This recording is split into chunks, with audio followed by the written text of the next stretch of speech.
In the year 2046 of the Blue Star calendar, the game Tianqi suddenly merged directly with reality.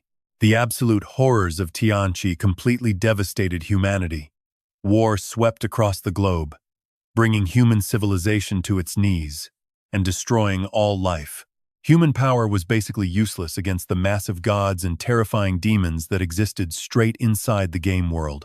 By this point, almost all of humanity was wiped out. Only this single young mage was still desperately trying to survive. It was supposed to be just a virtual game. Why did this nightmare turn into reality? Not a single soul could escape. With the last warriors falling, the world turned to ashes, and humanity lost all shred of hope. But he is not going out quietly if he has to die. He is taking one of them with him. Sumu fires spell after spell from his staff, watching the deadly scythe of death swing closer and closer. Desperate, he screams out that he refuses to accept this. Then, the scene snaps. He is suddenly in a classroom. Sumu, what are you shouting for? A loser like you is lucky to even take the college entrance exam. Sit down right now and stop disrupting the exam room, the teacher barks out in pure anger. Still completely dazed and trying to figure out what is happening, Sumu hears the speaker announce that the exam begins in just 5 minutes. All candidates, please check your exam sheets for errors. Then write down your name and identification number. Get this, he actually traveled 10 years back in time, right before the game launched. Is this real? Suddenly, Sumu's hand brushes against something. His Tianqi ring actually traveled back with him. Since this ring is the portal key, does that mean he can log into the game early? While he is still trying to process his regression, his teacher's incredibly harsh and toxic voice cuts in again. Hey, you parentless piece of trash. Did you hear a single word? Sumu, I am talking to you here. Are you deaf or just playing dumb? Want me to throw you out right now? With all that garbage coming out of his mouth? This guy does not deserve any respect. I remember you, Teacher Chin. During the apocalypse, you were just a coward who abandoned your own students. With that, Sumu turns and walks straight out, completely ignoring the exam and leaving his fuming teacher red-faced with anger. Arriving home, Sumu finds the house completely empty, except for a note left on the table. Son, your father and I have left with the scientific expedition team. Please take care of yourself. I transferred some money to your account, so buy whatever you need. We will bring you some gifts when we get back. Reading this, a warm feeling washes over Sumu. At least the heavens gave him a second chance. Parents, I will save you this time. It is 11 a.m. Sumu decides to log in using his ring, even though the game has not launched yet. If he can successfully log in just 1 hour before the rest of the world, he knows he can completely rewrite his destiny. This is his only shot. With a deep breath, Sumu twists the ring. And look at that, it actually works. Welcome to the world of Tianqi. Your current starting location is the southern region of the Hidden Dragon server. The future of humanity lies in your hands. The system guide whispers. He actually did it. He really logged in early. Just then, the system guide prompts him, young warrior. Please, select your starting class. Sumu laughs out loud. I choose mage. It has to be mage. Later, I will switch to an all-rounder healer, so I do not have to waste fortunes on a money-hungry class like before. System error. Class selection cannot be changed. What on earth? Why can I not change it? I did not even pick anything else yet. The guide gently suggests, young warrior, perhaps you should check your status screen first. Sumu quickly opens his interface to take a look. Mu Shen, level 1 mage, 0% experience, 100 health, 50 mana, 15 attack, 5 defense, and 5 speed. Are you kidding me right now? Fine, I kept my old account name, but why did you wipe my levels and attributes? Sumu furiously demands answers from the guide. Is this your doing? Do you have any idea how painful leveling a mage is? It is an endless money pit. The guide stammers, since you already have an account, why not start your adventure? Saying that, the guide quickly turns and runs off at top speed. He actually just bailed. Since I regressed, is there really no starter cheat code or ultimate dragon-slaying sword waiting for me? That thought prompts Sumu to check his starting inventory for gear and items. But when he opens it up, The slots are completely empty. What kind of regression is this? I kept the wallet-draining mage class, but nothing else. Why did you not carry over all my gold and gear? As Sumu complains, his eyes suddenly catch a single item sitting in the absolute corner of his bag. Handbone of Death. Quality is unknown. Level and attributes are 0. When you stare into the abyss stares back at you. That weird item description leaves Sumu pretty confused. What on earth is this? It literally has 0 stats.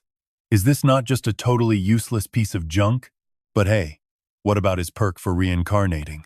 Suddenly, a system alert congratulates Mu Shen for being the very first player in Apocalypse. He lands a unique title exclusive to the first player, the Fastest Man, plus a beginner mage gear set. That Fastest Man title grants 20% extra move speed, 20% cast speed, and 5% to both evasion and defense. Right after the notification pops up, Sumu gets teleported straight to Beginner Village. At first, he is pretty annoyed by that weird title, but seeing those nice stat boosts makes him change his mind fast. Right then, a pack of wild pigs charges straight at him. Sumu chuckles, "Long time no see. Little piggies, I missed you guys," and throws a fireball. The fireball smashes right into a pig's head, but somehow, it deals absolutely 0 damage. Turns out, Sumu forgot one major detail: he is still just a low-level beginner. While Sumu is running for his absolute life from those angry little pigs, he suddenly hears a girl screaming as a truly massive, giant boar chases her down. "Save me, warrior! Please save me!" she cries out, and right then, Sumu triggers a main quest. Hero saves the beauty, defeat the wild boar king. Rescue shafts of light for 20 gold coins and 500 experience. Talk about lucky triggering a rare quest this early? Maybe he is actually destined for absolute greatness this time around.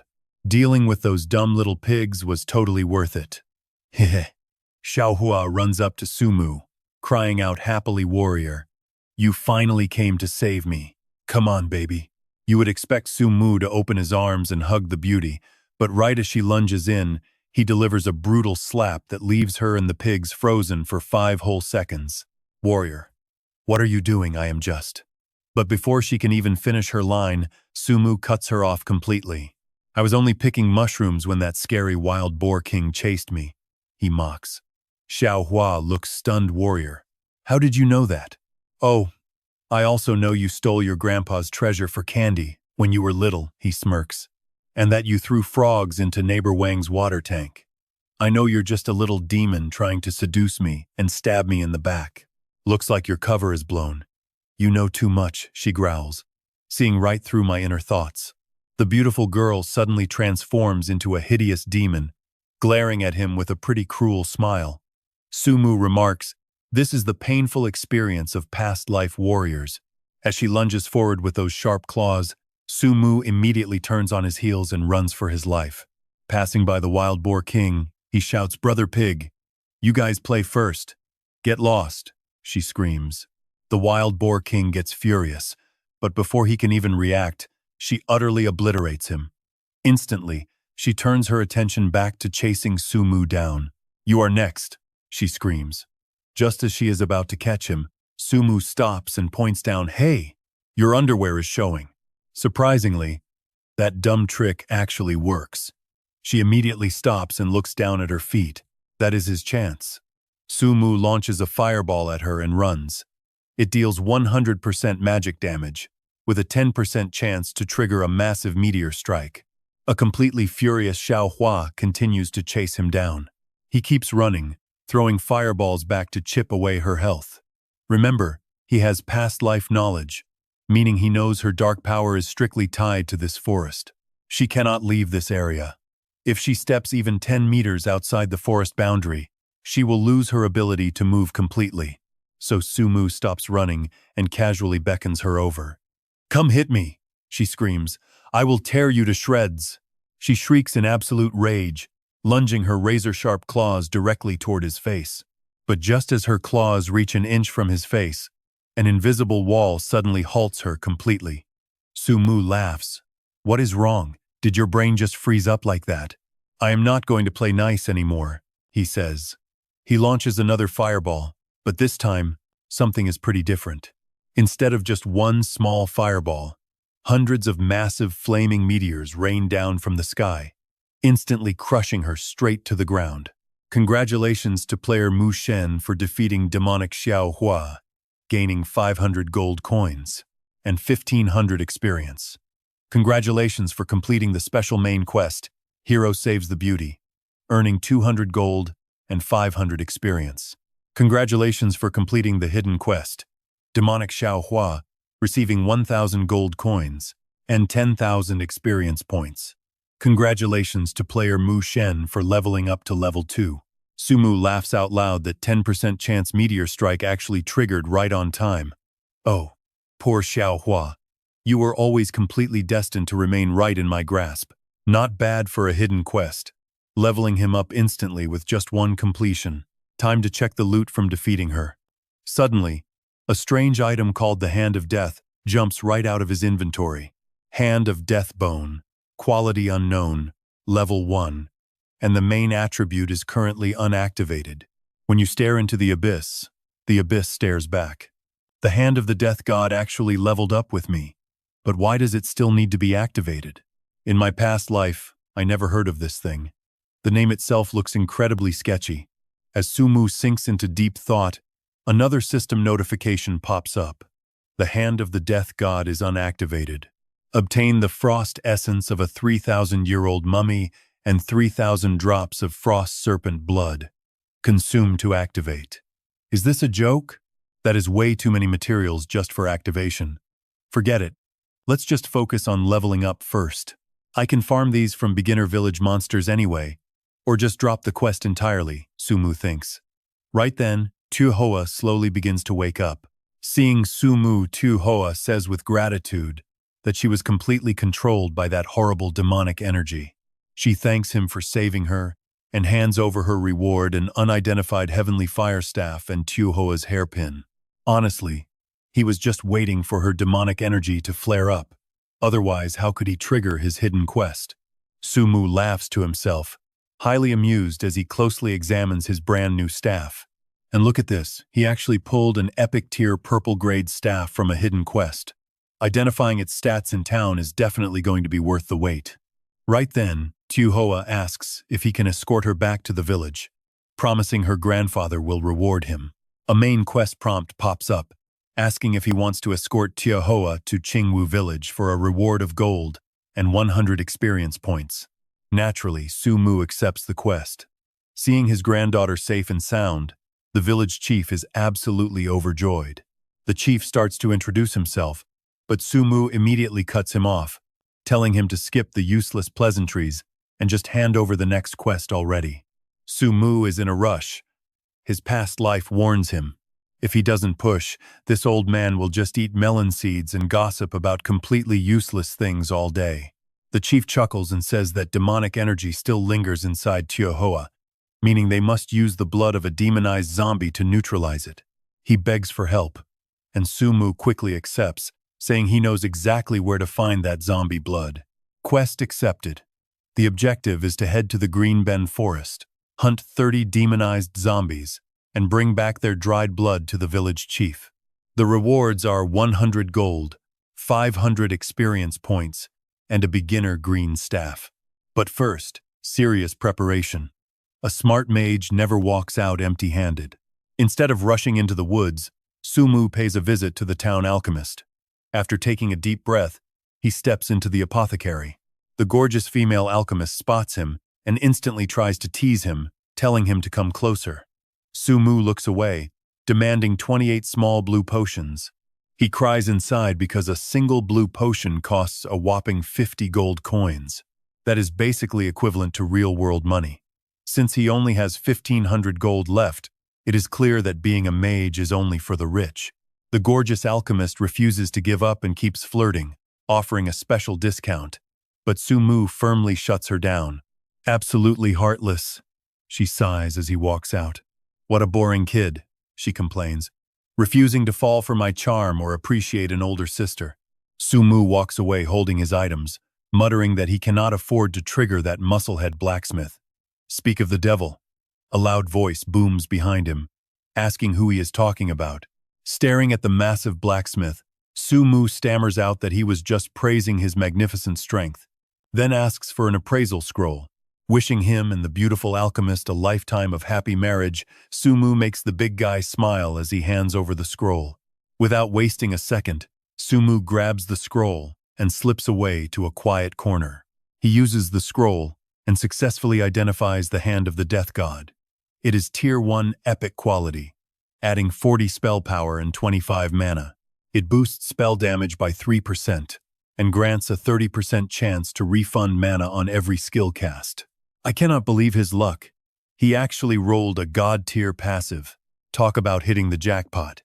With all his preparations finished, Su-mu heads straight to the zombie forest, watching a massive horde of monsters burn under his fireball rain with pure excitement. 10% chance? That feels insanely high for him. Did the hand of the death god mutate him, or is he just that good-looking? Either way, he successfully gathered 6,000 drops of dried blood. Now he has enough materials to upgrade the bone hand. Since the main servers launch at noon, soon thousands of players will be fighting over a single zombie. As the clock finally strikes noon, the legendary game Apocalypse officially launches its servers. Thousands of eager players instantly flood the server, turning the once peaceful beginner village into absolute chaos. This game is insanely realistic. Hey guys, let us go touch the female alchemist. She is easily an E-cup. Wait, the blacksmith literally chopped me to pieces the moment I tried touching her. Can these game NPCs actually react like that? I tried several times and kept getting slaughtered. My experience points are totally in the negatives now. And why is the village chief so obsessed with eating melon seeds? Standing nearby, Su-mu quietly laughs as he listens to the clueless rookies complaining about not getting any quests yet. He thinks you rookies better enjoy the peace of this beginner village while you still can. Meanwhile, the world chat is absolutely blowing up with tons of players complaining about having quests but finding zero monsters. Little do they know, Su-mu already wiped out every single monster in the area. These wild beasts only respawn every 30 minutes. Just wait. Su-mu thinks as he stays busy setting up his shop. Looks like he is truly about to become filthy rich. Clearing out all those monsters scored him 113 common white items. He also got 21 green items, 6 blue ones, and over 100 potions. Even a $30,000 hourly wage cannot beat this part-time gig. And his level is skyrocketing too. Simply amazing. Speaking of level, Su-mu, who is currently a B-rank mage, suddenly remembers that it is best to hide his stats and gear to avoid drawing too much unwanted attention. Once his gear is fully hidden, Su-mu begins calling out, "Come take a look. My items might be ugly and pricey, but they are top tier, so do not miss out." His shouting instantly draws the attention of the nearby rookies. They sneer, "Look at that idiot, setting up a shop instead of hunting monsters. He is trying to make a few quick bucks right as the server opens." Yeah, calling himself Murk-thun. More like Murk-thun Kin. Forget him, let us go hunt some zombies. If we manage to take down 30 zombies, we will earn enough money for a good wellness package. Listening to their shallow mockery, Su-mu finds it pretty hilarious. With their weak stats, they will not stand a chance against zombies even if they form a team. They are totally dreaming.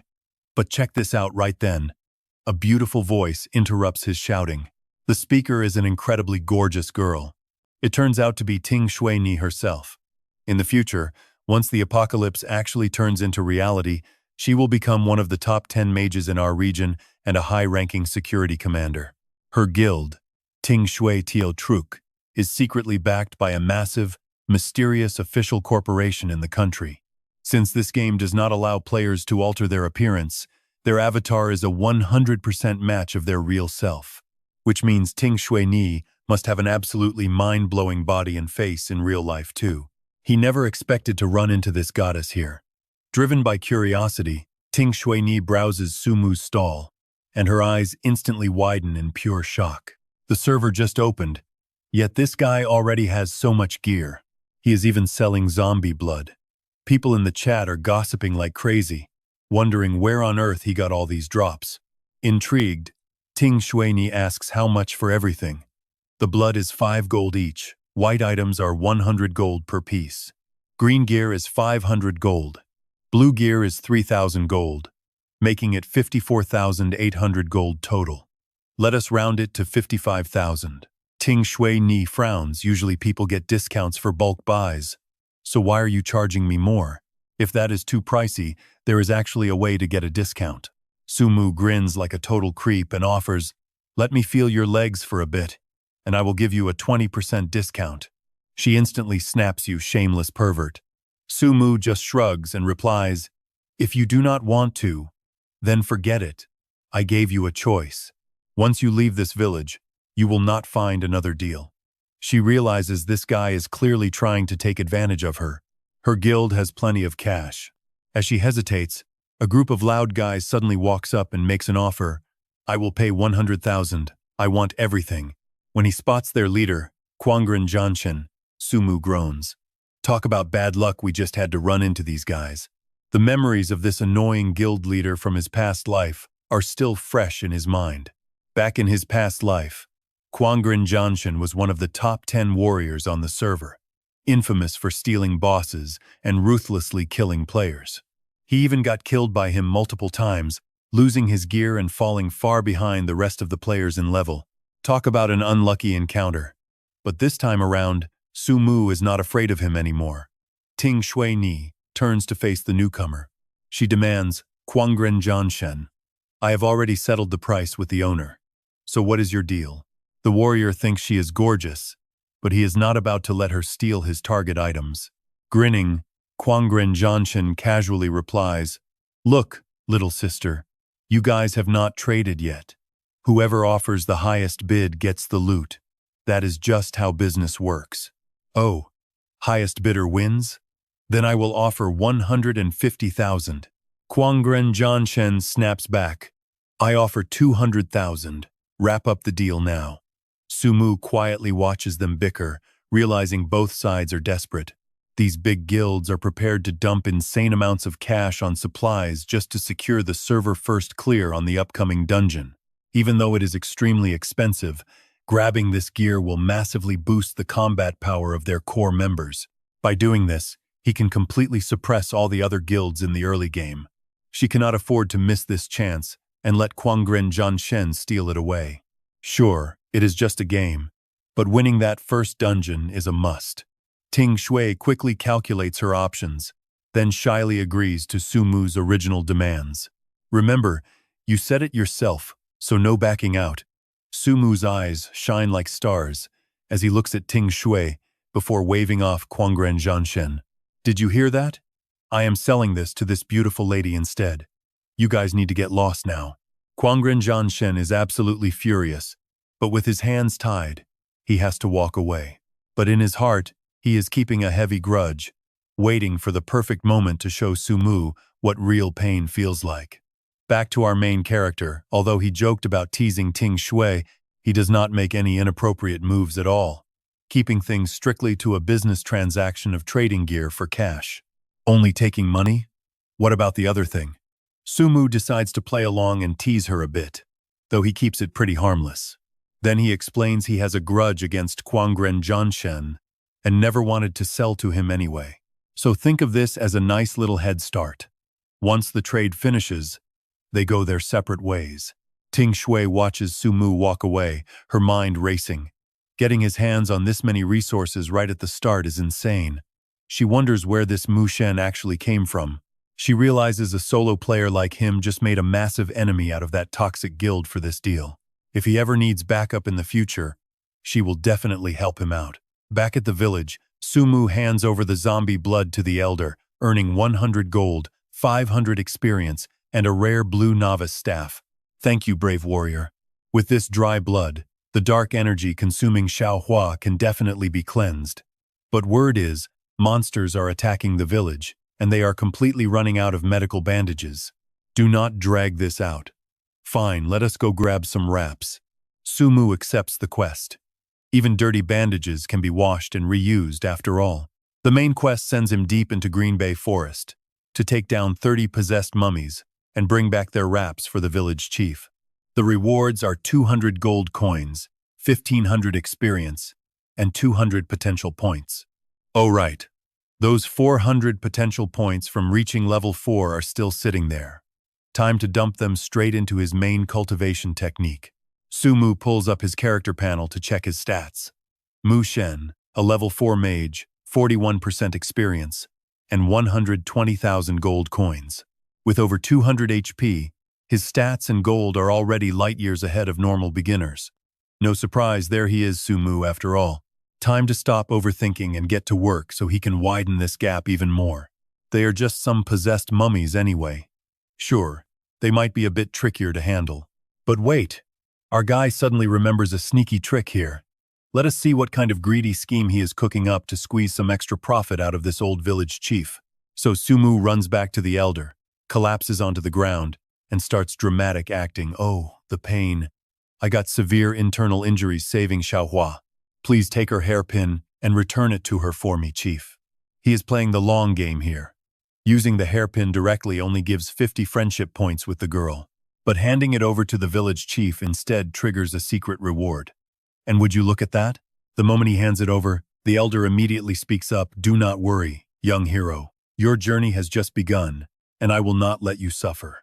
System notifications flash congratulations to Mu Shen for receiving a permanent blessing from the village elder, granting a 10% critical rate boost.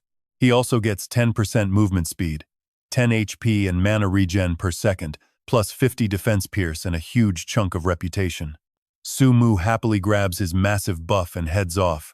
Other beginners have absolutely no idea what is actually happening. Seeing Sumu get a god-tier buff just by rolling on the dirt, they all start throwing tantrums on the ground too. They beg the elder for the exact same golden glow. Hearing this, Sumu just bursts out laughing. He mutters how gullible they are before heading out to hunt.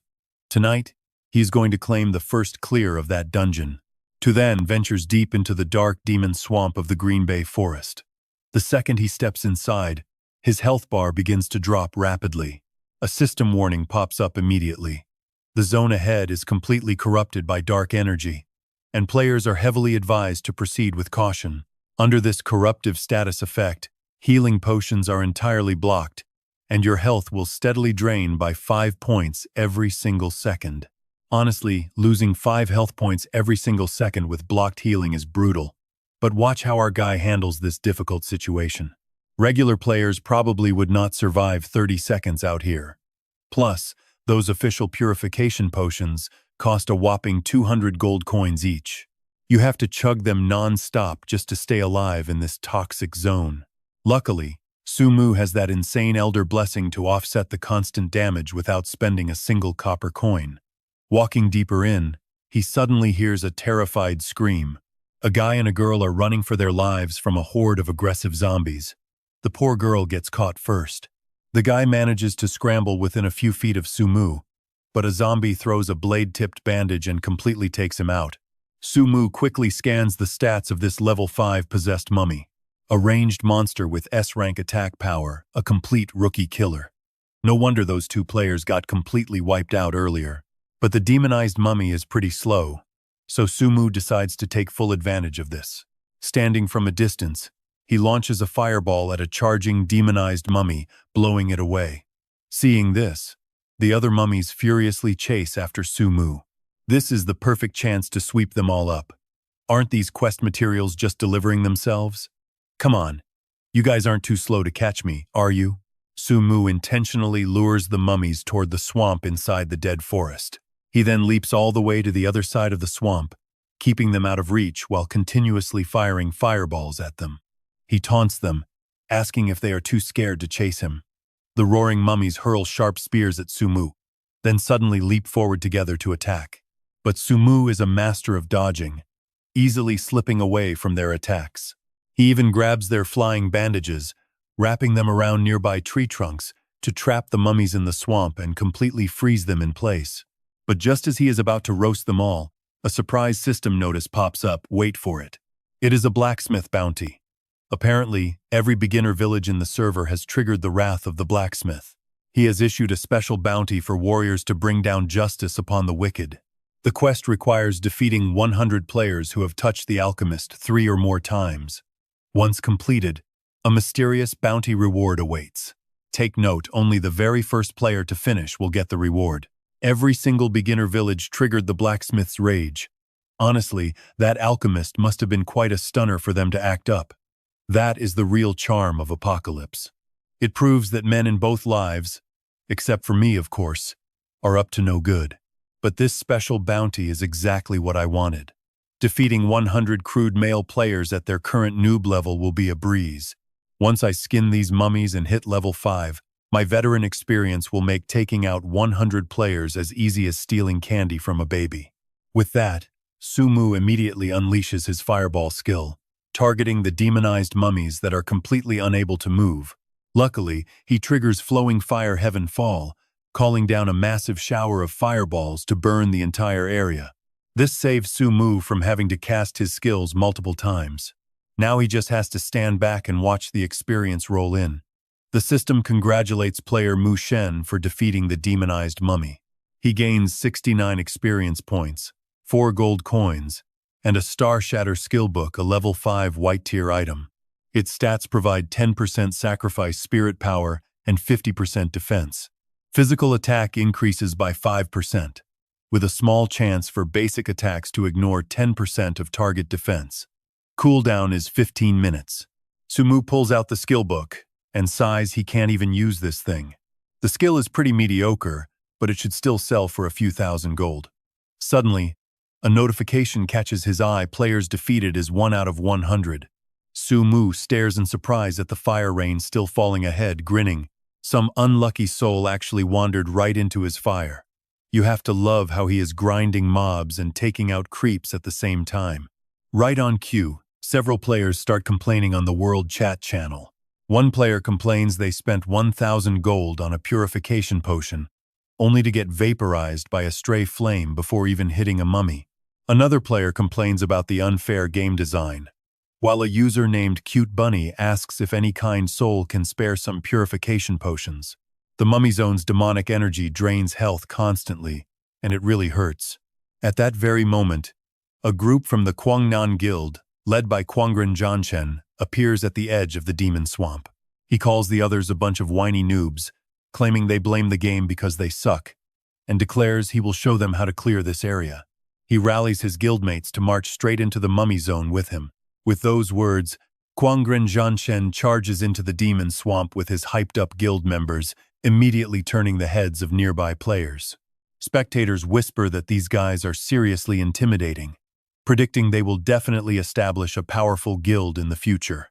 Others agree, pointing out the glowing white light of purification potions on them. Those items are incredibly expensive, showing how rich they are. Once guilds finally unlock at level 10, their faction will likely become the strongest force on our entire server. Players tell each other to level up fast to join them. Hearing all the chatter, Kwangren Janchen sneers in contempt and whispers to himself. He mutters about how these broke players can only watch his squad sweep through the quest. Just then, he spots a demonized mummy wandering nearby, pointing at it while shouting, "Target spotted. Let's go." But before they can even make a move, a random fireball suddenly flies out of nowhere and completely vaporizes the target. The maniac war god cries out in shock, "A fireball? How can a squishy mage survive in a place like this? Is he from some rival guild?" But girls like Ting Shui are still grinding on level 3 mobs. Did some pay-to-win whale join the game just like us? Suddenly, a guild member points to the sky and screams out, "Heads up, everyone! Incoming meteor shower! Wait! Look up!" They suspect nothing, then look up to see a massive wave of fireballs pouring down on them. Someone shrieks out, "What on earth is happening? Run!" The rest of the Maniac Guild scatter in absolute panic, but the fiery rain covers such a massive area that not a single soul can escape. And just like that, agonizing screams echo everywhere. "Ah, it burns! Save me!" The system alerts that defeating the Maniac War God grants a bounty, bringing the kill count to 8 out of 100. Defeating the Maniac Tyrant Blade triggers a bounty progress update, 15 out of 100 kills. As the notifications flood in, the guy who accidentally caused this absolute bloodbath, Sumu, is hiding behind a massive tree. He chuckles softly and mutters, "I only wanted to farm some monsters. Why do these idiots keep seeking death? This maniac crew has zero fear.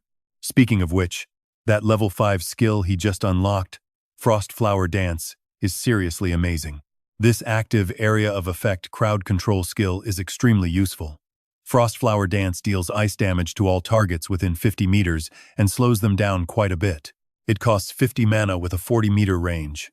The cooldown is 30 seconds, and there is a 50% chance to freeze targets completely. The next wave of mummies won't spawn for a while, so he takes a breather to organize his inventory. Over 100 pieces of gear and 12 skill books are going to make him filthy rich. Right. He needs to send a trade message to Warner. When you stumble upon good loot, you naturally think of a good friend first. His lucky days are back again. With that, Sumu fires off a message to Ting Shui Warner. Leaning back against the tree with a smirk, he wonders if she is looking forward to it as much as he is. Too bad his 100-kill quest is still short by a dozen. If only a few more idiot maniac squads came along to get wiped out, he would be all set. And speaking of those skill books, one of the drops is actually a top-tier spell for mages. He pulls out the skill book to inspect it. The details show it is a rare blue-quality skill called Shadow Wind, perfect for mage classes. The description says it consumes 50% of current mana to boost movement speed by 30% and grants a shield equal to 10% of spent mana. A 30% speed boost for chasing or running? You know he has got to learn this immediately. Making up his mind, Sumu uses the book right away. The system chimed in to congratulate player Su Chen on learning the Shadow Wind skill. Sumu mutters that once he hits level 6, he is going offline to grab some food. After all, the first dungeon clear in Apocalypse is still waiting for him. Meanwhile, in another part of the Misty Swamp, a party of 4 is busy grinding monsters. After clearing the final monster, Yumu speaks up, "My quest items are done. Let's pull back." Zieg chimes in Sister Yumu, "Don't leave yet. Let's stay grouped up and keep farming experience." Wang Ling Song and Pale Ghost crowd around, agreeing with him she's right. Gorgeous Yumu. Boss Zieg makes a great point. Grinding is always way better with a lady around. Plus, beautiful Yumu, your healing was incredibly clutch. We couldn't have beaten these mummies without you. Ziege smiles and says, "Sister Yumu, don't keep wearing such a cold expression all the time." Wang Ling Song agrees exactly. Beautiful Yumu is hands down the absolute best. Hearing their constant flattery, Yumu keeps a completely blank face. But internally, she sneers guys on the outside are all just equally annoying. Except for him, of course. Seeing her remain completely silent, Zig makes another offer, "Sister Yumu, I'm gonna start a guild soon. Why don't you join us and take the role of vice leader?" Wang Ling Song laughs, "Yeah, with a gorgeous vice leader like you, we will easily become the most famous guild on this server." Suddenly, Yumu whips her head around and snaps at them. At the same time, she raises her staff and fires a beam of light right past Zyge, grazing him for a sliver of damage before it hits a newly spawned monster behind them. Zyge grits his teeth, shivering slightly as he glances back and curses, "Dang, when did a new mummy spawn? How did this woman even notice it? And besides, since we are in the same party, why did I take damage when her spell brushed past me?" Yumu scoffs, "You can't even remember the basic mob spawn points, yet you want to run a guild?" She turns and walks away, thinking to herself that friendly fire taking health proves he is just that creepy jerk who harassed the potion master. She can't waste any more time with these losers. She needs to level up fast, but then where should she look for him? Apocalypse has so many servers. Is Sumu even in the same starting area? Behind her, Zyge's 3 companions watch her leave, and whisper Boss Zyge, "Don't sweat it. She is just a girl, right? Let us go pick her up and introduce her to the boss." After all, this game is extremely realistic. Yeah, you are totally right. She is just a useless trophy girl. Does she seriously think she is actually that powerful? Let us show her what a real man looks like. What do you guys know? Yumu has real personality, and I will definitely make her mine. Boss Ziga is so incredibly handsome, he will definitely make all the girls fall head over heels. With Boss Ziga and beautiful Yumu leading us, our guild will definitely dominate every single server. Ziga clenches his fist, smiling sinisterly as he speaks. She is no useless trophy. She can actually memorize the spawn times and locations of monsters incredibly fast, meaning her senses are exceptionally sharp. Meanwhile, right outside the demon swamp, the dead Quangren players immediately run back here after respawning and start screaming, "Why did that Mu Shen guy have to murder everyone like that?" Exactly, I was just passing by and still got taken out. We must demand a proper explanation. Why did this Mu Shen just randomly slaughter people while farming monsters? As for Quangren Jianshen, he grinds his teeth in rage, thinking that getting wiped out was too humiliating, and there must be some swamp mechanic he missed. Talk about a grudge. If he doesn't hunt down Mu Shen 10 times over, he's throwing his title away. He immediately starts spamming the world chat, calling out Mu Shen as a complete coward of a turtle. If you have the guts, get out here. I am waiting right outside the mist, you cowardly turtle. He keeps spamming, calling him a coward. Watching Quangren Zanshen flood the world chat, players gasp at the cost of those shout horns. Each one is worth 100 gold. Who even is this Mu Shen guy? Is he really worth spending so much money on just to insult him? Just then, Tingsho Wanner leads her guild members over and yells, "Quangren Zanshen, if you have the guts, go inside and find Sumu yourself." What is the point of barking out here? Quangren Zanshen angrily demands. Tingshui Wanner, do you really want to protect that Mu Shen? Damn it. He curses internally. They have wasted too much time and lost massive experience from that wipe, leaving their levels completely inferior to these girls now. Tingshui Wanner casually replies, "Is there a problem with that?" Tingshui is definitely protecting Mu Shen. You Quangren players can always try fighting us first. Internally, she knows she has to secure the new gear Mu Shen just offered. She must buy them for Tingshu Xiaozhu, seizing every single chance she can get to steadily grow stronger. And until then, she absolutely cannot let the Quangren Guild crush Mu Shen. Quangren Zanshen would never dare to start a guild war while underleveled like this. Blaming the culprit, he turns to the swamp and roars, "Mu Shen, you cowardly turtle. If you are a real man, stop hiding behind women and face me." He spams the world chat again, "Mu Shen, you cowardly turtle, hiding behind women. If you are a real man, face me." Cowardly turtle Mu Shen, hiding behind women. If you are a man, face me now. Just then, Sumu steps out of the swamp. Which idiot is looking for his grandpa? "Oh, is it my good grandson?" Quangren Zanshen points a shaking finger at him and roars, "Mu Shen, stop talking nonsense and prepare for a beating." Sumu does not even bother wasting words on him. He simply snaps his fingers, revealing his hidden stats and gear effects for everyone to inspect. Character attributes. Player Mu Shen, Mage, Level 7.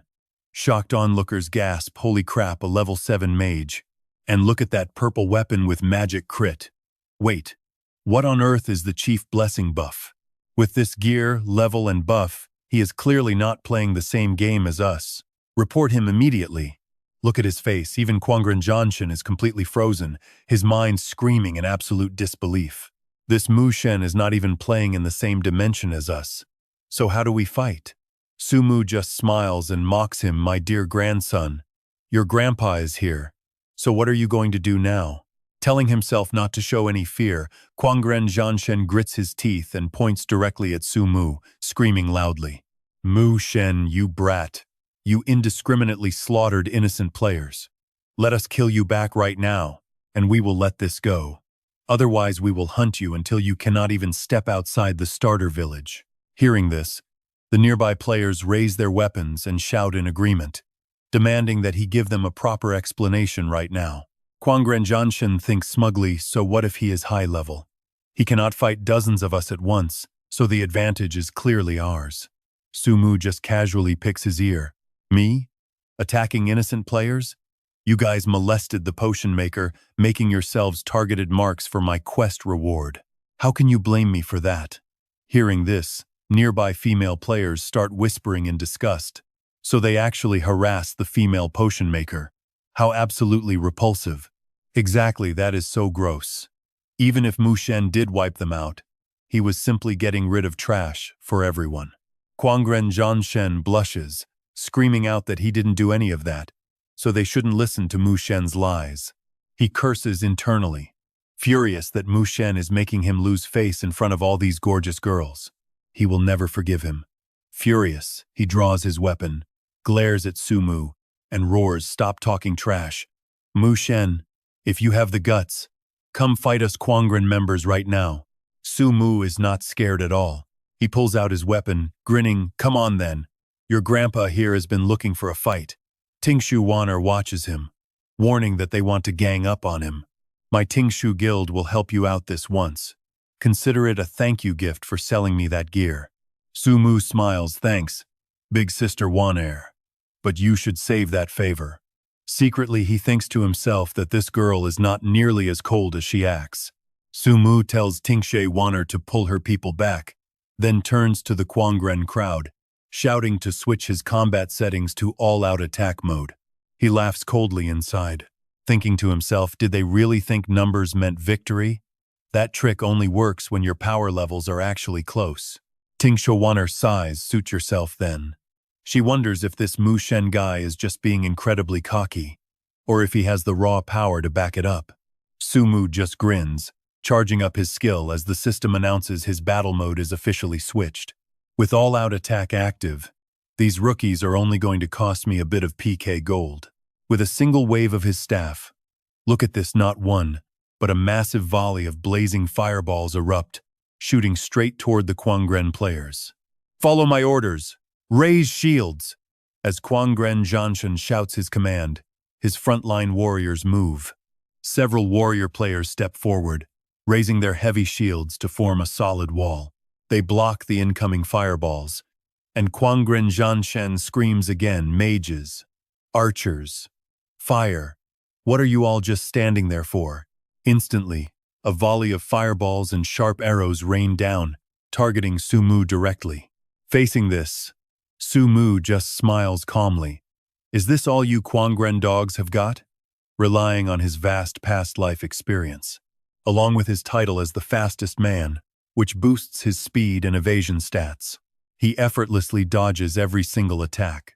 That idiot leader had his men waste all their skills, so with everything on cooldown, they are about to get absolutely crushed. With a flash, Su Mu vanishes. Where did that Mu Shen kid go? "Boss, his speed is way too fast. We cannot track him at all." They panic, looking everywhere, completely blind to the fact that Su Mu is hiding behind the giant tree right ahead. Facing a giant crowd like this, my best option is an ice element area skill to hopefully trigger the crowd control freeze. This is the perfect chance to test my new skill on these Quangren idiots. He immediately casts Frost Flower Rain right at them, and before those idiots can even begin to react, Su Mu's skill hits, exploding like a beautiful blooming ice flower to deal massive damage and apply a 50-meter area debuff. Holy crap, it is so cold, I am completely frozen. Warriors, hold your shields, we are wiping here. Healers, what the hell are you doing? Heal us, Quangren Zhanshan. Boss, our shields are still on cooldown and the healers cannot cast. Screams echo everywhere as their health bars continue to plummet rapidly. After Su Mu's devastating blow, the majority of the crowd is frozen solid. The lucky few who escaped are crippled with debuffs. Quangren Zhanshan points at a nearby warrior, screaming, "Everyone is already dead. Why the hell are you still holding your shield up?" The warrior stammers out, "I am sorry, boss. I was not paying attention." But in his mind, he is thinking Mu Shen is terrifying. Of course, I am going to shield myself. I do not want to die yet. Su Mu smirks behind his tree. What a bunch of absolute fools, blocking themselves with their own shields just bought me time to prep a giant fireball. He counts down the seconds in his head. Then he shouts at the top of his lungs, "Look up, you scrubs?" Surprised? Hearing this, the Quangren players instinctively look up. A second later, pure horror paints their faces, and you can see why another devastating rain of massive fireballs is pouring right down on their heads. Watching his guild members get swallowed up by a sea of fire, Quangren Zhanshan can only watch helplessly realizing it is over. The shields and heals are completely spent, leaving them totally defenseless. This time they are done for, forcing him to chug healing potions non-stop just to survive. He curses violently inside. What kind of insane damage is this Mu Shen guy pulling off? Was he not just abusing a bug in the swamp earlier? He tries to turn and run, but Sumu leaps out to block his path, smiling, "Why are you running? I thought you were supposed to be arrogant." Kwangren Janshin backs away in terror, stammering, "Stay back. Don't come any closer or I will start getting serious."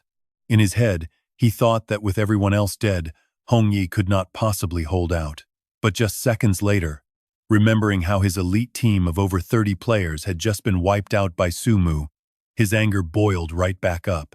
Screaming that he would fight him, he roared out. Kwangren Janshin raised his weapon, unleashing his gale/skill to send multiple blades of wind flying straight towards Sumu. Sumu thought to himself that the early warrior skill gale/ has a 40-second cooldown.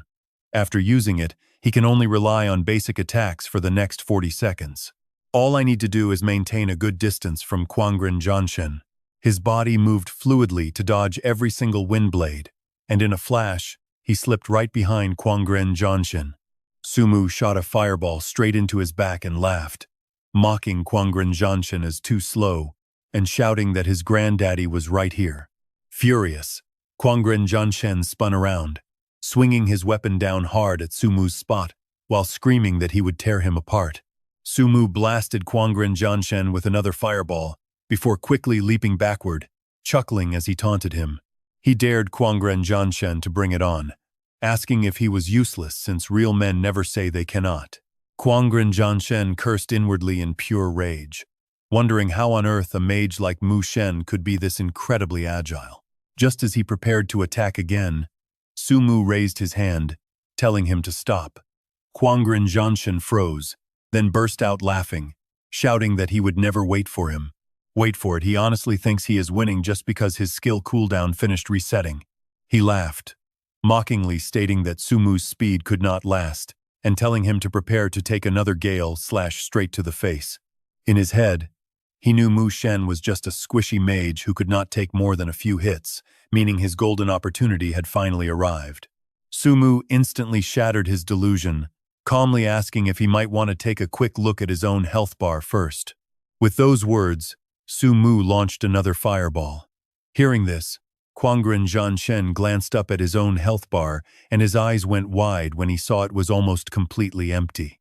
A second later, a soft explosion rang out. The fireball slammed directly into his head, draining the last sliver of his health. Sumu waved his hand and chuckled, saying he was sorry for the slip since his damage was too high when he only wanted to play around. He screamed for Mu Shen to wait, warning that they were far from done with Kwangren Janshin. Leaving behind those final words, Kwangren Janshin's soul drifted away as he was sent straight back to the respawn point. Only then did the surrounding players erupt into a frenzy, questioning if they were even playing the same game as Mu Shen. A single mage wiping out Kwangren's entire elite squad had everyone begging Mu Shen to carry them, some even whining for him to accept them as his disciples. Mu Shen is officially my new idol. He is just so incredibly strong and handsome, everyone agreed, swooning over how this powerful, handsome expert made their knees weak, while Tingshu Yuan'er stood silently in the crowd, deep in thought. Was Mu Shen really that powerful, she wondered. Suddenly, a system announcement congratulated player Mu Shen for completing the blacksmith's bounty order and gaining a mysterious reward. Now this is massive. 3 consecutive announcements blast across every server in Tianqi, forcing everyone to notice the name Mu Shen. Over on the Wusezang Kingdom server, the local players began to gossip.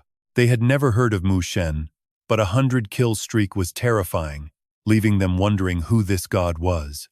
Meanwhile, on the Yanyu Jiangnan server, a young man who had just finished his apprentice pharmacist quest saw the global announcement and lost his mind with rage, pointing his sword at the sky as he cursed, asking why Mu Shen got there first when he still needed half of his kills. Snorting coldly, he muttered that he would definitely meet this Mu Shen in the future. On the Wanli Imperial Capital server, Xiao Shui from Team Z lamented on his livestream that they were only 20 kills away from completing the 100-man slaughter. He jokingly asked his viewers to send some small gifts to comfort their favorite host. At the same time, he thought that Mu Shen was quite interesting for finishing the quest even faster than a professional esports player like himself. It seemed Team Z was not the absolute strongest. Meanwhile, on the Qingtian Wolong server, players stared at Su Mu standing right in front of them and shouted, "This Mu Shen actually completed the 100-man slaughter." Elsewhere, Yu Mu, whose progress was currently stuck at 90 out of 100, whispered to himself. He thought he would be the first one to claim the blacksmith's bounty order, but someone else had beaten him to it even faster. Could this Mu Shen actually be Su Mu? Right then, Su Mu suddenly sneezed, wondering who on earth is thinking about me. Then he smiled and turned to look at Tingshui Yuanye, reminding her of their agreed transaction and asking her to take a look now. As he spoke, he gestured to a quiet side area to talk in private, and Tingshui Yuanye quickly agreed to follow him. She silently worried that Mu Shen would make some kind of weird demand. A moment later, Su Mu broke the silence. "We have 1,512 mummy bandages, 151 white gears, 51 green gears, 19 blue gears, and 10 white skill books. Each mummy bandage is valued at 10 gold, and those white gears cost 50 gold each. Green gears cost 500 gold each.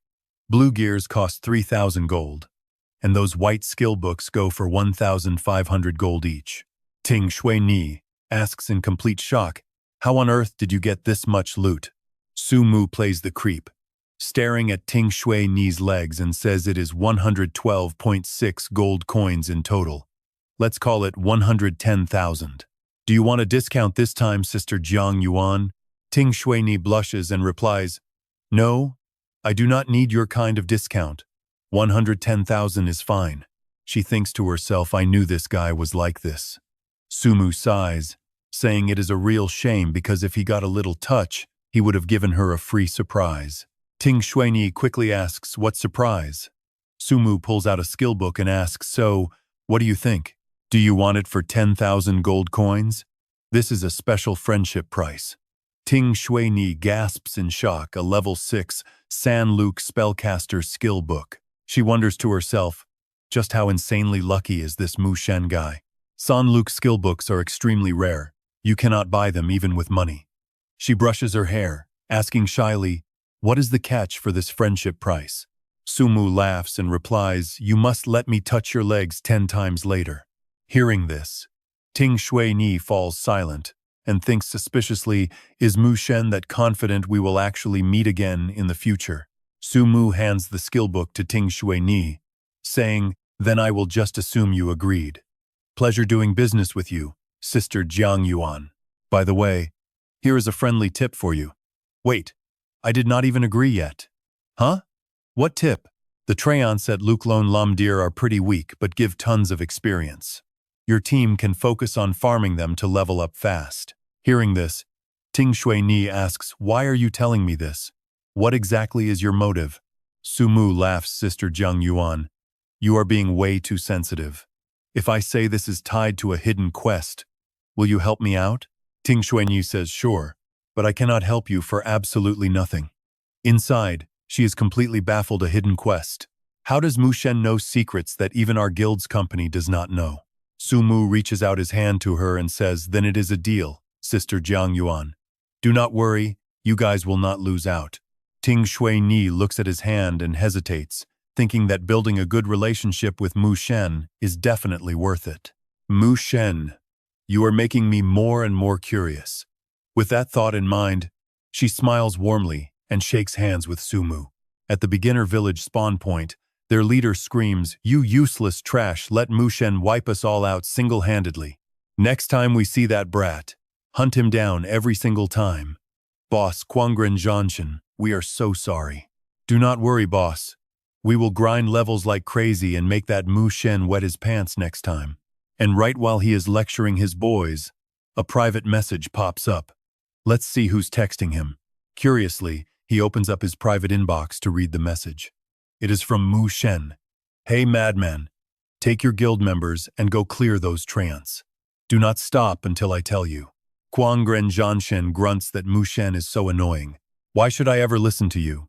Mu Shen replies, "If you do not go, I will hunt you until you delete your account, screenshotting every single kill to post online. I am coming for you now." Quangren Zhanshan quickly replies, "All right, I am going right now." Boss Mu Shen gave me a mission. I will absolutely get it done. Closing the chat, he consoles himself a wise man knows when to yield. Just wait until I get strong enough. I will make your life a living hell. Meanwhile, Su Mu leans against a bizarre tree in the death swamp, rubbing his chin in deep thought. Having Ting Shui and Kuang Yun help out is still not enough. To unlock the hidden dungeon, every single treant must be wiped out. The only way to do that is using the world chat to recruit everyone. With that plan, Su Mu immediately opens up the world chat channel. Hey guys, please focus on clearing the treants at Luklon Lam Dira first. Otherwise, I will personally show you what pure agony feels like. Ting Shui Ni posts, "We are with you." Quangren Zhanshen then replies. He claims he already planned to hunt treants, calling his boys to join. Looking at the chat, Su Mu chuckles. Being protected by Jiang Yuan like this actually feels pretty good. Quite some time later, Su Mu looks up at the weird tree he is leaning against. They have been fighting for so long. The treants should be almost completely wiped out by now. Still, is it really possible to find rare gear here? I have been sitting here forever. The secret guide from my past life said that if you look up at a tree that gives you weird thoughts, after confirming it, this must be the right spot. Surely they were not lying, right? Am I the clown here? This god-forsaken place does not even have birds. Just as he says that, a wet drop suddenly lands right on his face. A second later, Su Mu furiously points at the bizarre tree and yells, "A bird actually pooped on me. Are you kidding? Where is the gear? This is just bullying an honest guy. Lies, all lies. System alert: all beginner players in Village 818 must assemble in 30 minutes to defend against the vengeful treant god. If successful, everyone receives a mysterious reward. If you fail, all players will lose 100,000 experience points." The Wrath of the Tree God quest countdown shows only 29 minutes and 57 seconds left. Seeing this, Su Mu grins as the final hidden quest finally triggers, but then he spits on the ground and curses. What kind of mysterious great god is this anyway? That annoying fraud. If I ever find the person who posted that guide in this lifetime, we will see if I can completely wreck them. On the World Channel, Kuang Yun Tio Ho rants Mu Shen, "You told us to farm treants and we got this nightmare instead." Kuang Yun Tio Nyak complains that this quest looks way too hard and Mu Shen totally trapped them, while Quan Sun Varn cries that failing means losing 100,000 experience points. Watching everyone panic on the World Channel, Su Mu just smirks and whispers to himself, "Better head back to town, log out to grab a quick bite during this half hour, then sneak back in to hide." Perfect. Seconds later at Beginner Village, the moment Su Mu teleports back, a massive crowd of angry players surrounds him, demanding that Mu Shen give them a proper explanation for this terrifying tree god revenge quest. Yeah, they shout, "Our levels are low. We do not even have enough points for the penalty. Does anyone know Mu Shen personally? Can we pay some big money to hire pro players to carry us?" Hearing this, Su Mu looks utterly shocked. He chuckles. "No need for such a grand welcome party. Why does everyone assume we will fail? You guys are way too negative." The players cannot help but wonder, does Mu Shen actually know how to clear this? His overwhelming confidence shines as bright as the sun. Then Su Mu says a full stomach makes for better work. Now who is cooking, leaving the players staring at each other in utter confusion. Strange. Someone mutters, "Why does hearing him talk about food make me feel hungry too?" Maybe this is the true aura of a top-tier expert. If Mu Shen is this relaxed, let us grab a bite quickly and get back to the quest. Another yells, "Great Mu Shen, I will always support you." Meanwhile, in the real world, the game Apocalypse is the absolute hottest topic on everyone's minds. Ads and discussions about it are literally everywhere you go, people asking if others have played Apocalypse yet, hyping up how insanely realistic the non-player characters feel to the touch. One guy laughs, "Yeah, I played, and I got beaten up just for touching a female pharmacist, but setting up a shop to sell materials made me thousands already. Who cares about beautiful non-player characters when they only slow down my money-making speed inside a fast food restaurant?" Su Mu scrolls through his phone while eating. He knows his new gaming pod is arriving at his door very soon. Once he logs back in to secure the tree god first kill, he can obtain its essence to finally upgrade his death god hand bone. It seems like way more people are jumping into apocalypse than in his past life. He can only hope that this time, humanity can actually change their tragic fate.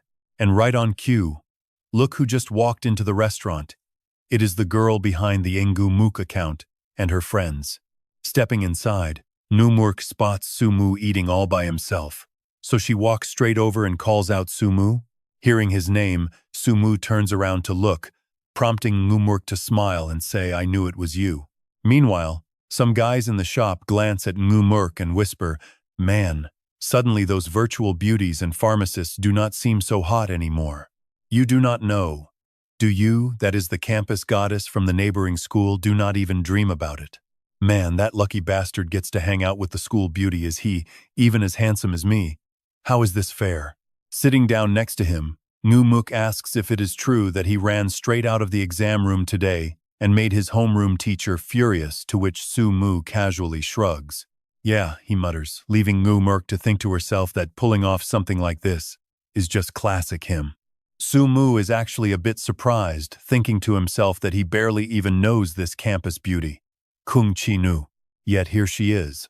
Striking up a conversation, Kung Chi-nu offers to treat him if he wants to join her and her friends at their table. "My treat," she offers.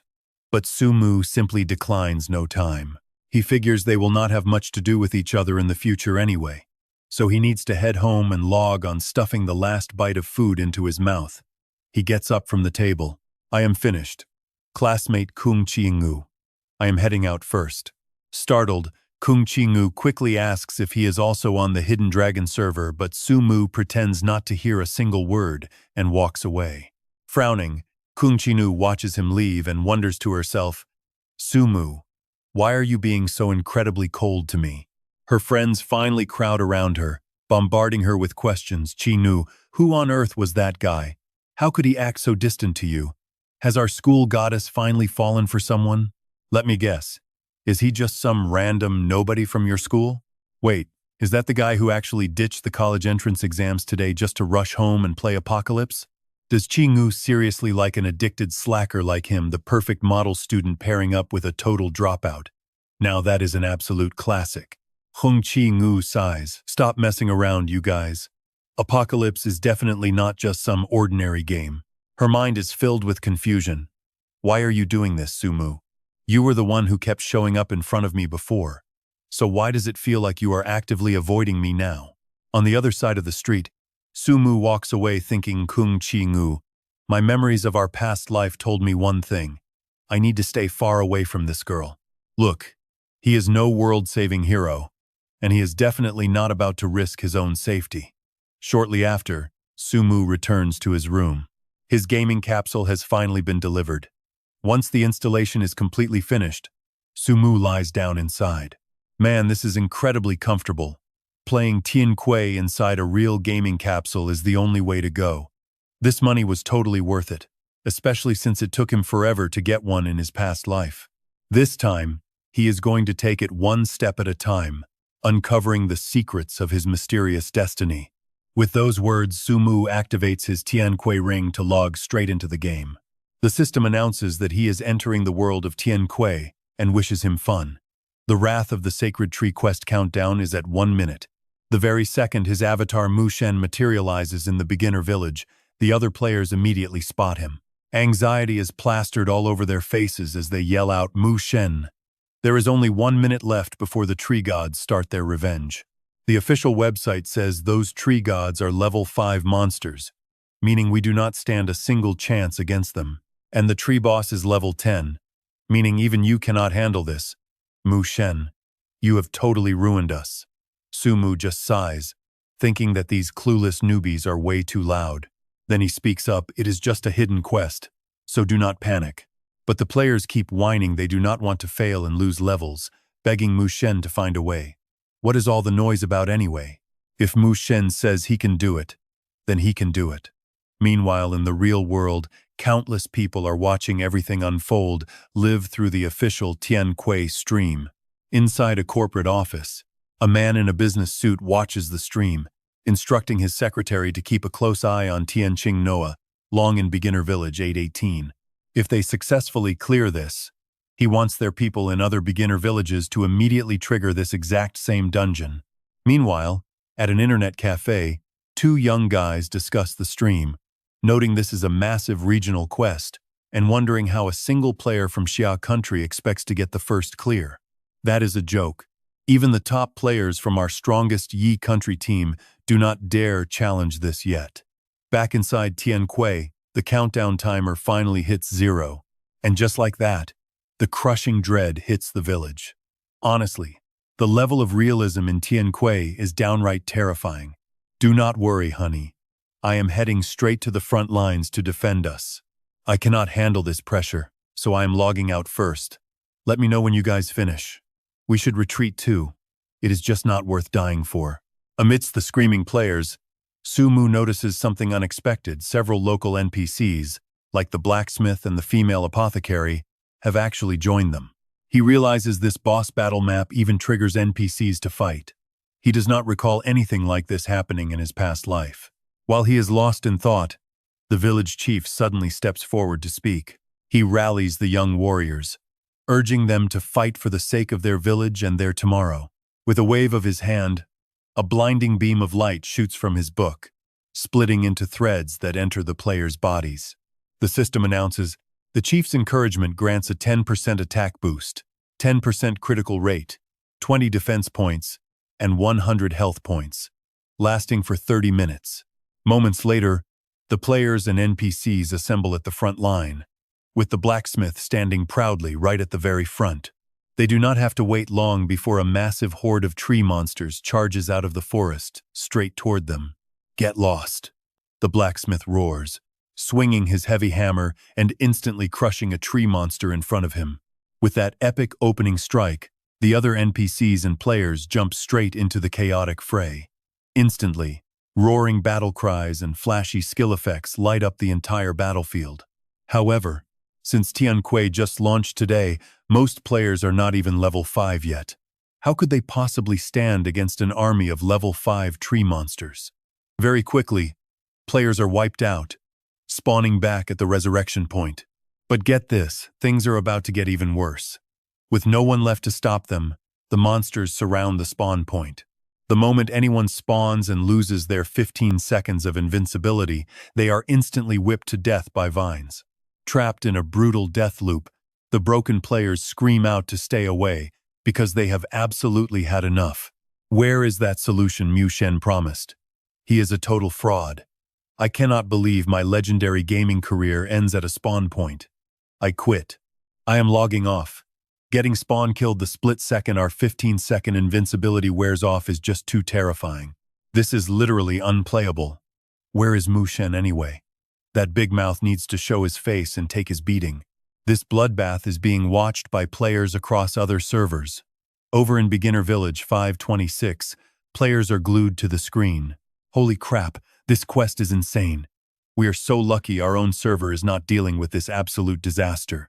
Oh man. Beginner Village 818 is completely wiped out. Every player there is definitely going to get demoted back to level 1. Meanwhile, back in the real world, inside the office, the secretary speaks up. The sheer number of these tree monsters is honestly overwhelming. And even if our elite forces tried to clear this quest, it would be extremely difficult. The man in the suit says, "Record all of the details for future use." Suddenly, his expression changes as a rain of fireballs abruptly pours down on the live screen, slamming into the trance and starting to burn them to ashes. Back in Novice Village 818, the players wide-eyedly yell out, "This is the mage skill, heavenly fire descent. Wait, what? With this much crazy damage? Is this a cheat?" Next, they stand completely jaw-dropped as ice flowers bloom one after another, creating a massive wave of frost that freezes a huge area of trance before shattering like a mirror. It breaks into tiny pieces, and they yell, "Frost Flower Dance! A great mage is here to save us. It must be Mu Shen." Back when he fought the Quangren Guild alone, his team used this exact skill. Amidst the deafening cheers of the players, Sumu reveals himself, drinks a potion to replenish his spent mana, and casually says, "I actually wanted to let you guys train a bit more." The second those words leave his mouth, Sumu rushes forward. with blazing flames erupting from his powerful azure staff. Every single path he dashes across is set completely on fire. These treants are way lower level than Sumu, their hits barely tickling him, but he does not care, diving like a moth straight into the middle of the sacred forest. On the sidelines, watching this makes the players erupt in cheers, shouting just how insanely strong is our daddy Mu Shen's gear. He's got those treants running for their lives, and his health bar hasn't even dropped a single millimeter. In the heat of battle, Sumu wraps up his combo, glances back at them, and smirks, "Hey, what are you standing around for? Let's go together." Hearing this, the players get an absolute rush of adrenaline and charge forward like wild beasts to slaughter those divine trees. Meanwhile, outside the game, you can feel the absolute shock. As everyone watches this incredible battle unfold, waves of deep disbelief and pure awe ripple endlessly through the massive crowd. At the spawn point, Ting Shui Wan'er and her two companions spawn back in, completely stunned, as Ting Shui Yao Yao frowns and mutters. All the treants on this side are cleared out, and Ting Shui Wan'er nods, saying it must be him. Filled with doubt, the three of them walk forward, only to find a massive crowd chanting and charging ahead. Ting Shui Shao Tu sighs, saying, "I'm a mage too, but my damage is light years behind Mu Shen," while Ting Shui Yao Yao frowns and asks, "What do we do now?" Everyone has lost quite a bit of experience. Ting Shui Wan'er thinks for a moment before deciding to go kill treants to recover their lost experience, while over on Su Mu's side, he keeps shouting, "Everyone get ready, spellcasters buff up." Following his clear instructions, 2 guys and 2 girls step up, casting their skills to sweep the battlefield. As Ting Shui Wan'er calls out happily, "Mu Shen, we're joining the fight too." Sumu glances at her, catching her bright, confident smile. She raises her scepter high and shouts, "All spellcasters sign up for the raid. Coordinate with the main forces and follow my lead." Sumu nods slightly, saying, "Deal. Mages and archers, get ready for my commands and snipe them from max range." The moment he speaks, thousands of fire embers rain down from above, while the active players charge with high morale to relentlessly assault the divine trees. Spectators on the outside whisper in disbelief, "Look at that. Novice Village, 818 is actually starting to fight back." Gasps of surprise echo through the packed plaza as players ask, "Who even is this Mu Shen guy? He just single-handedly cleared the spawn point. Could Novice Village 818 really pull off this impossible mission?" Now over here, you can see Quangren Zhanshen is also closely watching the match. He frowns deeply and grumbles, "I have to get the Quangren members back online. Otherwise, we died all those times for absolutely nothing." Right after, he orders his guild online, smirking as he calculates killing a treant gives 100 experience points. Even an assist gives 20 experience points, so logging on now is the perfect chance to leech off their success. Meanwhile, inside the Wing Country research facility, a man watches the screen and speaks in a deep voice. "This wrath of the tree god is nothing special. And here I thought it would actually be dangerous," he scoffs, before ordering his nearby assistant, Johnson, run a full data analysis on Novice Village 818 and Tianqi Long. Have our people go slaughter treants right now to trigger the wrath of the tree god, which leaves Johnson looking deeply conflicted. He hesitates, saying, "Commander, this quest is incredibly difficult. Our average level is only level 3, so I really doubt we can survive it." With a cold huff, the commander snaps, "Say that again. We are the absolute best in the entire world, and our Wing Country will do it better," making Johnson look even more miserable. Triggering this quest now is pure madness, but the commander clearly does not care about his valid concerns. He glares, commanding the troops to activate the tree god's wrath, threatening that he has no problem replacing him with another deputy. Jo-sun could only nod his head in helpless agreement. Meanwhile, over in Novice Village, 818, under the brilliant leadership of Su Mu, the players successfully forced every single treant to flee, filling the entire area with deafening shouts of joy. But their celebration did not last long. An earth-shattering roar suddenly ripped through the air, freezing everyone in absolute terror. As they look closer, massive tree roots suddenly burst from the ground, weaving violently through the entire forest. In no time, they fused together into a single, colossal treant. With a terrifying crimson eye glowing on its forehead, it lets out a deafening roar, "Become my nourishment. Humans." With that, it swings its massive wooden arms straight toward the crowd. Caught completely off guard, the players get flung through the air. But the attack is not over. Another colossal arm sweeps down. Witnessing this, Ting Shui Jiang Yuan turns incredibly pale. She screams out in pure terror. It is over. Another arm is attacking. "We cannot dodge this." In a flash, those two massive wooden hands slam violently into the dirt, blasting rocks and thick clouds of dust everywhere. Somehow, Su Mu and Ting Shui Jiang Yuan escape completely untouched.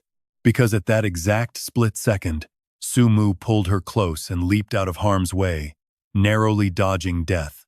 Ting Shui Jiang Yuan looks at him with deep gratitude, whispering, "Thank you, Mu Shen." Su Mu just brushes it off, telling her to stay alert as he sinks into deep thought. That specific attack from the Tree Dark God seemed entirely aimed at him. Meanwhile, the other players are desperately throwing everything they have at the massive treant. But their damage numbers are so low, it is making them pretty frustrated. Angry shouts echo across the battlefield. The stats on this treant boss are just downright ridiculous. 30,000 health points, a crowd control root skill, plus self-healing. How are they even supposed to fight this thing? To make matters worse, smaller tree monsters start spawning right beneath the Tree Dark God. Getting a massive buff, they grow extremely hostile, opening their giant mouths to threaten the players. And honestly, who can blame them? They all immediately turn their eyes to Su Mu. Ting Shui Jiang Yuan is no exception, whispering in a low, tense voice, "Mu Shen, got a game plan?" Facing this extreme danger, Su Mu does not show even a single hint of fear. He smirks with absolute confidence, reassuring her, "Do not panic. You guys handle the small tree monsters like before, and I will take down the big guy." Hearing this, Ting Shui Jiang Yuan immediately nods. "Then you must be extremely careful. Leave this side of the battlefield to me." Su Mu gives a brief nod deal. Right after, she yells out fiercely, "Do not panic, everyone. Gather up now." Warriors and assassins fall in behind the Ting Shui vanguard. Mages, archers, and Ting Shui Tio to move together. "Mages and priests, follow me." The moment she speaks, the players instantly split into 3 groups. She quickly commands tree monsters at 10 o'clock, and 1 o'clock, warriors suppress them. Rangers focus fire at 3 o'clock, and mages form a tight defensive circle. Watching from behind, Su Mu is quite pleased with how organized everyone is. No wonder Zhang Van is capable of holding down a safe zone in the future. Is she already showing her true talent now? Right at that moment, the Tree Dark God suddenly locks its gaze on him, instantly firing a barrage of razor-sharp vines directly towards Su Mu like lightning. He clicks his tongue, wondering why the hell this Tree Dark God is always targeting only him. Sure, it hits incredibly hard and has crazy high health recovery, but he knows its weak spot. The sole lord of the Greenbend Forest was once a friend of humanity, but demonic energy corrupted it. Its fatal weakness is the heart. With a clear target, Su Mu's figure blurs as he darts through the air. Charging straight at the Tree Dark God, he unleashes a blazing fireball right at its glowing heart. Unlike the others, look at those numbers. His damage is so high, they are left in disbelief. We only deal a miserable 12 points of damage per hit, but Mu Shen is hitting that hard? What an absolute monster. Little do they know, Su Mu is not even remotely satisfied with this. He grumbles to himself, "This treant's skin is way too thick. It will take 50 fireballs just to kill it. What a pain." Still, damage dealt directly to its conflicted, guilt-ridden heart cannot be restored by any of its recovery skills. Keeping that in mind, Su Mu uses Wind Shadow to soar up into the sky. Without a single second of hesitation, he fires another massive ball of flame straight at the Tree Dark God's heart. As long as he avoids getting hit and manages his spiritual energy, he can easily solo this boss to death. But he cannot let this boss mess up Jiang Yuan's rhythm. Su Mu decides to draw it away. Making up his mind, he shouts down to her, "Jiang Yuan, I am leaving this area to you. Hearing him, Ting Shui Jiang Yuan nods back instantly, before continuing to direct her squad, sending some priests back to the respawn point to heal up and restore their status. Once the orders are given, she turns her gaze toward Sumu, her eyes filled with deep worry for him. Meanwhile, the tree dark god continues to lash out with its razor vines. Astonishingly, they grow at a blinding speed, yet they still cannot lay a single scratch on Sumu, except for shadow defense. He also gets movement speed buffs, granted by both the village chief's blessing and the fastest man. So these stats are totally useless to him. Meanwhile, Sumu notices something quite crucial. These newly formed, thinner, thorny vines are still directly connected right to the Treant Lord's heart. Check this out, he doesn't even hesitate before unleashing a massive fire array, burning every single one of those vines to ashes. The scorching heat sends the Treant Lord into a screaming frenzy. But this beast won't go down that easily. Sumu knows this, quickly leaping back several meters to keep his distance. At that exact moment, he calls down his heavenly firestorm, completely enveloping the Treant Lord's giant body in roaring flames. The boss desperately tries to flee, but unfortunately, its feet are locked solid by a double layer of frost, making any escape completely impossible. Seizing this perfect opening, Sumu spins the spear in his hand. He smirks. How does it feel to taste the dual elements of ice and fire? Meanwhile, nearby on the ground, Ting Shui Wanner is busy directing players to cut down the Treant Lord's remaining minions, when she suddenly notices the boss's health is down to just 1/3. She lets out a soft sigh of relief. Sumu will probably need about 2 more minutes to completely finish it off. Instantly turning back to her raid, Ting Shui Wanner shouts out her commands. Just 2 more minutes. Hold the line, keep your formations tight, and launch another full assault. Do not let even a single mob break through our defense. Thanks to their strong support, Sumu has a smooth fight over here, completely free from any interference. He successfully freezes the Treant Lord, shaving its health bar down to a sliver, leaving him extremely satisfied with his work. Sumu nods and smiles. The freezing bind of Shuanghua Wu came at the perfect time. Now let's end this with one final strike. Right as he speaks, a bright, blazing flame erupts from his spear, racing directly toward the Treant Lord. The boss only manages to scream out its final, hateful curse before burning to death. Its entire massive body is blasted into tiny fragments, dissolving completely into the surrounding air. Even if it wanted to beg for forgiveness, it is far too late. The second the Treant Lord crumbles, all the wooden minions across the battlefield collapse instantly. The players, who were in the middle of a blood-pumping slaughter, are caught completely off guard by this sudden change. Right at that moment, a global system announcement flashes across everyone's screens. Sumu has achieved the world's first solo kill of the vengeful Treant, rewarding him with an exclusive, world-first individual treasure. And not just him, every player in Novice Village 818 gets rewarded for completing the quest. In the blink of an eye, deafening cheers of joy erupt from all directions. Ting Shui Wan'er smiles with pure satisfaction. He actually pulled it off. Meanwhile, spectators watching this fight from the outside are completely frozen in absolute shock. 200 potential points for every single member? Isn't that like having free attribute points 2 levels higher than us? Just look at this. The online forums are completely blowing up right now. Endless jaw-dropping comments flood the threads, easily securing them the top trending spot of the day. But Sumu obviously has no idea any of this is happening. He is staring at his earned rewards, a slow grin finally spreading across his face. With the Treant's essence in hand, the materials needed to activate the Death God's handbone are finally ready. Without wasting a second, he starts leveling up, instantly reaching level 9. Next is activating the Death God's handbone. It's time to see exactly what dark secrets this mysterious relic is hiding. The moment the Death God's handbone activates, Sumu is forced to consume 3,000 drops of dried blood, 3,000 mummies, and the Treant's essence. Eerie purple light continuously swirls around the skeletal hand, lifting it up to float ominously in midair.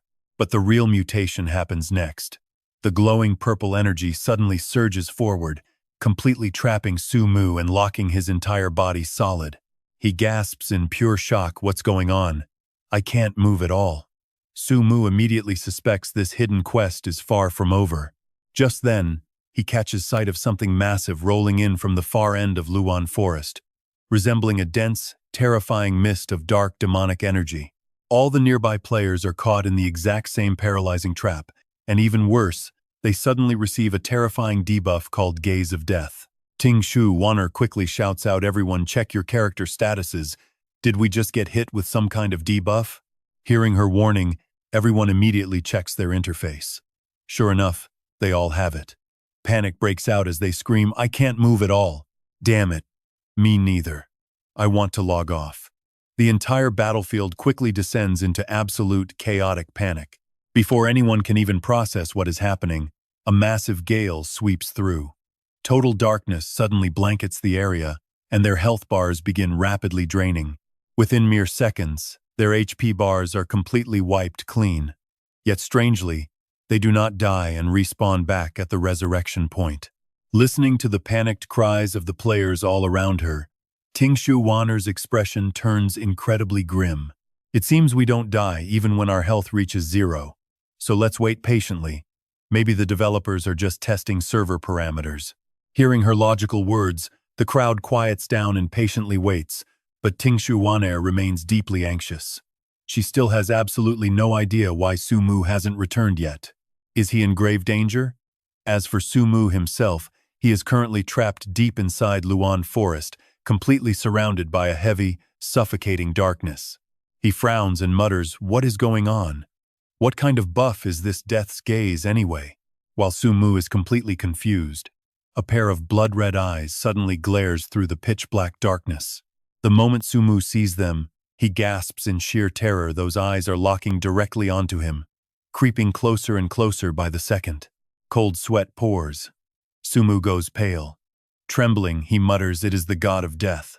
Isn't the god of death the ultimate raid boss from the hardest dungeon, appearing only when the world ends? No one has ever cleared the death temple.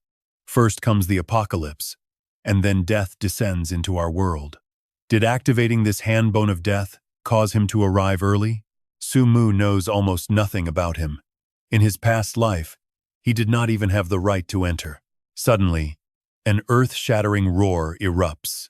Su-mu flinches reflexively. He cannot move, his eyes filling with absolute paralyzing dread. There is no mistake. That is the voice of death, the exact sound he heard before dying last time. Before long, a towering figure with glowing red eyes and a massive, gaping mouth manifests right in front of him. Devastating waves of dark energy roll off his body, suffocating anyone who dares to even stand near him. Su-mu panics, stammering, "Look at that giant scythe. Death is really here. Am I seriously going to die again right after regressing? This is so unfair. I just started." As horrific memories of his past life rush back, Su-mu shivers uncontrollably. He tries to move, but his body is completely locked down. Biting his lip, he curses, "Damn it. This binding is unbreakable." Just then, the deep, hollow voice of death rumbles through the heavy darkness. He speaks, light is gone, darkness descends, the gods have fallen, and death rules the skies. Su-mu looks up to find those vicious eyes locked onto him. That massive, gaping mouth slowly twitches as it lets out a skin-crawling sound. His voice echoes, "Young mage, do you want to live? I will give you a single chance." He demands that Su-mu join the Death Temple, promising to make him the ultimate Death Archmage with absolute, world-ruling power. Hearing this, his terror turns to shock. What kind of crazy scenario is this? Is this a joke? The actual god of death is talking to him? Since when does Apocalypse even have a hidden class like Death Archmage? That is an insanely broken build. Suddenly, the system pops up with two options, accept or refuse. His jaw drops when he sees them. Let's be real. This looks like a total scam falling right into his lap. But honestly, both paths are absolute nightmares. Accept, and he becomes the enemy of all humanity. Refuse, and death will erase him on the spot. He cannot afford to die here. His precious first kill rewards and that hard-earned evil dragon armor would all be lost forever. As Sumu stands there, hesitating, that deep, chilling voice echoes through his mind once more. He commands young mage, declare your choice. Terrified, Sumu stalls for time, yelling, wait. This is hard. Let me think. Betraying humanity to serve the enemy means falling into eternal darkness forever. That is not an option.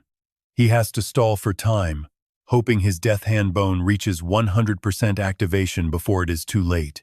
But death keeps breathing down his neck, demanding his final choice, while the hand bone activation progress is agonizingly stuck at only 95%. Sumu bites his lip.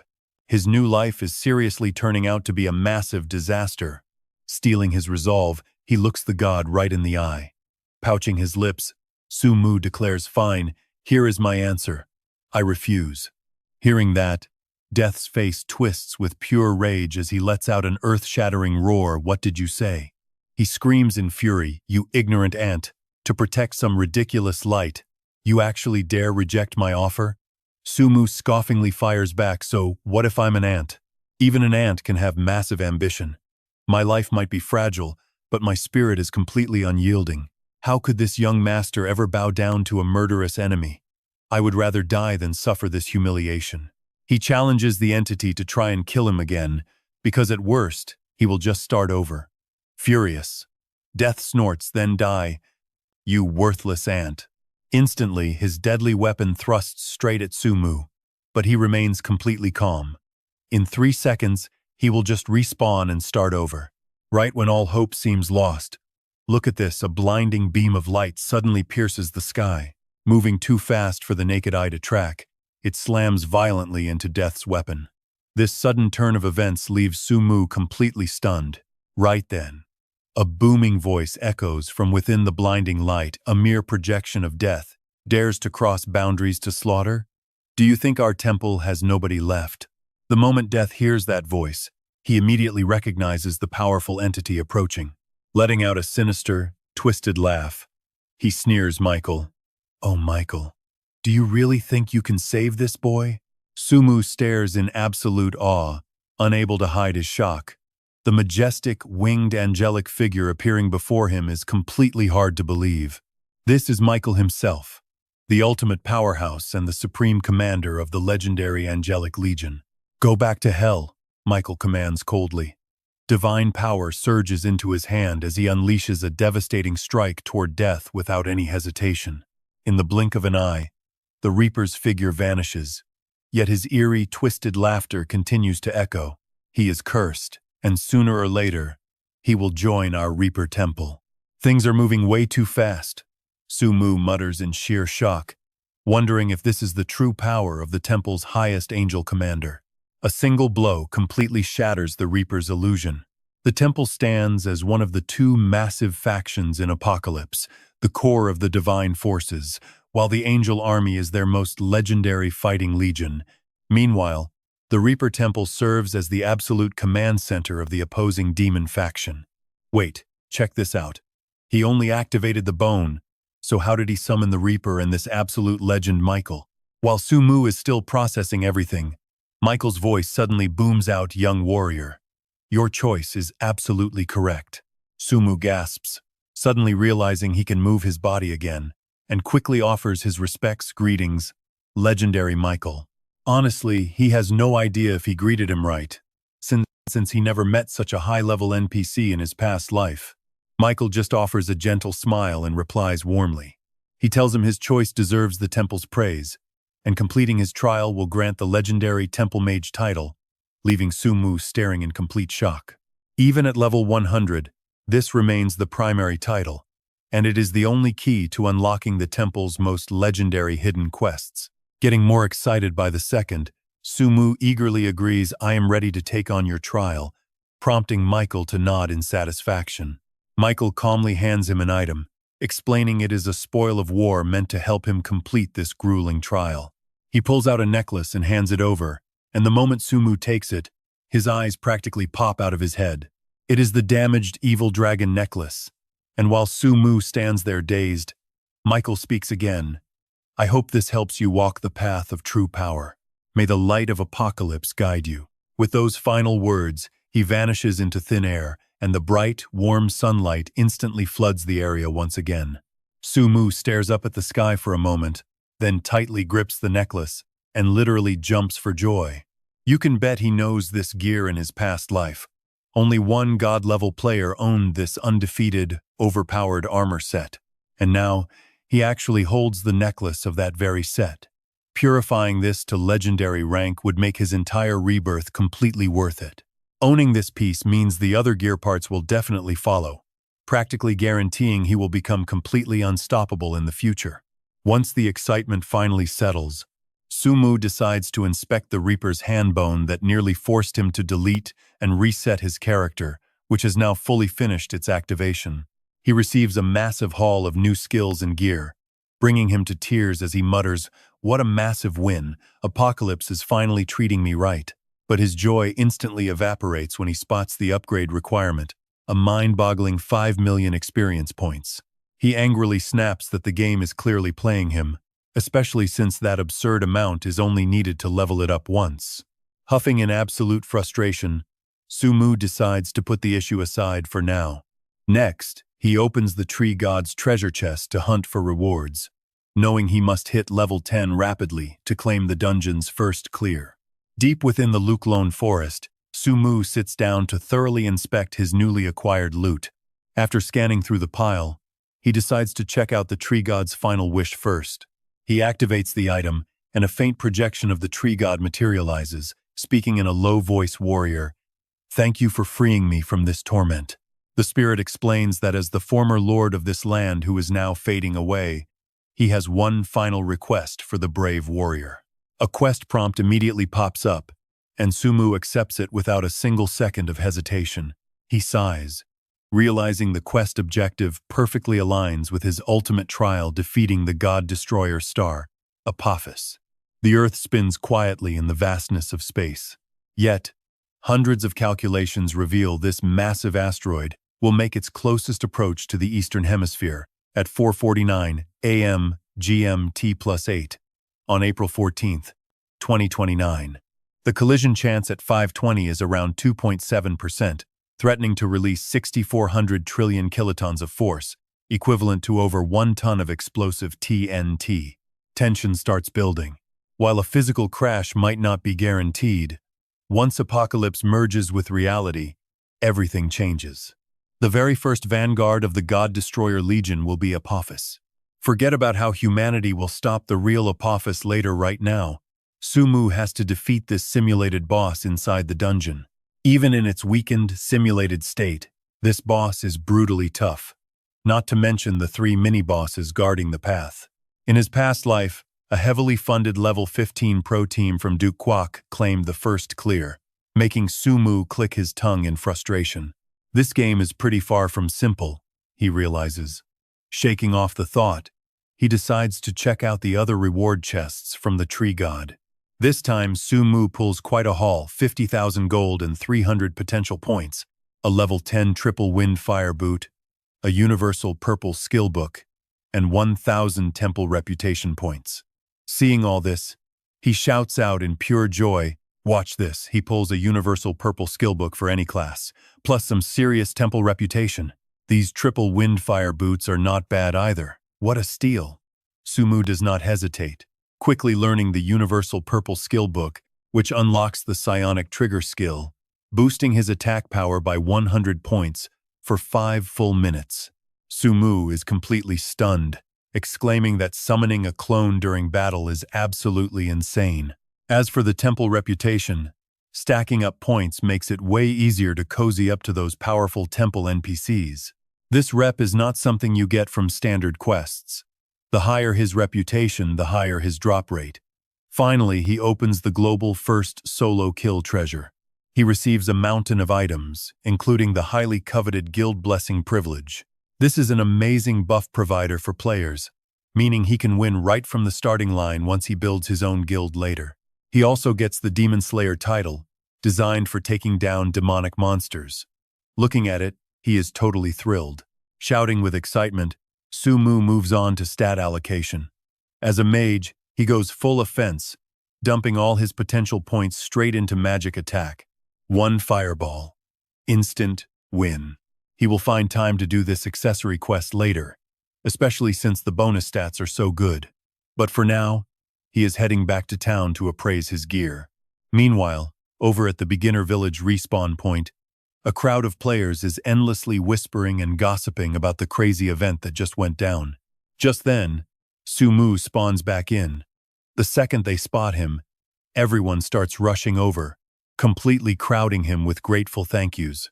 This sudden warmth actually catches him off guard. Sumu quickly steps back, politely smiling, and telling them to keep working hard on leveling up. In Beginner Village 818, let us be the very first players to reach the main city. At this point, they will listen to anything he says, nodding along in total agreement. Meanwhile, the chief of VSA is absolutely losing his mind with rage. He roars in anger. Damn it. That global first kill should have been a glorious achievement belonging to our wing country. He demands Johnson to report their current progress. Johnson quickly delivers the update, but hearing it only makes the chief even angrier as he yells out once more. If you cannot pull this off, you are fired. Johnson feels utterly helpless too, since the difficulty of this quest is just way too high. Back in the game, a beautiful alchemist, standing right outside the apothecary shop, waves her hand to greet Sumu. He is here to buy 100 bottles of purification potion and holy water, but the price tag is honestly jaw-dropping. Sumu really feels the pinch here. Purification potion is 200 gold, and holy water is 100,000 gold a bottle. Even with all his reward gold, purifying this evil dragonbone necklace is a massive financial blow. The apothecary owner quickly hands over the items, thanking him with total sincerity. Thank you so much for punishing those male players, and thank you for protecting our village. Sumu simply smiles back, do not mention it.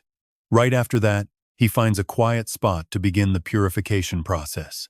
He keeps muttering to himself it has to roll legendary quality. In my past life, I never even got to lay eyes on legend-grade gear. Before long, the purification process succeeds. Looking at the glowing light radiating from it, Sumu is absolutely thrilled. And of course, he gets that legendary gold quality. Look at that, his luck after regressing is downright insane. He pulls out a special card with a smirk. Does this mean my perfect appraisal card finally has a use? Time to use it. In a split second, the evil dragon necklace is enveloped in a pale golden light. The appraisal is a massive success, confirming its legendary quality and revealing some incredibly powerful stats. He is completely thrilled, as the magical attack on this single necklace is actually higher than his purple weapon, featuring both elemental damage and resistance. Better yet, his current stats have skyrocketed. Clearing the ancient wood temple will be a breeze, though completing the hidden quest of a zero-damage run will still take a bit of effort. So, Sumu decides to go grind some levels, quickly sweeping through and clearing the nearby forest monsters. But right at that moment, a sudden flash of light pierces the sky. He frowns and mutters, "It is here, the apocalyptic star Apophis."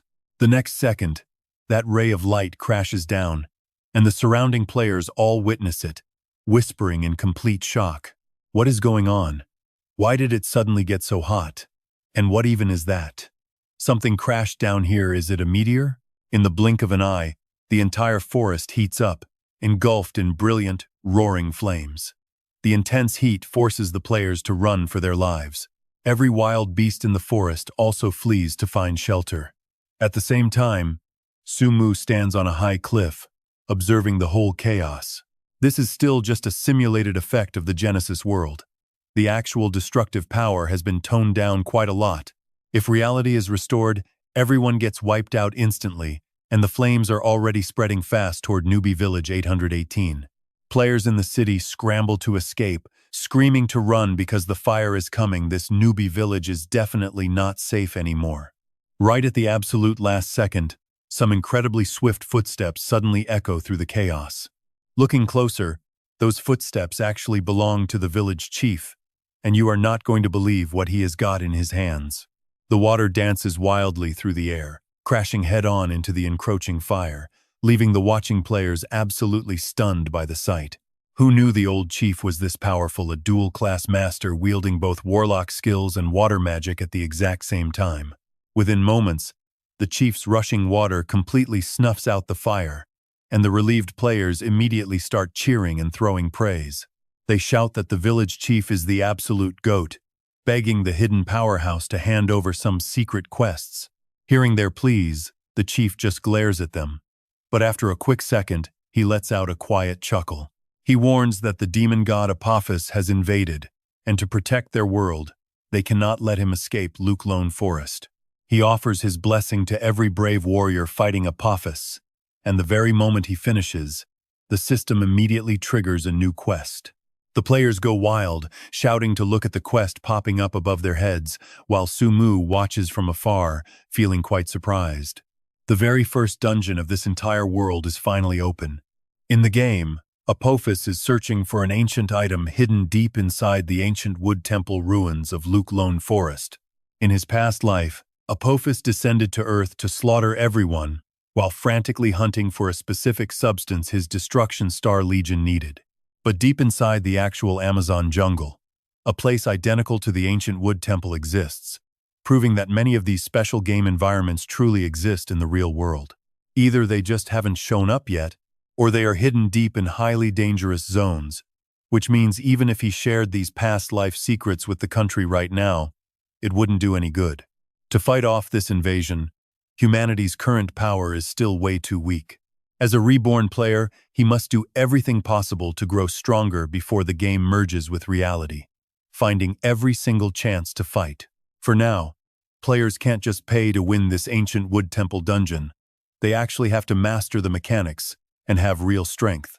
Still, this dungeon is bound to trigger a massive hype wave, and honestly, you have to admire the guts of anyone trying to clear it first. Sumu decides to let them suffer through the grind first, while he simply logs out to take a quick nap and recharge his batteries. Meanwhile, a quiet night passes in the real world, and morning light begins to shine over the city once again. Inside a quiet apartment building, after getting a long and deep sleep, Sumu finally opens his eyes and wakes up. He stretches with a wide yawn, thinking that sleeping in a real bed is way better than the gaming pod, then checks the forums to see how the dungeon noobs are doing. The forums are absolutely buzzing right now, with players everywhere frantically discussing the secrets of the ancient wood temple. Sumu casually scrolls through the posts and snorts, muttering that this is nothing compared to the terrifying stuff coming later that will scare them to death.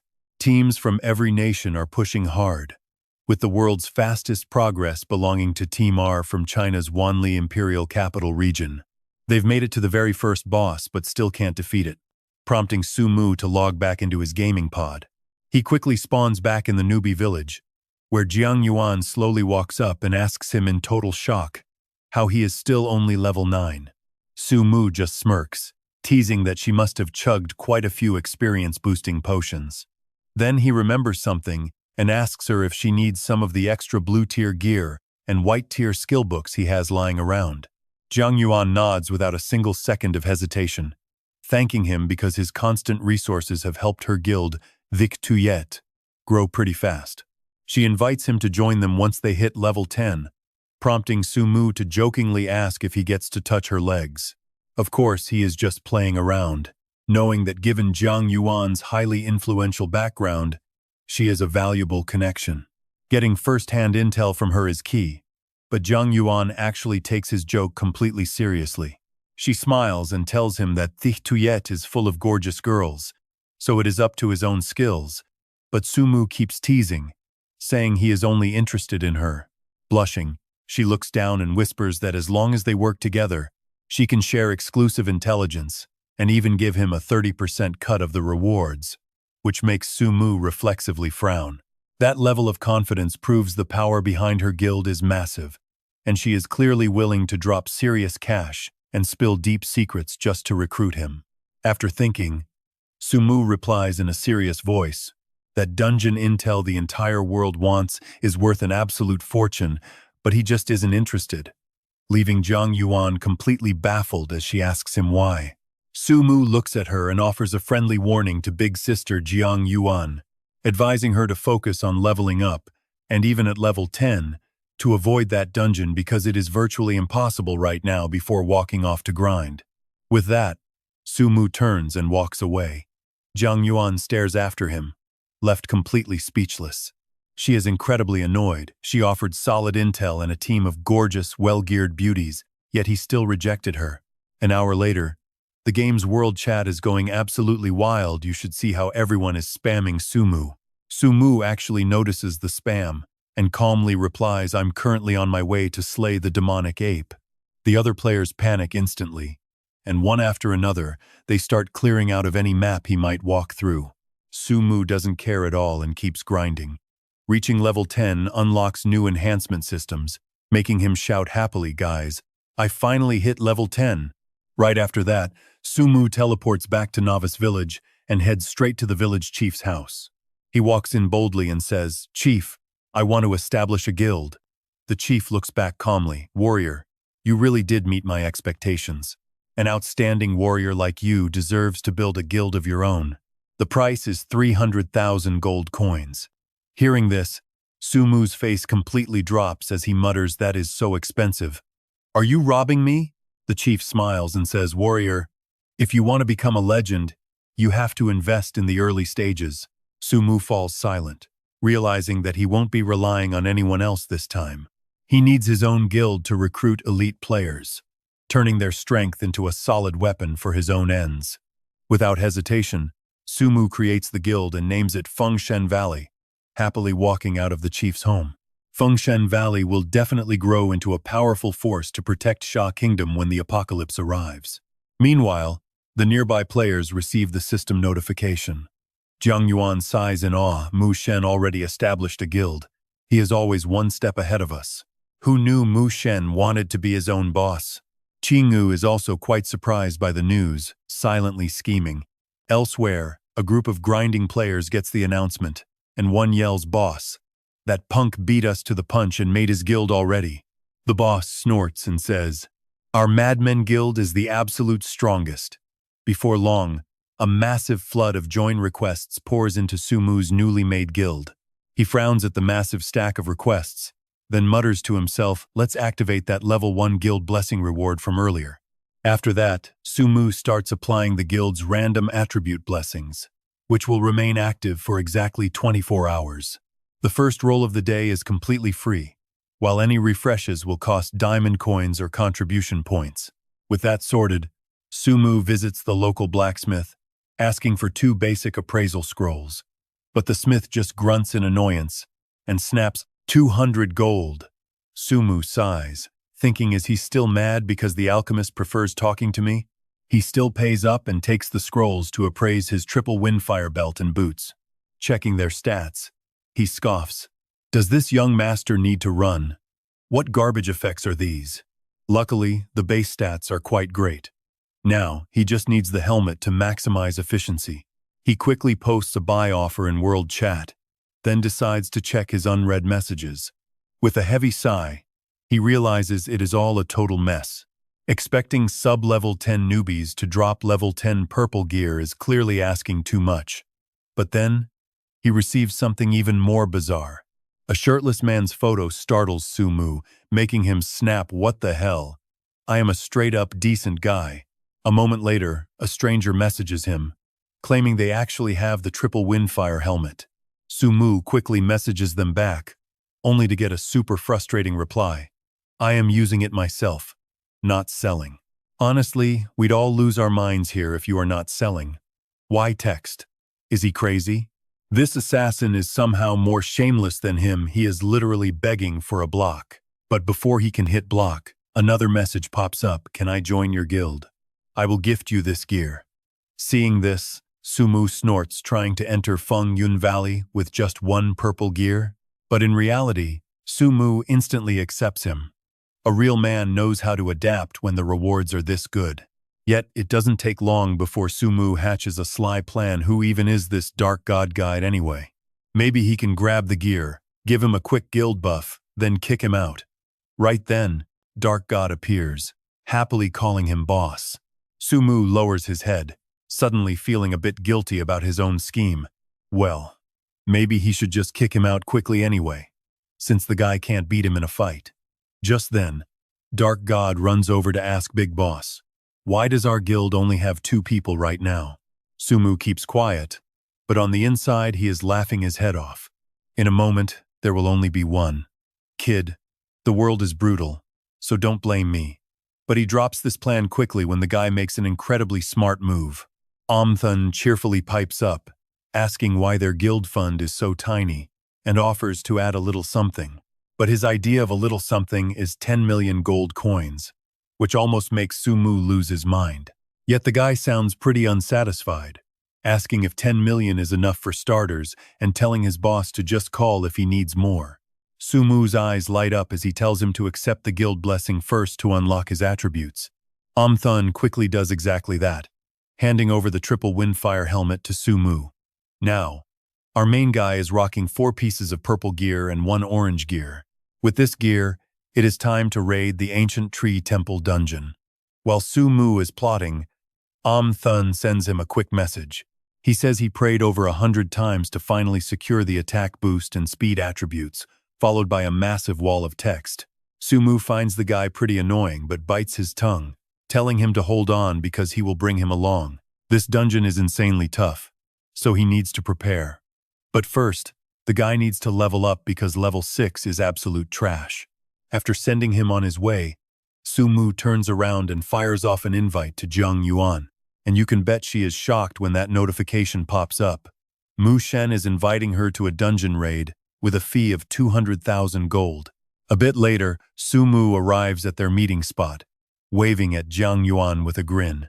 He asks if the leggy beauty has decided to get on board yet. She turns to look at him, her eyes filled with doubt. Is he kidding? She asks. Is he actually sure they can clear it? Jiang Yuan frowns, pointing out that everyone else is stuck on stage 1. When the monster is close to death, it enters a berserk state that absolutely no one can survive. Sumu shrugs it off, telling her that is just because they are all pretty trash. With supreme confidence, he smirks and says if she wants in, she should bring the entry fee to him at 9 o'clock. Clear guaranteed. Jiang Yuan is still extremely hesitant, so she keeps pressing. What if they fail, she asks. He shakes his head, laughing. That is not happening. But if they fail, she gets a full refund. But if they clear it, he wants her. That cheeky line instantly makes Jiang Yuan pretty furious. But then Sumu realizes he went a bit too far. He immediately bolts, teasing her as he runs, saying he was just joking and telling sister Jiang Yuan not to be mad. Half a day later, Sumu and Jiang Yuan are already waiting at a designated empty clearing. Soon after, Amthun comes running over, shouting that he leveled up. But he quickly notices someone else is standing there, crying out in surprise if this incredibly punctual beauty is also their teammate. He feels so lucky, asking his boss for an introduction and waving hello to the gorgeous lady. He suggests they get to know each other since they are fighting together, and maybe she can help him shout some ads on the megaphones. Sumu gives him a warning glare before turning to Jiang Yuan with a warm smile, welcoming her to the party. Jiang Yuan simply gives a slight nod without saying a single word. Right then, Amthun grabs a megaphone and starts yelling, advertising that Mu Shen is taking down the dungeon boss.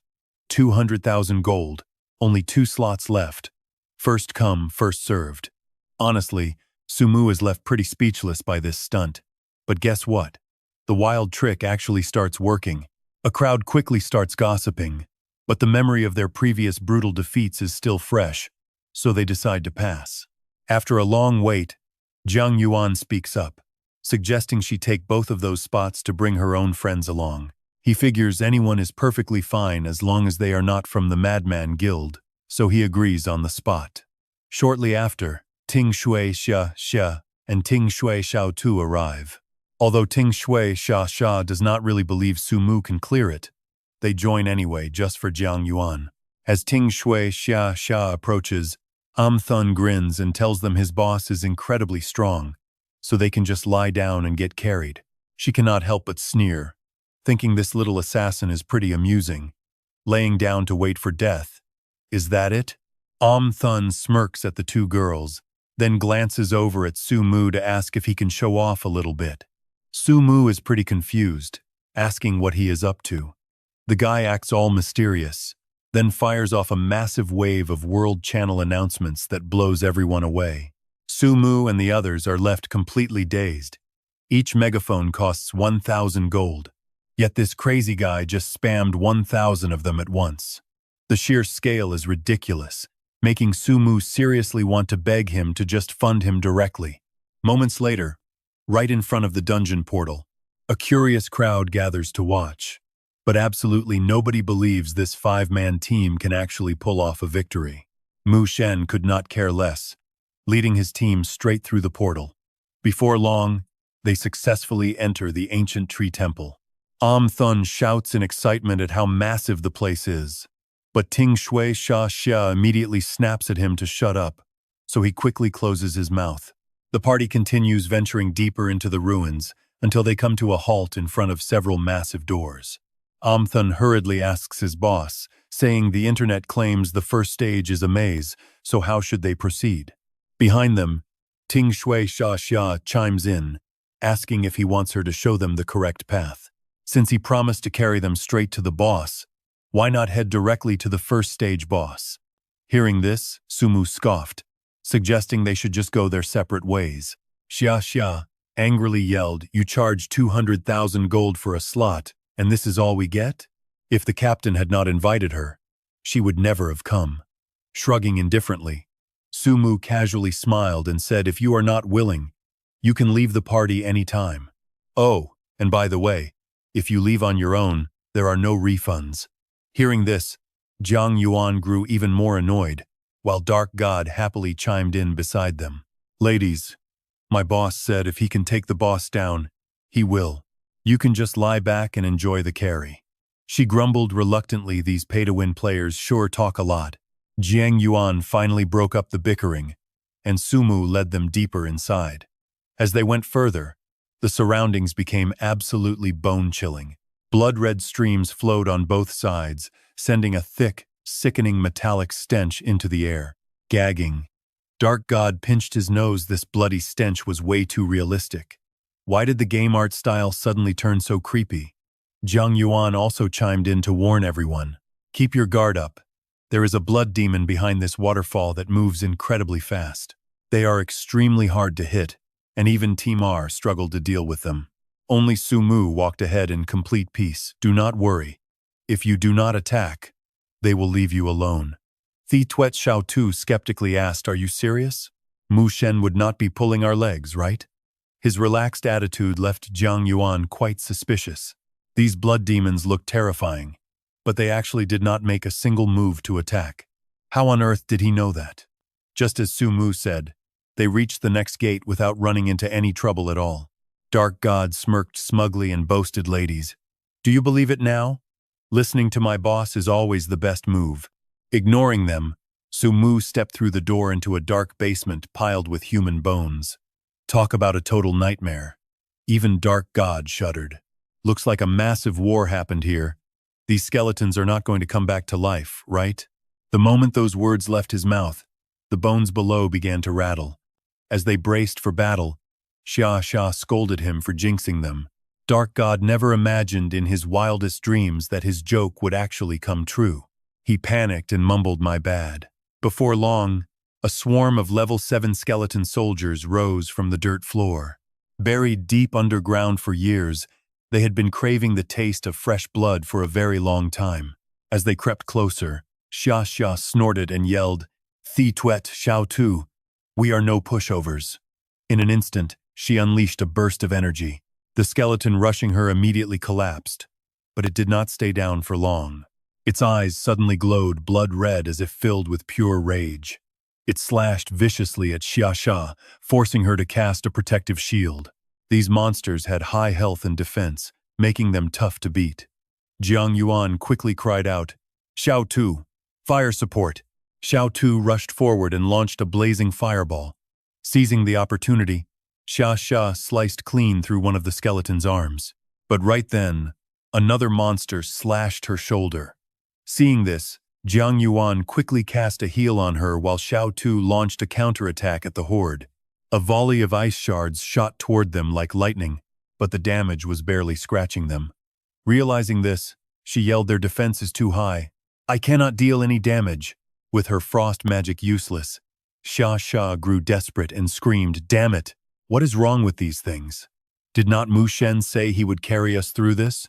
That big liar? Just as she complained, a massive fireball erupted from behind them, engulfing several skeletons. It was, of course, Su Mu stepping up. He calmly said, "Relax. I will handle this." With a swift flick, he spun his staff in his hand. A thick sheet of frost instantly swept over, freezing the skeletons solid. But he was not done yet. Su Mu unleashed a barrage of fireballs combining fire and ice to obliterate them in agony. Unbelievable, right? The other 4 players stood frozen in absolute shock. Xia Xia cried out in utter disbelief, "Is this damage even legal?" Seeing this, Jiang Yuan finally believed they actually had a shot at the boss. With the skeletons completely wiped out, Su Mu calmly turned to them and spoke. "Skeleton soldiers have no elemental resistance, so they die easily. Do me a favor and pick up the loot. Will you?" The 4 quickly rushed to gather the loot, but to Xia Xia's immense frustration, everything automatically went straight into Su Mu's inventory. "Does all the loot seriously go to the captain? That is so unfair." Shrugging indifferently, Su Mu replied, "What can I say? I am broke. But hey, you guys did pretty well in that fight. Very brave." She snorted, "Do not think I cannot tell you are being sarcastic." Su Mu shrugged, ignoring her complaints as he began to walk away. Dark God laughed and urged them, "Come on, ladies, do not fall behind. This run is definitely worth every penny." Xia Xia snapped, "Shut up, you total simp." A moment later, they reached a massive cliff split into 2 elemental paths, ice and fire. Jiang Yuan cried out in surprise, "This is completely different from the path Team R took." Shaking with pure fear, Xiao Tu trembles and says that going left means becoming a frozen rabbit, while going right turns her into a charcoal-roasted bunny. Za asks in disbelief if he has a death wish, but Su Mu is completely calm, saying he will go alone, return in 5 minutes, and needs Jiang Yuan's shield. Jiang Yuan immediately listens and summons a protective shield for him. Confused, Thun asks what their leader is doing, but Mu Shen does not answer as he quickly leaps straight down into the fiery pit. His figure glides gracefully through the air. Despite some obstacles, Su Mu dodges every single one of them. Up on the cliff, Jiang Yuan and the other 3 have no choice but to wait as Za skeptically asks where Mu Shen is even heading. Jiang Yuan shakes her head, admitting she has no idea, though he seems to know where the monsters spawn. Meanwhile, Su Mu finally reaches the exact spot he wants and stops. He raises his staff high, shattering a massive block of ice that is encasing a flame in the distance. Before long, he makes it back to the cliffside, and Jiang Yuan asks curiously what he just picked up. Za Exa pouts and scoffs, complaining that he is being too secretive and must want to keep the treasure all to himself. But Su Mu just chuckles and pulls out a tiny chicken. Jiang Yuan is confused, noting that no report has ever mentioned this specific item before. She asks if it even has a use. He calmly replies they'll find out soon. Right after, they enter the icy zone. This place is insanely cold, dropping their stats quite a bit, and a moment later, the ice starts to shake violently. "Get ready!" because Su Mu suddenly yells. "It is here!" A sharp, heavy tail bursts through the ice. Right after, the massive body of a giant centipede crawls out, revealing itself as a level 10 human-faced centipede, an elite monster. It suddenly lets out a deafening screech, a sound so incredibly awful that Su Mu and his team have to cover their ears to block out the noise. Shaking off the sound, Su Mu charges forward while loudly shouting instructions to his party. He tells them to focus, resist the interference, and scatter quickly.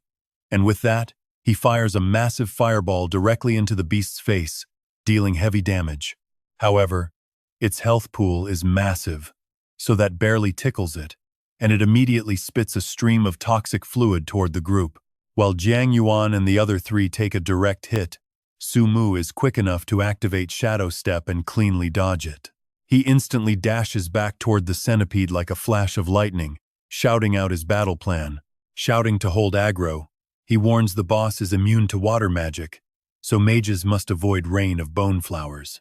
Seeing that he was left out, Thon hesitantly asks what he should do, but Su Mu replies that the squishy little assassin should just sit tight on the sidelines and stay out of trouble. Now, Sumu stands right before the centipede. Looking up, he sees its giant maw opening to spit right at him, forcing him to quickly pivot and dodge the incoming blast. If that skill lands, his health bar will be completely wiped out, even with his high defense and current hit points. Securing a flawless clear is his ultimate quest, meaning he absolutely cannot let this monster touch him, not even for a single drop of blood. With that, he raises his staff and commands everyone to strike. Their skills rain down instantly on the boss, and its health starts dropping. Sumu nods in satisfaction. Great job. The stun lands for 3 seconds. Seizing this great opportunity, everyone unleashes a massive barrage of attacks, dropping its health below half before delivering one final burst right as the stun wears off, then backing away. Suddenly, the centipede lashes out. It attacks everyone in sight. Thun runs for his absolute life, screaming in panic for it to back off before he is forced to track down its ancestors. Jiang Yuan urgently warns the team to watch out, but Sumu leaps forward to block the beast, shouting for them to run since he holds all the aggro. Instantly, his figure flickers like a phantom, effortlessly gliding right through the deadly tornadoes whipped up by the centipede. Meanwhile, he fires back with a massive fireball. No joke, his teammates are left completely speechless watching his insane moves. They wonder if Mu Shen is using speed hacks, praising their leader's incredibly smooth and stylish movement. Under Su Mu's relentless assault, the centipede's health bar plummets to just 750 points.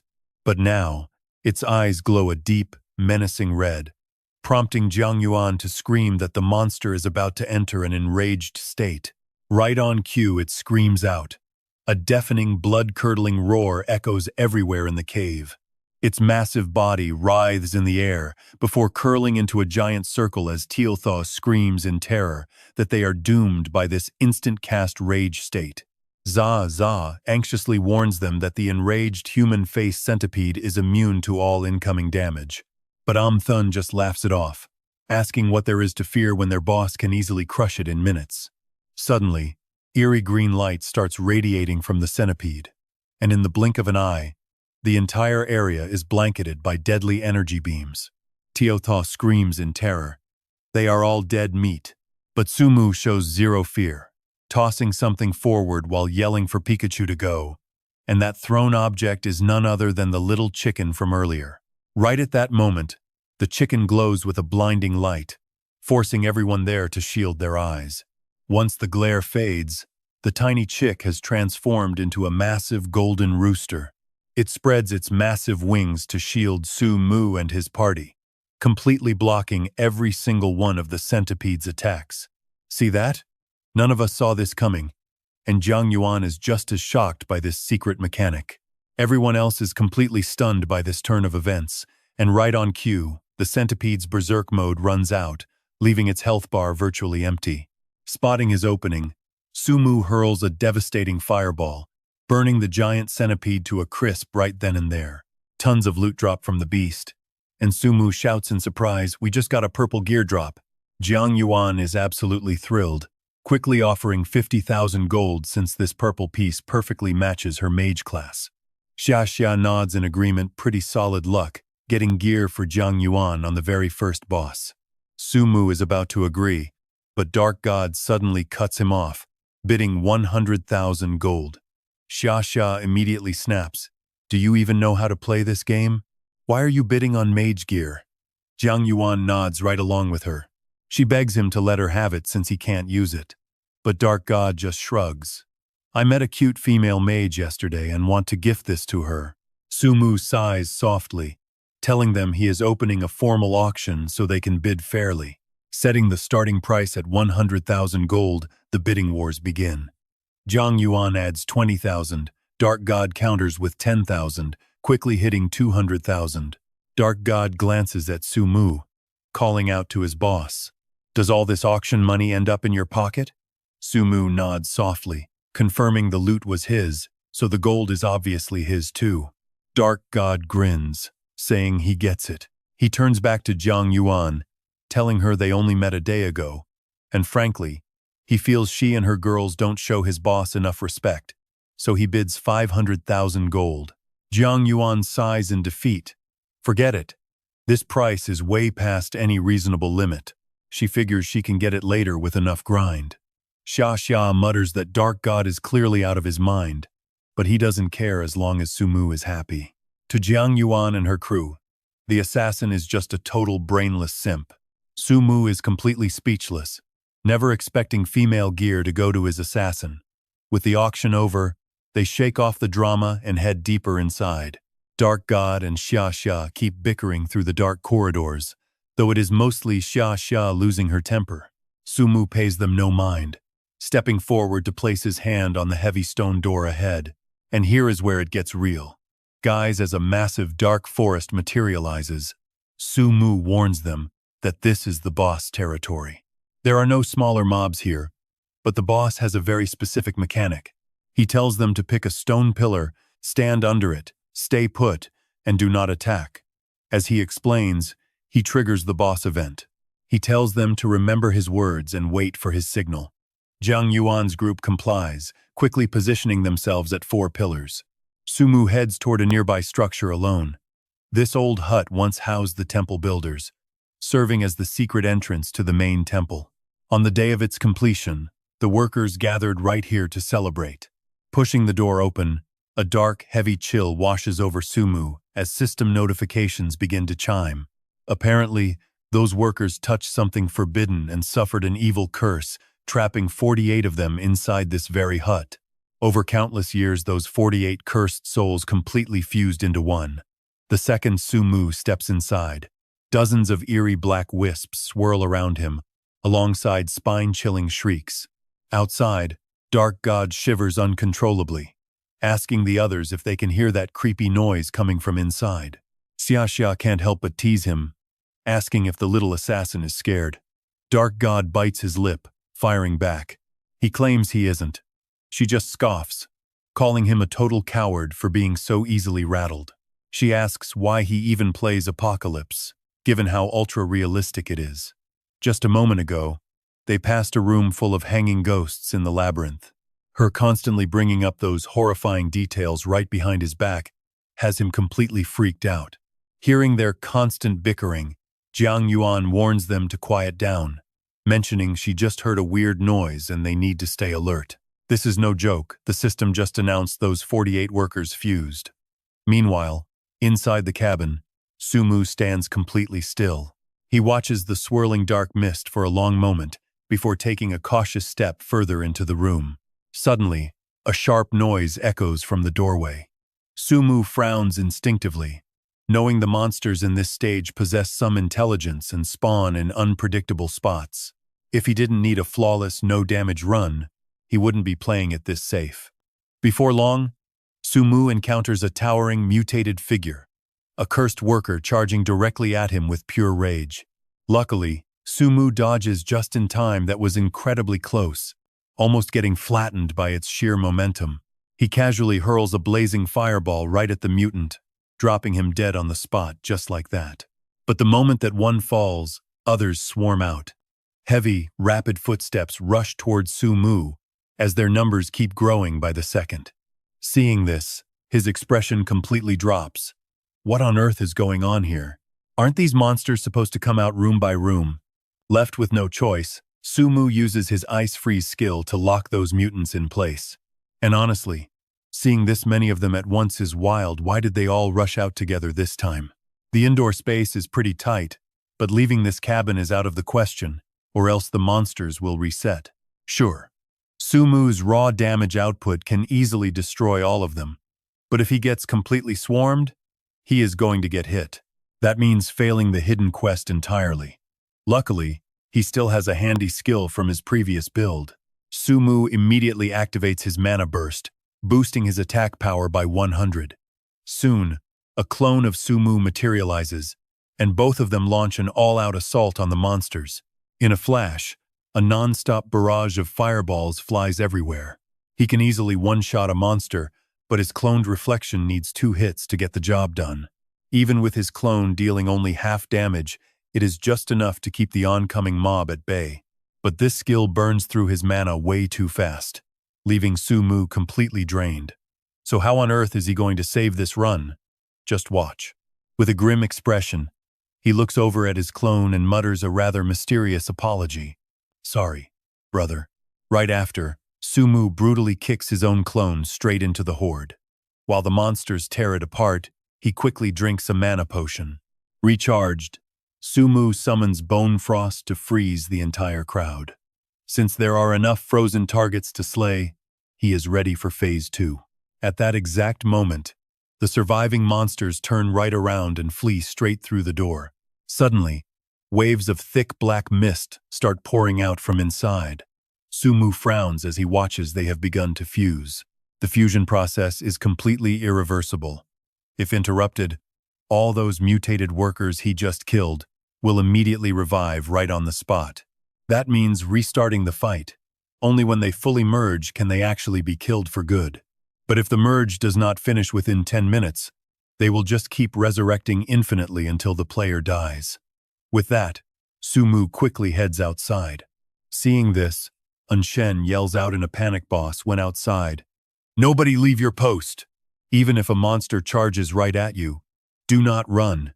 Wanner hesitantly asks, what if we get killed? And Shen smirks and fires back, still no running. Just follow the boss's orders.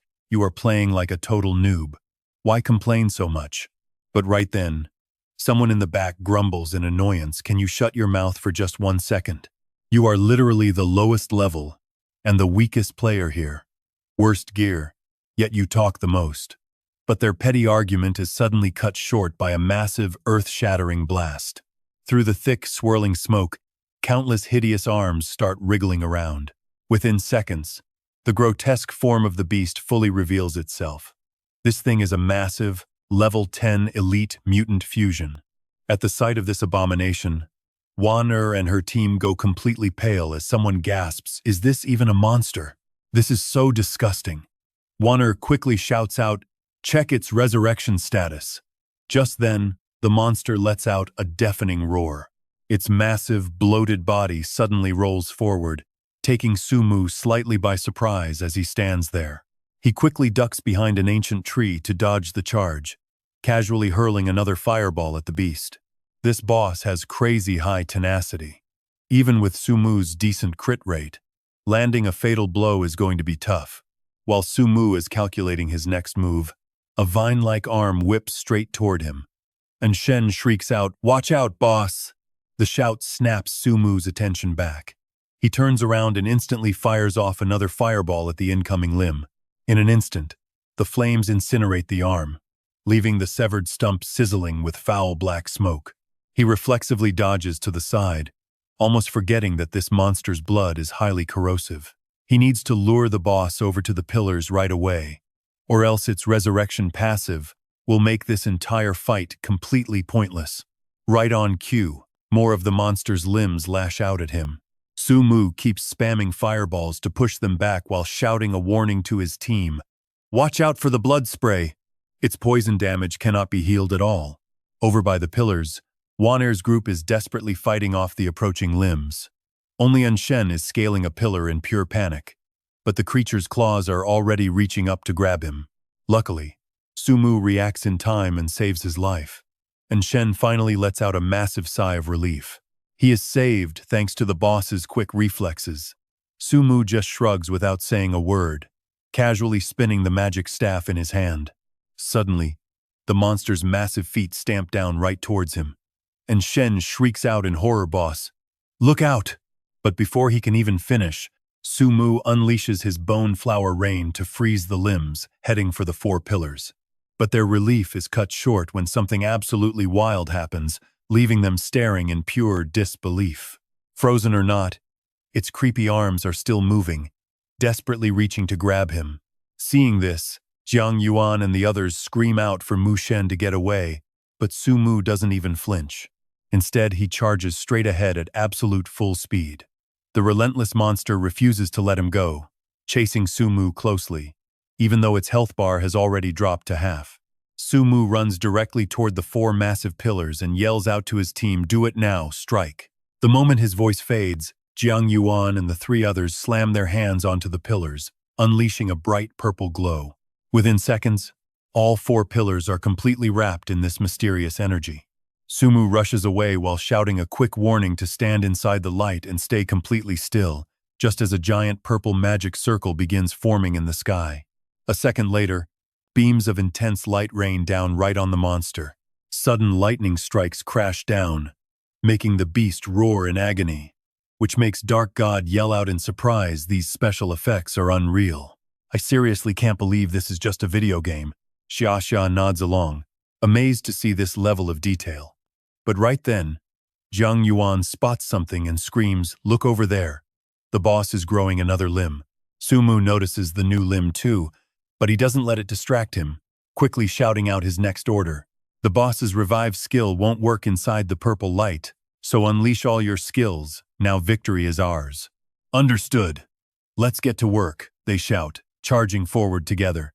Xia and Dark God deliver 2 massive slashes to the beast, while Jiang Yuan and Tuo To summon giant fireballs to burn it alive. Under their heavy, coordinated assault, the monster's health bar quickly empties, and its giant, grotesque body begins to melt away. Dark God cheers happily, shouting that his boss is simply the best, while Xia laughs and celebrates getting the server's first clear on boss 2. Their joy dies instantly. Things take a sudden, terrifying turn. "Wait!" She cries out that the corpse is moving. Hearing her, Dark God spins around, but the monster is gone, replaced by the workers who have finally returned to their normal human forms. They immediately bow down to thank Sumu. "Thank you for saving us from the darkness," they say, knowing their sins are unforgivable, but grateful they have faced their punishment. As a token of gratitude, they offer to hand over all their wealth. Suddenly, a massive pile of valuable treasure starts dropping before them, and it is not just a few coins, but 2 giant chests overflowing with endless gold and silver. Staring at the massive loot, Sumu nods with satisfaction. The loot from this run is pretty solid, and Dark God screams with excitement that they got purple gear again, and 2 pieces at that. Sumu steps up to open the chest, revealing a frosty glazed belt and frosty glazed boots. Hearing this, Tu Tho's face completely drops as she gasps in disbelief, asking if this is some kind of joke. Dark God is just as shocked, saying his boss has some insane luck. He says he is going to buy all 3 to gift to a girl. But Sumu feels awkward and quickly says it is better to put them up for auction. He immediately puts the items up for auction, and Dark God instantly bids 500,000 gold coins for each piece without hesitating. He glances at Jiang Yuan and asks with a smirk if she wants them. But Jiang Yuan immediately shakes her head, saying she doesn't. Dark God grins proudly, saying that's perfect. The 3 from Ting Shui Tu Truk are left completely speechless, and Xia grumbles in annoyance that this guy literally treats money like trash. Sumu watches the whole thing and sighs, remembering that they actually have a female sorcerer with them.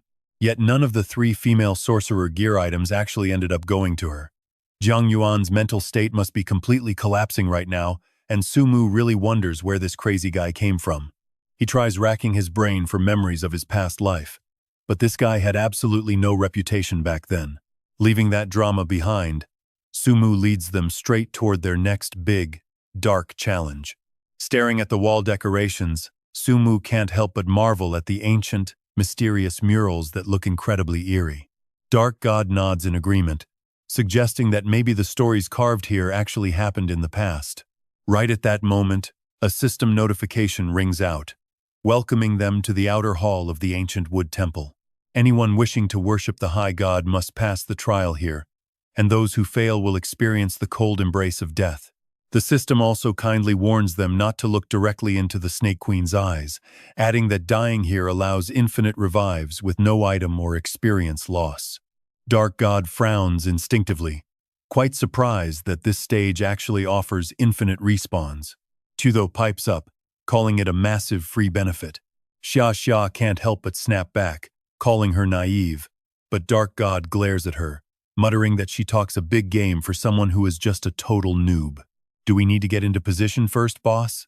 Hearing this, Sumu suddenly turns serious and says, "Look, you guys are on your own this time, because I cannot help you out here." Confused, Dark God asks, "What exactly does that mean?" Looking at these clueless rookies, Su Mu raises an eyebrow and asks, "Do you actually know what infinite respawn means?" He pauses. Then, he slowly explains infinite respawn just means experiencing infinite deaths. If you just follow me, you'll never actually learn. Go on, get a real taste of what this game is like. The four of them instantly panic but bravely march forward anyway, where level 8 dust snake monsters are starting to spawn. Zhang Yuan quickly yells to use area of effect skills and go all out, but a shaking dark god replies, "I don't have any area skills," though nobody actually cares. They trigger their skills together, launching a combined assault on the 7 dust snakes charging right at them. But the more they fight, the stronger the monsters get, and their bodies start mutating. Su Mu frowns in silence without a critical hit. He cannot one-shot them, making this regeneration skill incredibly annoying to deal with. He immediately activates his skill, Rain of Fire. A massive array of fireballs instantly spawns, burying the nearby dust snakes in a sea of flames. Lacking any area of effect skills, Dark God is forced to rely on basic attacks to fight back. He screams out, "You rotten snake, I'll take you down with me." But his damage is pathetic, and the snake easily hits him back. At the very last second, a bright green shield wraps around him, a protective barrier created by Zhang Yuan just in time. Grateful, he smiles and says, "Thanks, big sis. You're actually pretty nice." As time slowly ticks away, they finally manage to clear out the entire wave of snakes. Dead bodies litter the ground, but before they can even celebrate, a sudden cyclone sweeps in, sucking up all the snake corpses. When the vortex fades, a massive serpent is revealed. Su Mu smirks and says, "There she is, the faceless snake queen, boss of stage 3. Right at that moment, her eyes suddenly glow with an eerie green light. Su Mu screams out, "Don't look!" But unfortunately, he is already too late. The rest of the team gets hit instantly. They cannot move, their vision goes pitch black, and their health starts rapidly draining. It is pure, inescapable torment. Just moments later, his health bar hits 0, and Dark God lets out a final, agonizing scream. Right after him, both Xiaotu and Xiaxia fall one by one. Only Zhang Yuan is left standing. The poison damage is brutal, but as the high health support class, she manages to hold on just a bit longer. But not for long, as she soon collapses. At the same time, Dark God respawns, only to instantly get wiped out again. Talk about an endless loop of pure torture. Seriously, Su Mu just stands there watching them suffer, only stepping in once they have truly learned their lesson. He finally says, "Close your eyes right now and fall back." Protected behind him, they finally snap out of it. Smiling, Su Mu raises his eyebrow and asks, "Well, how was that? Did you enjoy your taste of apocalypse?" Shaking, Dark God replies, "Boss, I admit I'm a total noob who talks too much. Just carry me next time." Letting out a soft chuckle, Su Mu finds their miserable reactions pretty hilarious right now, but he quickly gets serious. The boss is almost done, absorbing the corpses. Prepare to open your eyes and fight. Hearing his command, the four of them open their eyes, but seeing the terrifying size of the boss makes them instantly tremble with fear. That ordinary snake has mutated into a monstrous, faceless snake queen. Su Mu quickly warns them, "Keep your distance, and only use ranged skills." "I don't have any ranged skills," Dark God mutters under his breath once again seriously. "I have 0 ranged attacks." Once again, absolutely nobody pays attention as they charge forward to attack the faceless snake queen. But she easily dodges their strikes. But one fireball manages to blast her body, and a thrilled Xiaotu cheers, "Yes, I actually hit her." Angered by their attacks, the faceless snake queen opens her massive jaws and spews deadly venom directly at the party. Spotting this, Su Mu immediately shouts out, "Watch out for the snake venom." Instantly scooping up the nearby Xiaotu, he sprints away while shouting out orders, Sha, protect her, assassin, fall back 30 meters." The team moves immediately. Xiaxia raises a protective energy shield in front of Zhang Yuan, blocking the incoming wave of toxic venom. Meanwhile, Su Mu dashes away with Xiaotu in his arms. He moves so incredibly fast that the venom cannot even graze him. Quick on his feet, Dark God retreats behind a nearby wall where the toxic spray cannot reach, keeping himself safe for now. After tossing Xiao Tu to safety, Sumu fires a blazing spark straight at the giant serpent without a single moment of hesitation. Summoning his clone, he barks a command. Xiao Tu. Freeze her and squeeze her health pool. Still slightly dazed, she nods and instantly casts her frost magic, freezing the faceless Snake Queen's lower half solid. Seizing the opening, Xia and Dark God quickly charge in. Their triple threat onslaught instantly cuts the faceless Snake Queen's health bar in half. Right then, its eyes suddenly flash with a strange light, fusing together into one single massive eyeball. Even worse, tiny green glowing dots start swirling around inside it. Seeing this, Sumu immediately yells out, "Oh no, is she about to unleash the 10,000 serpent curse?" The moment he says it, thousands of tiny green snakes burst from the faceless serpent queen. They are small, but the overwhelming numbers are enough to terrify anyone. They squirm and crawl all over the ground, swarming toward the group. Everyone backs away in horror, their faces twisted in pure disgust. Sumu looks pretty grim. In his past life, he fought this boss over 100 times, but the trigger rate for this skill was always incredibly low. So why now? Without serious team firepower, it is basically impossible to clear them all. Sumu needs a plan, and right then, a wild idea hits him. He looks over at his clone with a pretty mischievous grin. "Sorry, buddy, but I need you to make a little sacrifice." With those words, Sumu straight up kicks his clone forward. He yells out dramatically, "I am counting on you, brother. It is do or die." Just like that, the clone falls right into the mouth of the faceless serpent queen, blocking her attack. Watching this, Jiang Yuan and the other three are completely speechless, totally stunned. "Seriously, can you actually play the game like that?" Sumu completely ignores their shock and screams, "Strike while she is down. Attack!" His voice snaps the stunned group of four back to reality, and they quickly unleash their attacks on the faceless serpent queen. The clone can only hold out for 3 more seconds at most, and her health bar is already pretty low. Before long, the clone finally shatters and fades away. Sumu quickly warns them, "Forget about the little snakes. Just dodge and focus all your damage on the boss." She is almost dead, but his speed buff is still on cooldown. If he gets bitten and loses even 1 drop of blood, the hidden quest requirement will fail. But with so many snakes swarming, Sumu cannot dodge anymore. He has to risk it all on one final play. He instantly casts his fireball skill, unleashing a blazing wall of flame, which incinerates the swarming snakes. The faceless serpent queen is caught in the blast, leaving her with barely any health.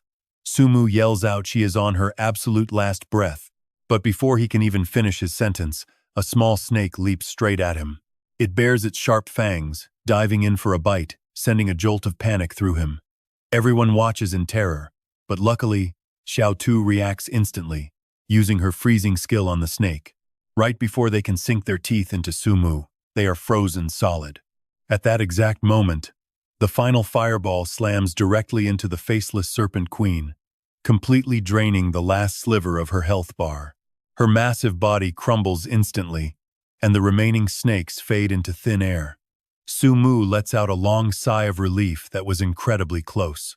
Just then, a bright flash of light appears as the system floods his screen with notifications.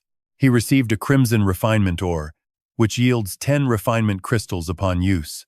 Sumu smiles with satisfaction. Looks like his luck is pretty good today. Jiang Yuan asks with a bit of confusion, "We did it. But a moment ago, we thought your quest was over." Sumu chuckles softly, telling them calmly sorry for making everyone worry. Then, he walks over and pats Xiao Tu on the head with a smile. "Thanks, Xiao Tu.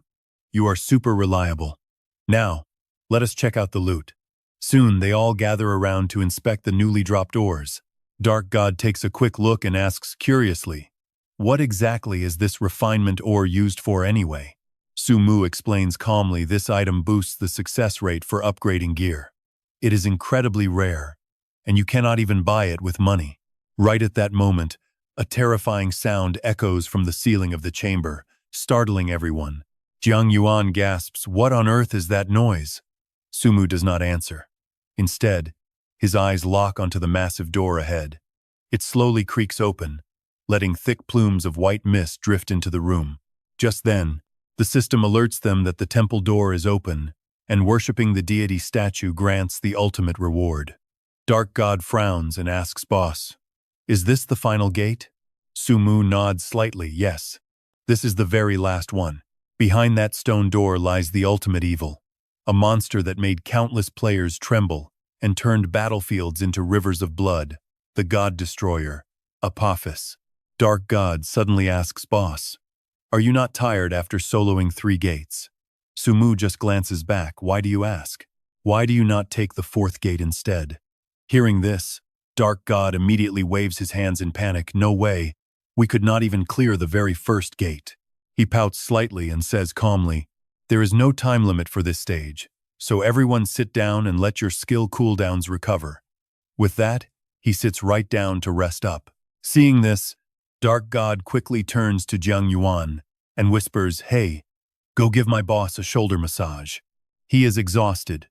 But hearing this from afar, Sumu yells back in protest, "That is so rude. Why would you ask her to do that?" Dark God just shrugs, "Well, why not? Unless you guys want to go clear the 4th gate yourselves." Jiang Yuan hesitates, but Xiao Tu immediately steps in to stop her. "No way. We cannot let big sister Jiang Yuan go." Sumu listens to their loud bickering, completely speechless. This Dark God guy is just a total show-off with way too much money and 0 brains. Though he is pretty entertaining. He actually had the guts to ask Bao Jiang Yuan for a massage. That scene would definitely be pretty entertaining, but before we can witness it, Dark God has to survive Shasha's sheer fury first.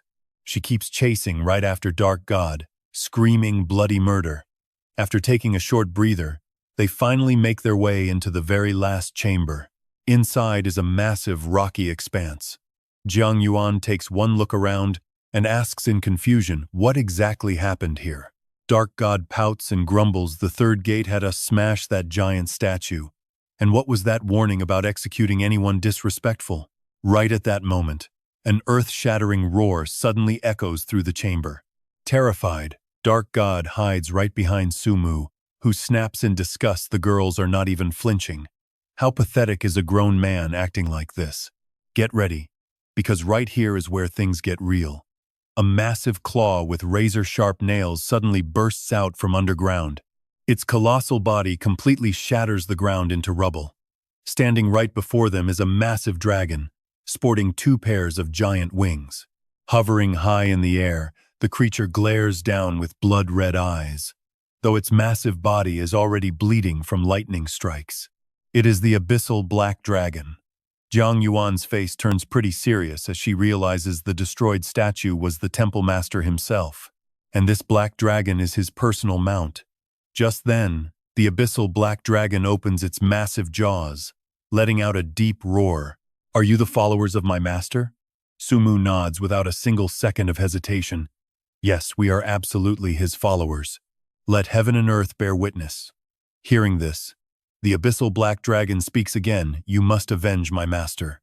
Slay all disrespectful trespassers. The alien star has descended. You must protect the abyssal relic even if you have to die. Now, accept my baptism." It lets out a deafening roar, spewing waves of bright blue light from its throat. Within seconds, the glowing light completely envelops all 5 of them. Though this dragon buff boosts their stats like crazy, the shutdown system is way too complex. Explaining it to newbies is a massive headache, and any mistake will get them mind-controlled, forcing them to attack teammates with those insane stats. With the statue shattered, the black dragon dies too. This temple relic dictates the entire continent's fate, meaning 0 mistakes are allowed for this hidden quest. It looks like he has to handle this fight completely alone. But suddenly, a massive sword suddenly plunges down from the sky, impaling the abyssal black dragon right through its chest. This single devastating strike completely decapitates the dragon, slamming into the ground and causing the entire cavern to shake violently. The mighty dragon flying just a second ago now lies dead on the floor. Right after, a massive figure appears out of nowhere, stomping brutally onto the dragon's lifeless corpse. Fresh blood splatters everywhere once again, leaving Sumu's party completely frozen in absolute horror. The attacker is the ruined god star, Apophis. Staring at the giant enemy, Dark God trembles in pure terror. If that black dragon hadn't shielded us, Apophis would have sliced me to pieces just now. Right then, Sumu issues a strict warning: don't you dare step 1 foot out of this light pillar. Jiang Yuan hesitates, saying our current stats are incredibly buffed. Let's fight together. The others nod, completely ready to back him up. Hearing this, Sumu smiles warmly, feeling a sense of pride as he thinks to himself, if only humanity could stay this united and stand up bravely against death after the apocalypse descends, things would be much better. But right now, it is simply impossible. Their power is not there yet. Stepping out alone, he commands them, stay here. Do not come out. This is my order as captain. Dark God tries to call him back, but Sumu snaps coldly, shut up. If anyone takes a single step out, I will kick you out instantly. To clear this final stage completely unharmed, I have to handle it on my own. Please, leave this to me. Charging forward, he stands directly face to face with the colossal Apophis. And when the boss's ridiculous stats finally pop up on screen, your jaw is going to drop just like theirs did. They scream in horror: 2.8 million attack, 5 million health, 5,000 defense. Is this a joke? Right then, Jiang Yuan suddenly shouts out, wait!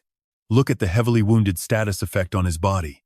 After taking a fatal strike from the abyssal black dragon, all his attributes are weakened by 90% for 30 minutes. Seeing this, they immediately celebrate. But before they can rejoice for long, Jiang Yuan gasps again, look, there is another status effect on Apophis. True damage fully replicates 100% of real pain. Dark God panics, screaming out, in other words, even though we won't actually die fighting this boss, we will still feel 100% of the raw pain.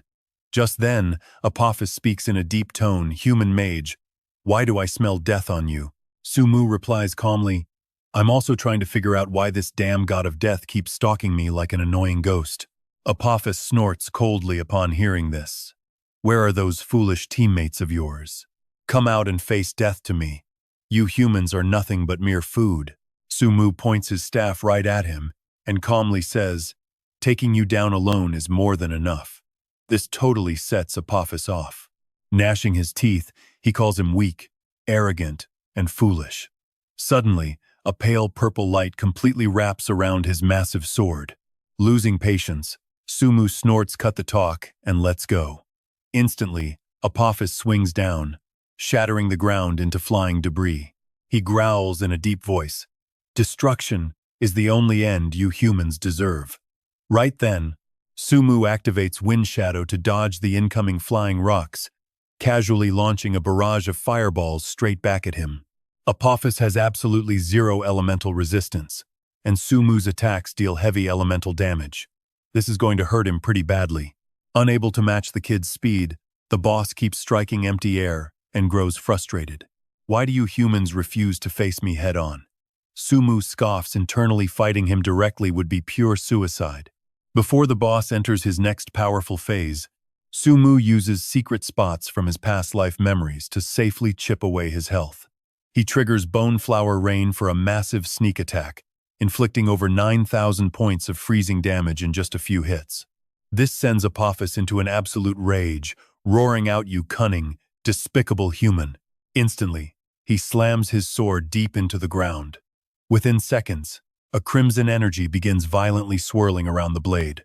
Wan'er's party panics, and Xiao Tu yells out that a huge area of effect attack is coming. Can Mu Shen actually survive this?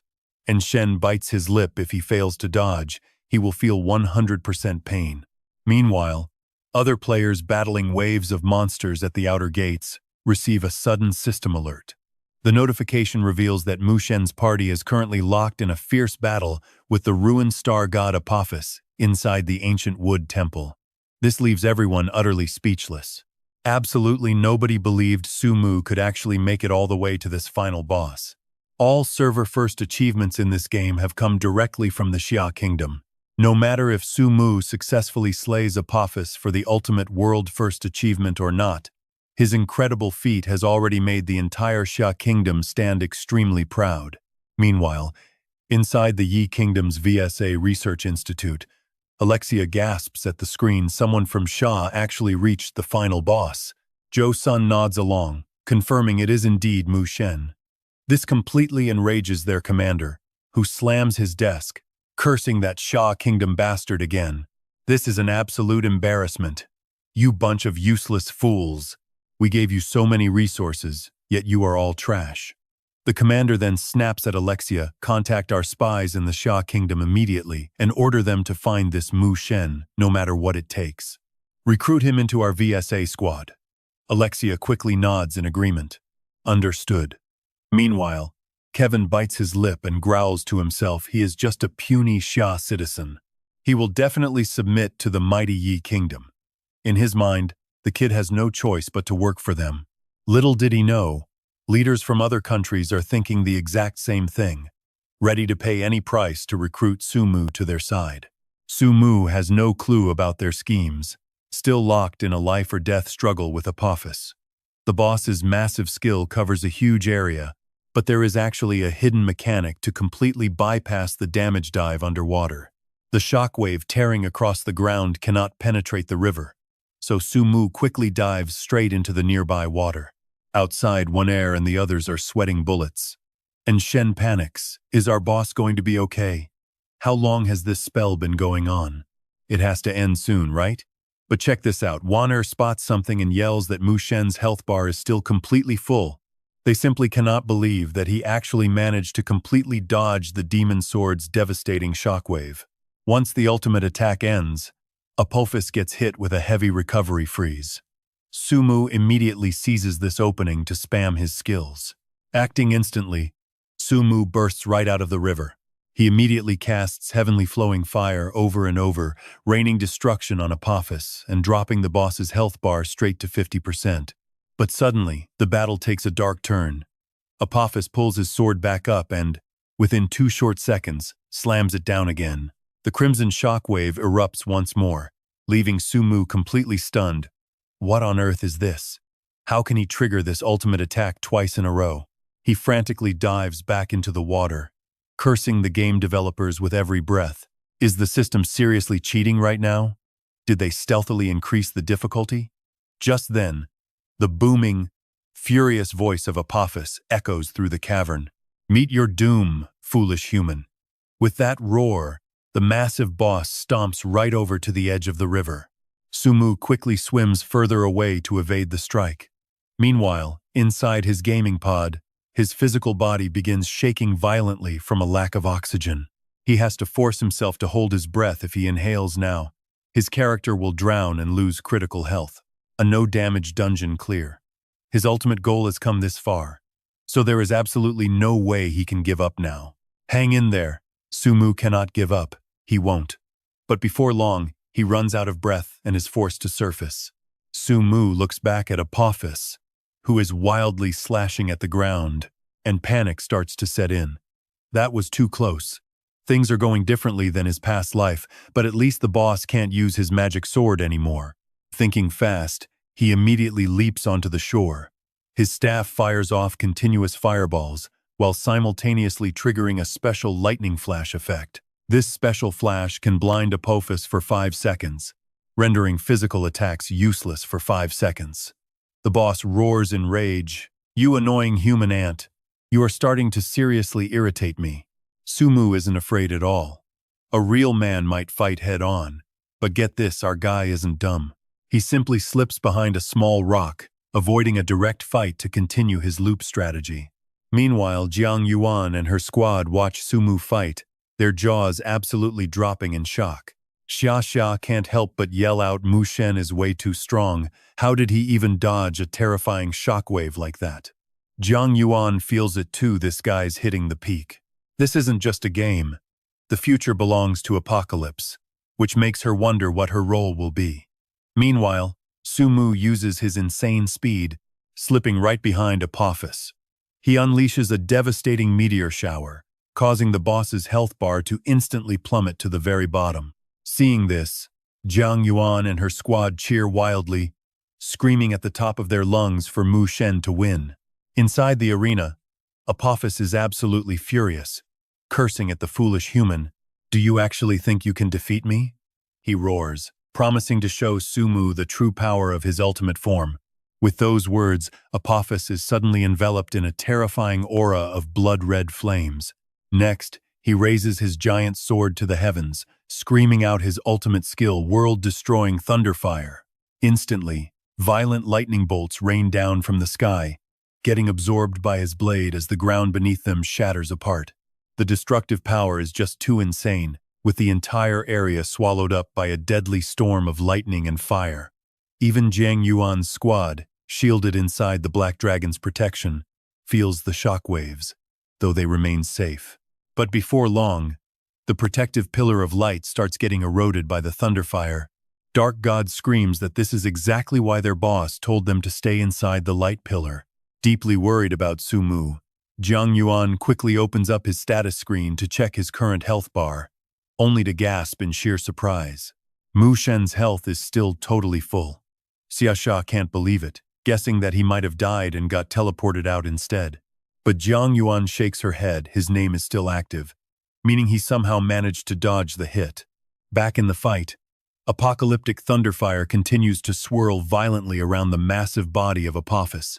He sneers coldly, mocking the foolish human forever dreaming of standing against an alien lord. Hearing his booming voice, the squad's faces instantly freeze in dread. Dark God frantically screams out, "Where is our boss? Is it really over?" But there is no answer, leaving them waiting in pure suspense. Right at that moment, Apophis suddenly drops to his knees as his health bar plummets to almost zero. He curses under his breath, blaming that damn Black Dragon for leaving his body so heavily injured. But before he can even finish his sentence, a cold, mocking laugh echoes through the dusty air. Calling Apophis a useless weakling, the voice mocks him, asking if this is really all an alien lord has got. Apophis looks up in utter shock, while Jiang Yuan's squad bursts into ecstatic cheers, their despair instantly turning into pure joy. Mu Shen is alive! He actually dodged that massive area of effect attack. But where on earth is he hiding? They scan the battlefield, only to spot Sumu standing right beneath Apophis's giant feet. The boss screams in disbelief, "How did you take 0 damage?"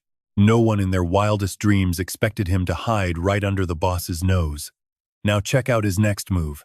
He screams out for the monster to prepare to die, instantly activating the Arm of Death to boost all damage by 100%. Without a single second of hesitation, he fires a massive blast of flame directly at Apophis, dealing colossal damage. The boss's health bar instantly drops to 0, and his massive sword slips from his grasp. Falling to his knees, Apophis stammers that foolish humans will never understand they are the true rulers, the rightful kings of this world. Letting out a cold snort, Sumu steps onto his massive shoulder and asks you, "Rulers? You can rule your own garbage realm, but what makes you think you can invade ours? You guys are absolutely nothing." As cold, murderous intent fills his eyes, Sumu wastes no time and drives his weapon deep into the boss's chest. Before disintegrating, Apophis gasps that they will meet again, right before collapsing to the ground and dying for good. Instantly, the sky clears up as a beam of golden light pierces down from the heavens. Right there, amid the smoking ruins, the last remnants of the invader are completely wiped out. There, in that light, Sumu stands incredibly proud. Outside, Dark God yells in total worship that his boss is just too cool, while Jiang Yuan gets moved to tears.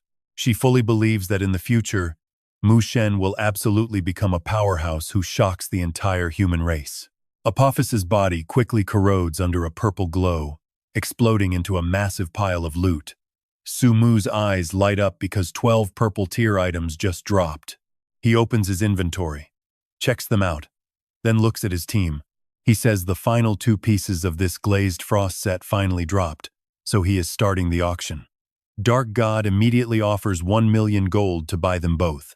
Just then, the system announces that the team successfully defeated the Calamity Star Apophis, ruined the alien plot, and saved the apocalypse world. For this, they get 100,000 gold. 2 million experience, and 1,000 potential points. Next come the individual ratings. Everyone else gets a D grade, but Sumu scores a triple S. Honestly, I love Dark God's reaction here. He literally laughs, saying they are lucky to even get a D grade. Meanwhile, a global server announcement rings out, declaring that under the legendary leadership of Mu Shen, a 5-man team has successfully cleared the Calamity Star Apophis, claiming the coveted server first kill reward. Other players are still out there struggling with low-level monsters, dying and reviving repeatedly without making any real progress. When they hear this broadcast, they are completely stunned that a team actually cleared the final boss. Over in the Tianqi Noa Long server, players are gossiping non-stop. Some are in denial, others are filled with regret, and everyone is losing their minds. Back inside the ancient wood temple, Dark God happily tells his boss that he is heading to town to open his rewards. Sumu nods. He disbands the party and logs off for some rest. They say their quick goodbyes and log out.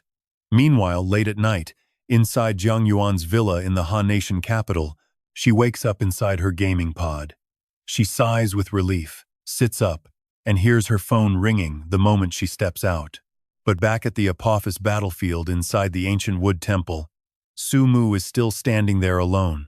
The core artifact that triggered the alien invasion is buried right below, but he knows he is still far too weak to explore it.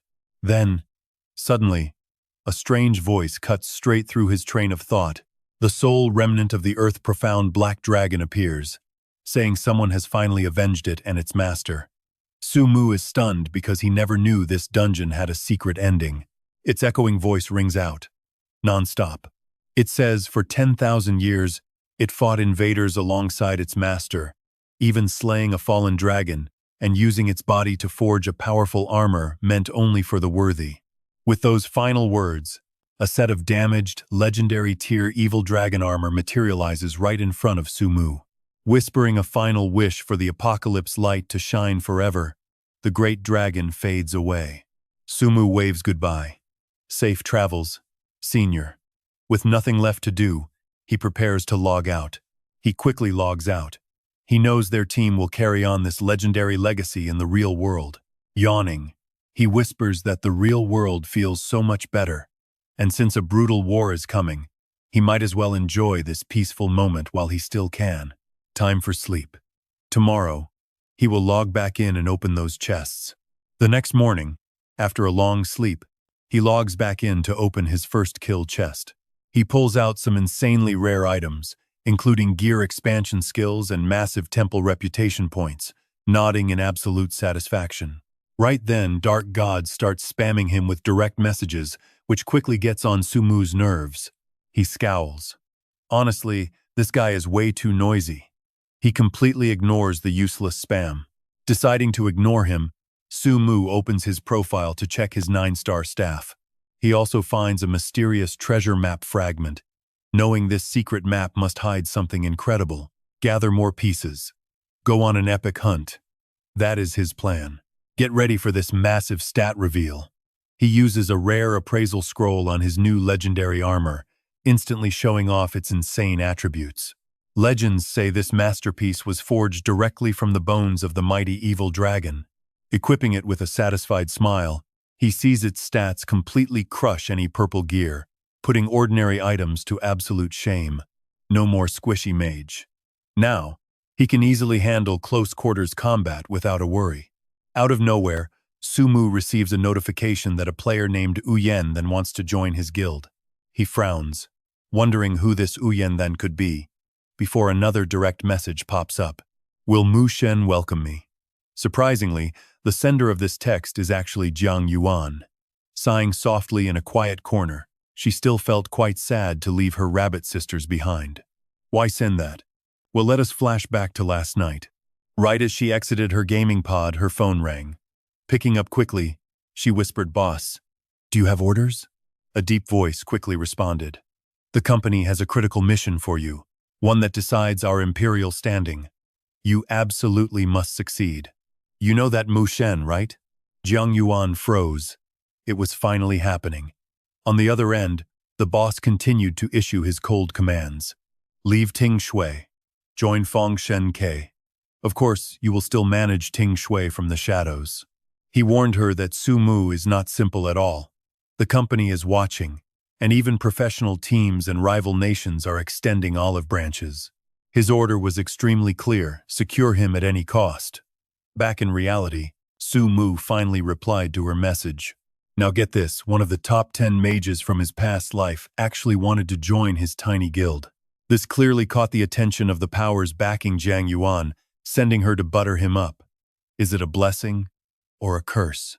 After thinking it over, Su Mu sent her a very serious warning message. My guild, Fong Shen Ke, is small, but I refuse to be anyone's puppet, so you better think carefully. Reading this, she did not hesitate. She quickly replied, Do not worry. I will bring the full force of Ting Shui to cooperate, dedicating everything to Fong Shen Ke. Besides, joining this guild is entirely my own choice. The deal was done. Jiang Yuan joined. Naturally, Dark God lost his mind. Spamming Su Mu with so many messages, he got completely annoyed. Su Mu ignored them, ordering everyone to gather in the hall. A few moments later, Dark God and Jiang Yuan materialized inside the guild hall. Dark God grinned at her welcome. Sister, did you join because you think my boss is handsome, cool, and super generous? You definitely have great taste. Just stick with the boss from now on, and you will get plenty of incredible perks.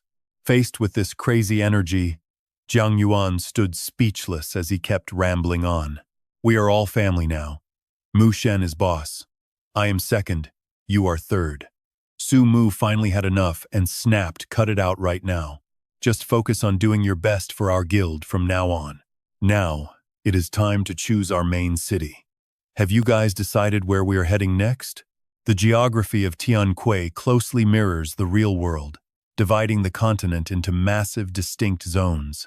The size and quantity of these main cities directly correspond to the actual national borders of each country in the real world. Our Hakwak region alone boasts dozens of magnificent, highly mysterious cities scattered everywhere. Jiang Yuan spoke up excitedly.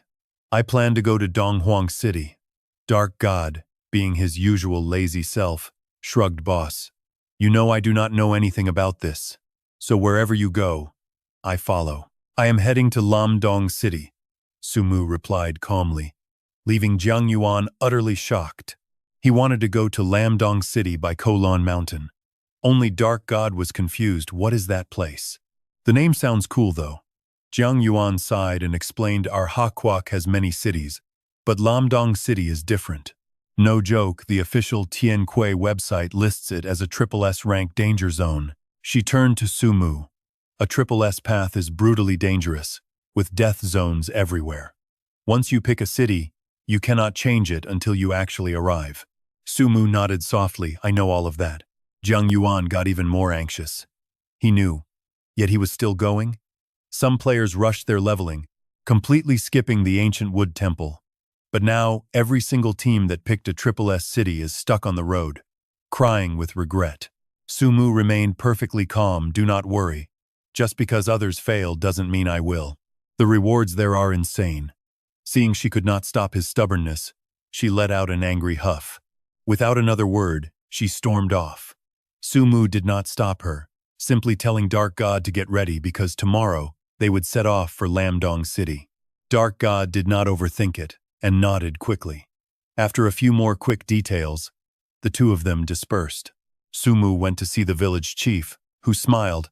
I never expected a young warrior to become a demon slayer. You have truly grown. Time to say goodbye. He sincerely thanked Su Mu for his outstanding contributions to Thonvu village. Take this. It might help you explore the massive world outside. With that, he handed him a teleportation magic block. Accepting the gift, Su Mu walked away, immediately picking up the main quest to head toward the main city. A main quest? He muttered to himself with determination. This time, I will find out exactly what secrets are hidden in Kolon Mountain. The end times are coming, and the stronger I get inside this game, the more powerful I will be in the real world. Every step of the way, I must go to the end. Fong Thun Kok will definitely become a force to support the world, continuing to fight even in desperate situations. Now, what about those other worlds trying to recruit him? Thinking about this, he quickly posts an announcement on the World Channel, stating he will absolutely never join any faction or work for another country. Everything done, Sumu logs out, returning to the real world.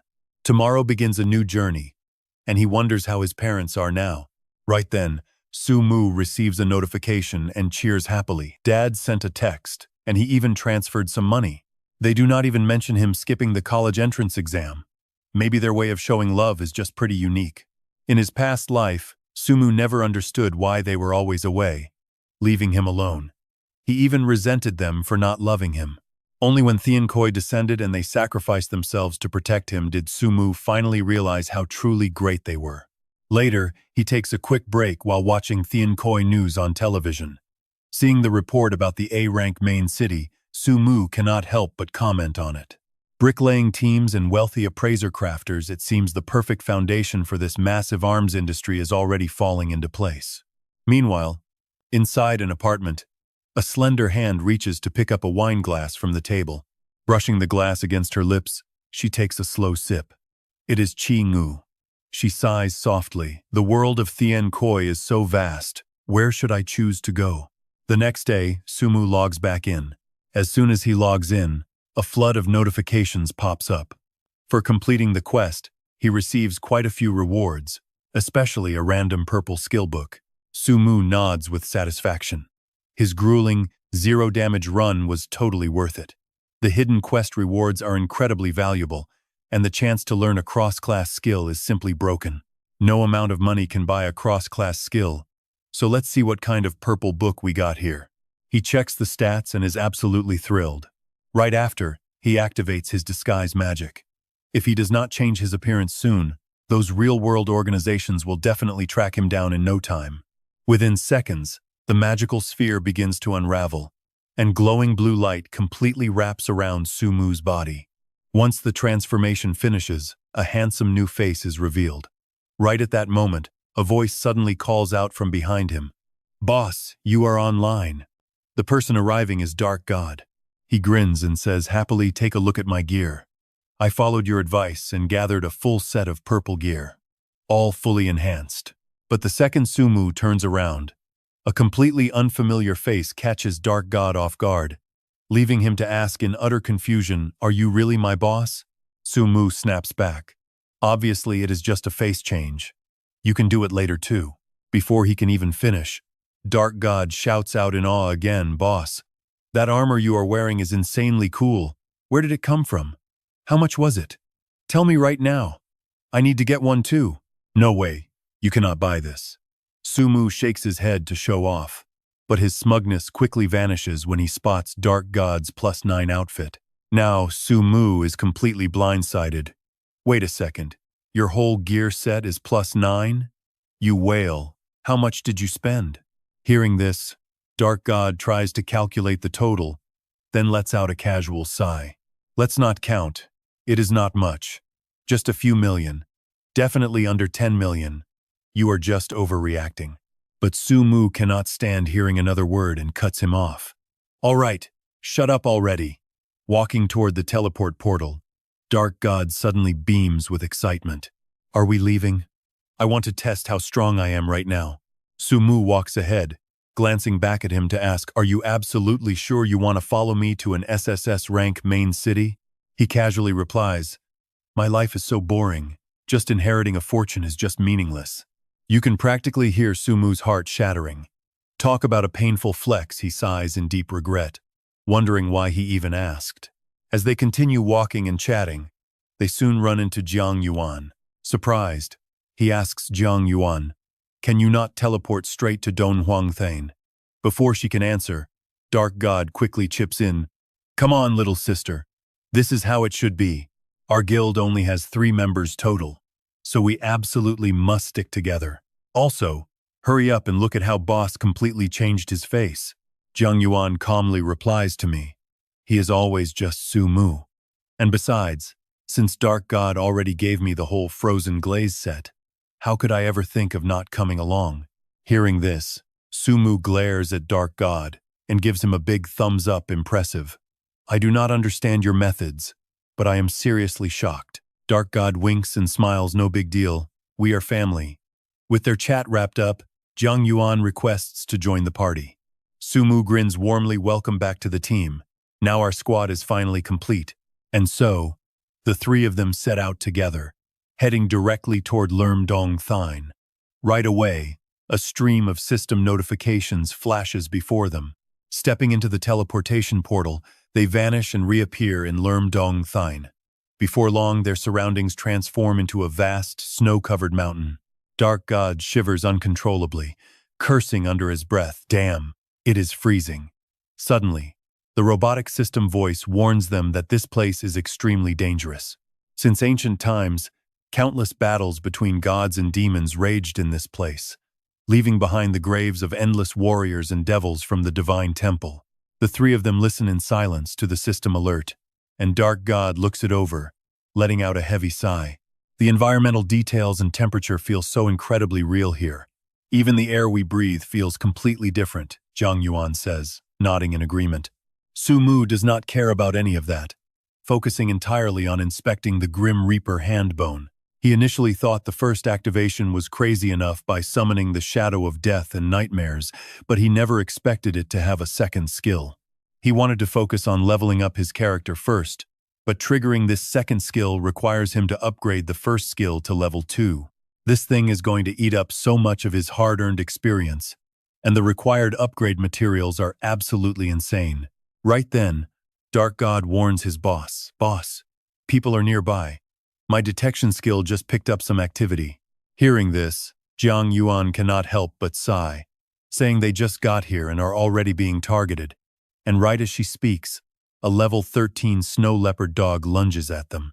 Dark God cries out in shock because right next to the teleportation point, a snow leopard dog is actually waiting to ambush them. But before he even blinks, the beast gets wiped out in one single slash. Talk about instant karma.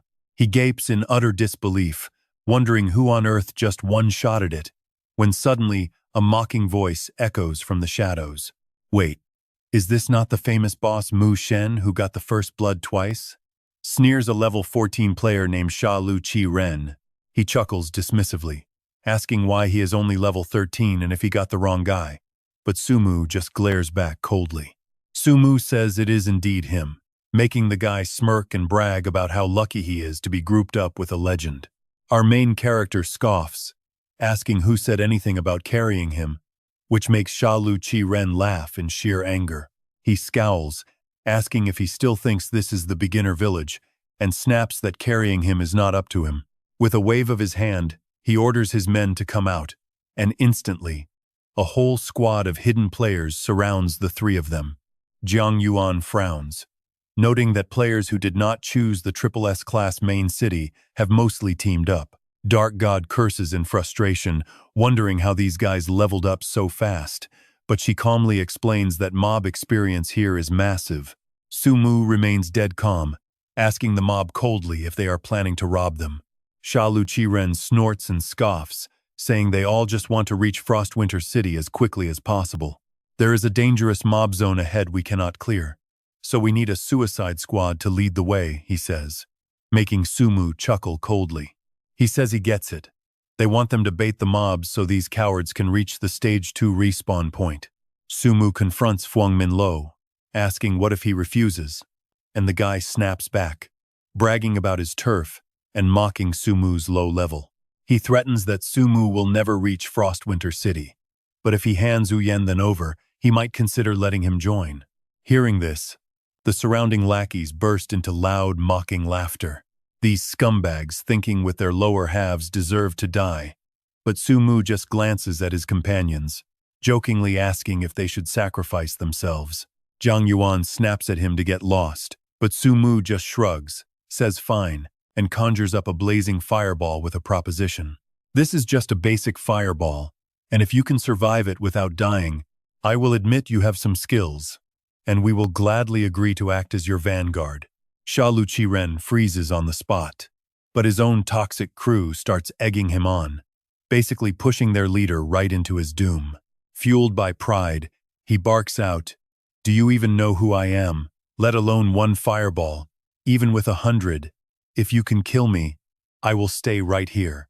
But before he can finish, the fireball shoots straight from Sumu's hand right into Shalu Chi-ren's face, delivering a massive critical blow that vaporizes him on the spot, leaving no time to react.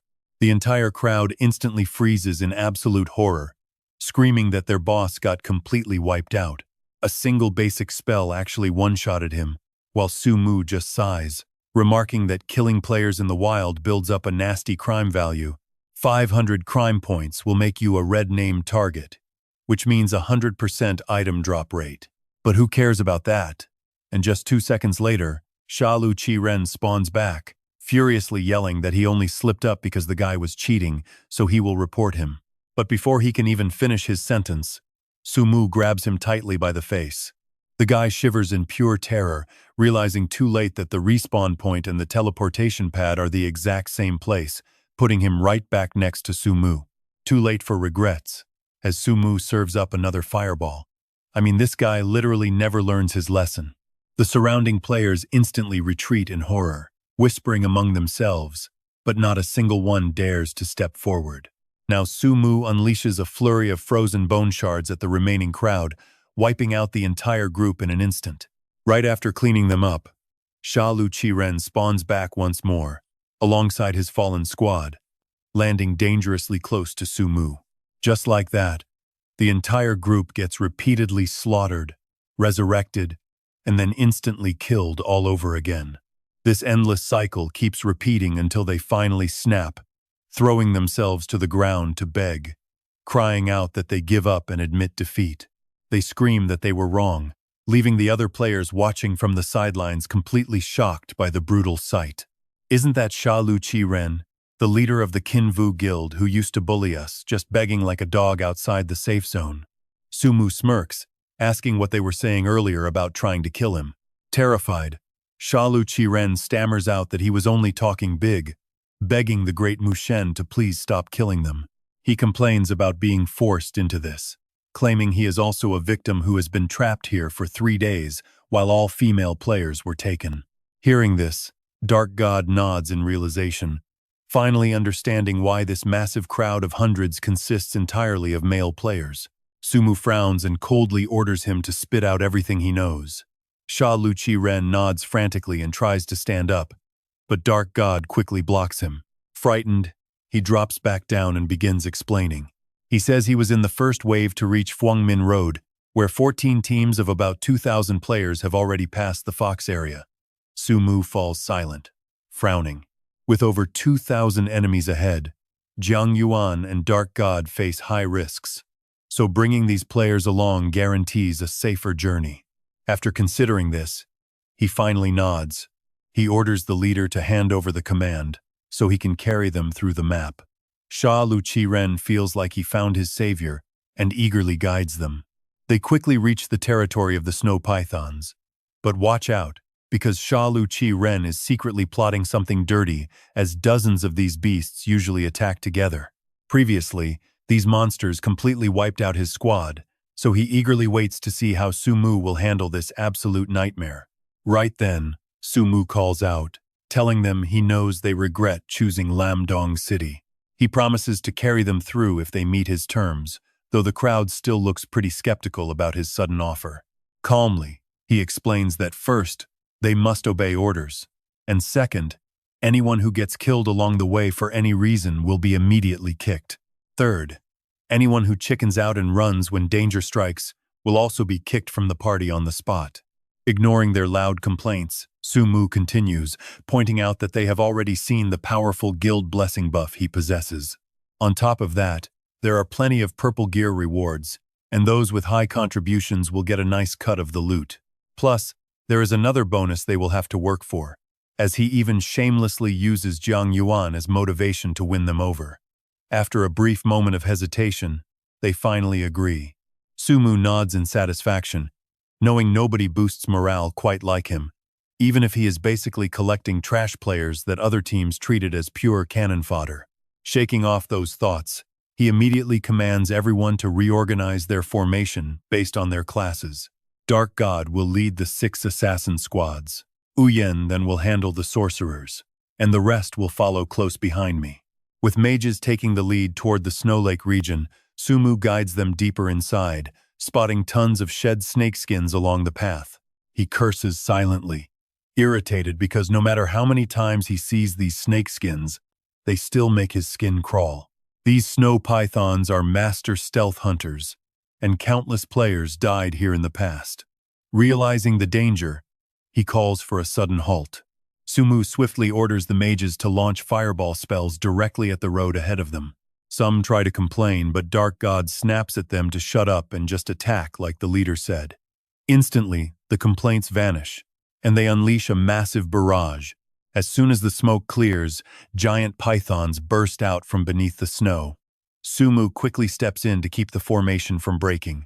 He yells to stay calm, ordering all archers to fire their explosive flame arrows right at the pythons.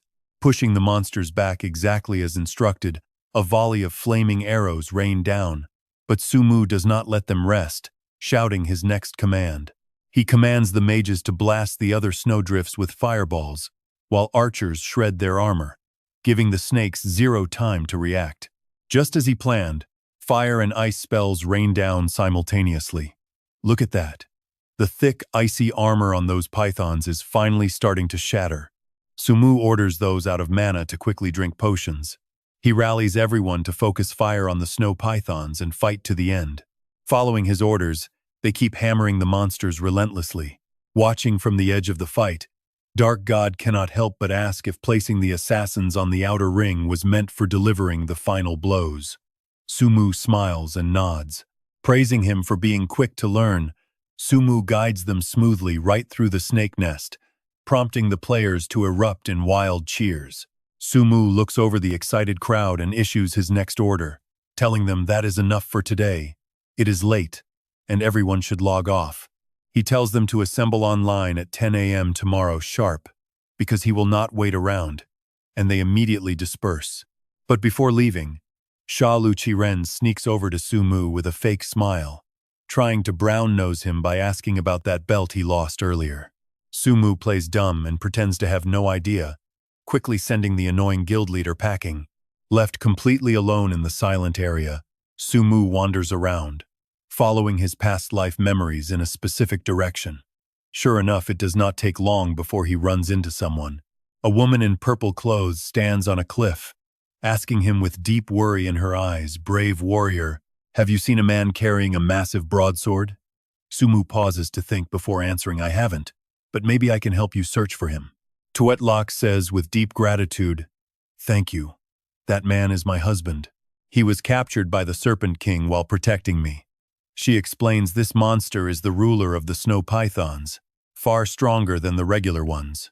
She asks if he is really willing to help. Sumu silently considers it, then accepts this dangerous quest. Rejecting it means the NPC doubts his motives, and the hidden storyline never triggers. Saying no would end the quest right here, so he has to keep acting. He hesitates and says, "The snow python boss is incredibly strong," before he can even finish.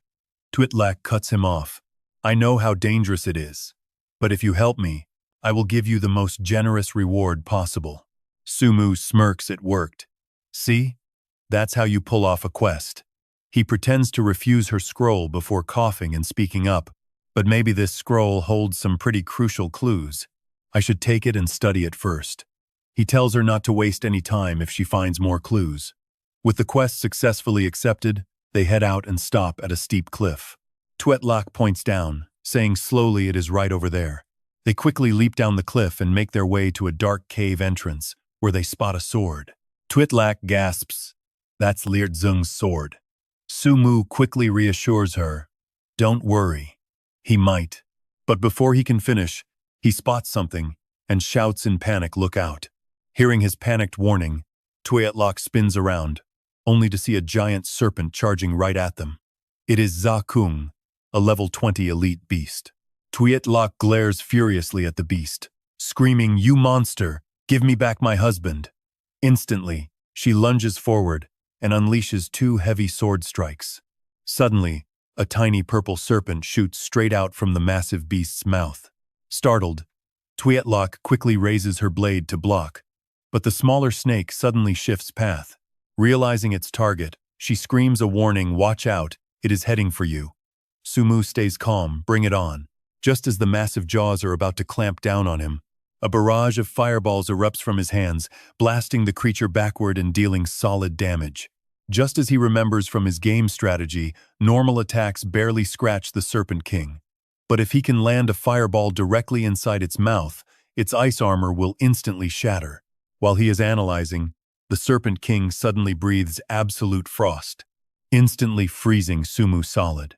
His face pales. He forgot this frost breath freezes targets completely for 3 long seconds. Right at the crucial moment, Tuiatlok rushes in from a distance, parrying the beast's attack to shield him. Sumu gasps. That was incredibly close. He quickly thanks her, then rushes forward to yell, "Tuiatlok, hang in there. This is our perfect chance." Sumu launches his assault, shouting, "I will find an opening to break its armor." But the giant serpent quickly reacts to his strikes. Shocked for a split second, Sumu sneers, "I have a backup plan." He summons his clone, triggering his death grip skill to boost his damage by 100%. In an instant, a massive fireball shoots straight down the serpent's throat. Just as he predicted, the thick layer of ice armor protecting the beast completely shatters. "Now watch this," he yells, "to strike now." Casting his meteor shower, fire rains down, engulfing the Serpent King in massive flames. Under his relentless assault, its health bar completely empties out. Seizing the moment, Tuiatlok leaps in, shouting, "Die, monster." She drives her twin blades straight into its eyes, making it roar in agony. Its massive body thrashes wildly, but it does not take long before it finally collapses, dead. Watching the giant beast crash down, Sumu sighs in relief. It's finally over. But Tuiatlok screams out, "No, we haven't found Liert Zung. It's not over." She rushes forward, driving her blade deep into the dead serpent. She slices a massive gash, all the way from head to belly. Only when her blade hits something solid does she stop. Her brow furrows in shock. "I found you." But all she sees is a blood-covered hand reaching out from its belly. Tuiatlok collapses to her knees, crying out, "Liert Zung." A brief flashback of their history plays out, showing Liert Zung pushing Tuiatlok away. But he was her entire world. She blames herself for being a mere shadow on Earth, asking why they cannot die together. Standing nearby, Sumu can't help but sigh at the tragedy. A beautiful fairy tale? Not this time. Their ending is destined to be tragic from the start. Right then, Shui Luo suddenly speaks up. "Thanks to your help, I could finally meet Li Yang. Now I have one last wish, and I hope you can help me, warrior." Sumu looks at her and calmly tells her to speak. Shui Luo takes a deep breath and says, "I want you to bury me with Li Yang, somewhere we can look out into the distance." Li Yang loved views like that. And then she moves. She slashes her own throat with her sword, and blood instantly sprays everywhere. Sumu is quite taken aback. Even though he had heard about this quest, actually witnessing it is deeply moving. To live and die together? With a helpless sigh, he buries them both on the cliff. Staring at their tombstone, he shakes his head and wonders, what is this thing called love? Why must we be mere shadows in this world, sharing a life but not a grave? And just like that, the payoff arrives. A flood of quest notifications pops up on screen, giving him the legendary skills Li Yang Po and Shui Luo. All done. Sumu nods with satisfaction. Skill scrolls are high-end luxury items. Even though these two are single-use scrolls, their power is absolutely terrifying. He will put them to good use. With everything done, Sumu logs out of the game. While he is resting, a sudden call comes in from a completely unknown number. He puts the phone to his ear, and a polite, formal voice quickly speaks up. "Hello, Mr. Su. Since you personally rejected all foreign recruitments, the Empire has decided to reward your loyalty." Silence. Sumu listens quietly, not replying with a single word. He falls into a quiet silence. For the Empire, tracking his location to Tianqi City using the Tianqi Wolong server is incredibly easy, and tracking him down in the real world using his in-game appearance is a total breeze. After thinking it through, Sumu asks in a deep voice, "So, Wan Shen is one of yours. The voice on the other end admits it immediately. Yes, if you are unhappy with Jiang Yuan in any way, I will have her leave right now. Wait, what? Su Mu shakes his head.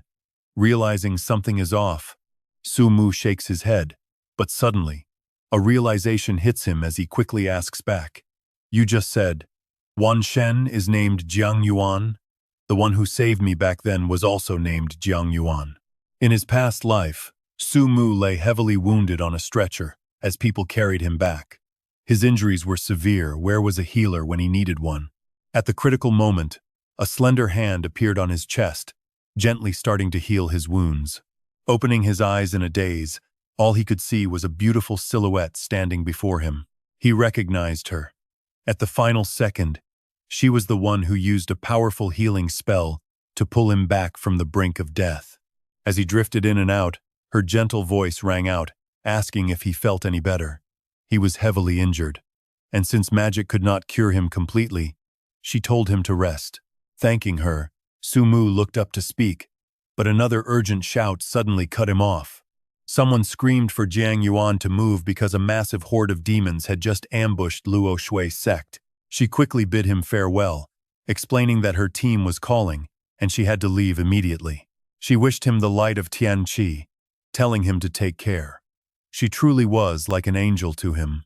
Because of that, Su Mu never forgot the name Jiang Yuan. Snapping back to the present, he cannot help but sigh. Wan Shen is Jiang Yuan. How did he not realize this sooner? He had even been bragging to her earlier. At this very moment, Su Mu is incredibly determined. She saved his life before, and he will never forget that debt. In this life, he is going to protect her no matter what. The next morning, Su Mu logs back into the game, only to find the area completely deserted. No one. Su Mu is confused. Didn't they agree to meet at this exact time? Where did everyone go? Do they just like logging in late? Curiously, Su Mu opens the guild chat to check. And check this out, and Shen just sent a massive wall of text saying he was killed, making Su Mu instantly scowl in anger. What the hell? And Shen quickly explains the entire situation to him. Apparently, over 1,000 players ambushed their team, forcing them to act as cannon fodder. Even after dropping Su Mu's name, they were brutally slaughtered anyway. Hearing this, Su Mu scowls. Any normal player on the Tianqi Long server would show him some respect, unless they are specifically targeting him. Right after that, and Shen drops a name that Su Mu knows all too well, the Quang Ren Guild. And Shen keeps crying and pleading, begging Su Mu to get them the payback they deserve. Su Mu tells him to wait there because he is on his way. He really underestimated that Quang Ren Zhan Shen guy back in the beginner village. He just established his dragon army yesterday, and they are already messing with it. If he does not wipe them out, he will write his name backwards. While Su Mu is deep in thought, Jiang Yuan suddenly appears, asking him what on earth happened. Gritting his teeth, he tells her that their guild members are camped by the Quang Ren Guild at the spawn point. Are you ready to kill them? Elsewhere, right at the start of Fuang Min Road, Dark God just finishes sending his message when someone grabs him. Dragging him over, the thug reports to his boss that they caught this little rat hiding in the shadows to message Mu Shen. Quangren Zhanshan arrogantly commands his men to keep giving this little assassin a warm welcome, making sure he suffers. Just don't accidentally kill him. Right after, the Madmen Guild members start beating him up without showing a single shred of mercy. Smugness practically radiates from Quangren Zhanshan as he yells that if Mu Shen doesn't show up, they all end up just like Dark God. If you post on the world chat calling Mu Shen a dog, I might just let this slide. Meanwhile, up on a nearby cliff, Jiang Yuan watches this play out and says angrily, these guys are going way too far, let's charge down and kill them all. Su Mu calmly replies, of course we will, but we can't be reckless. We have to beat them until they regret ever being born. With those words, he buys a challenge token right away. He quickly joins their team, making everyone celebrate with joy. Though some warn him to lay low, Su Mu simply tells them to focus on wiping out all the enemy spellcasters once the fight starts.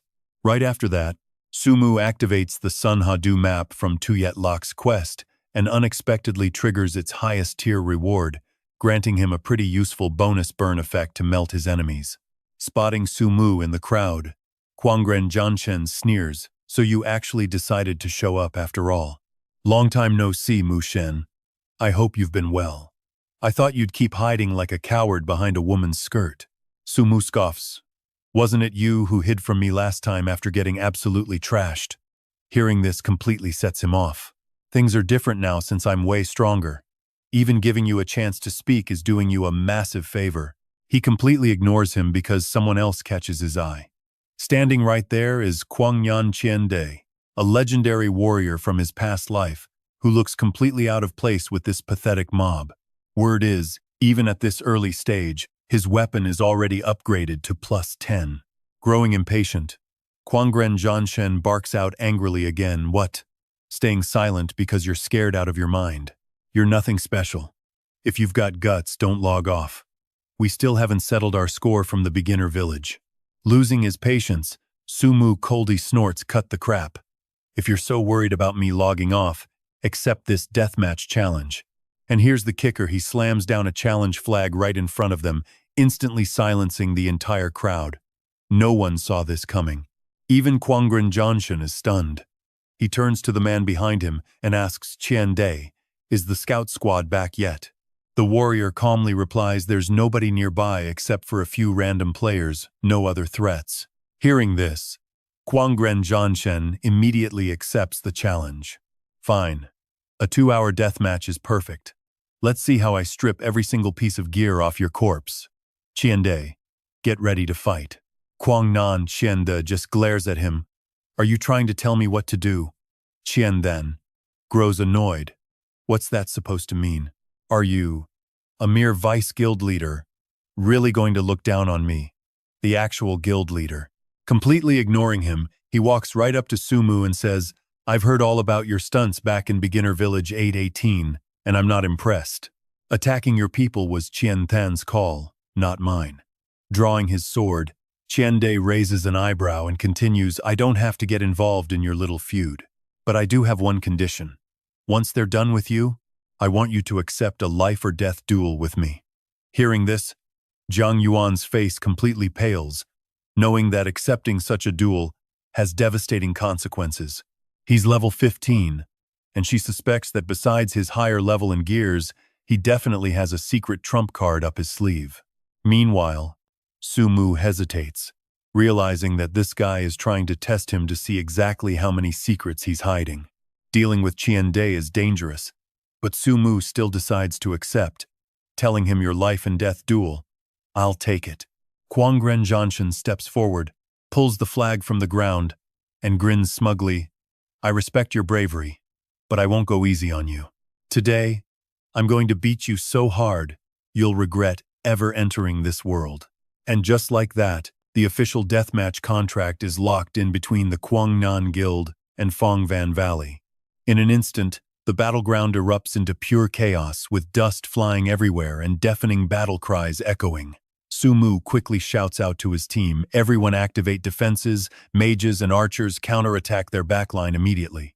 The players of Fongvan Valley immediately raise their protective barriers to block the incoming wave of attacks from the Quangnan Guild. At the same time, the enemy mages and archers launch a coordinated counterstrike, aiming directly at Fongvan Valley's backline. Meanwhile, their frontline warriors charge forward together, looking for a brutal head-on clash.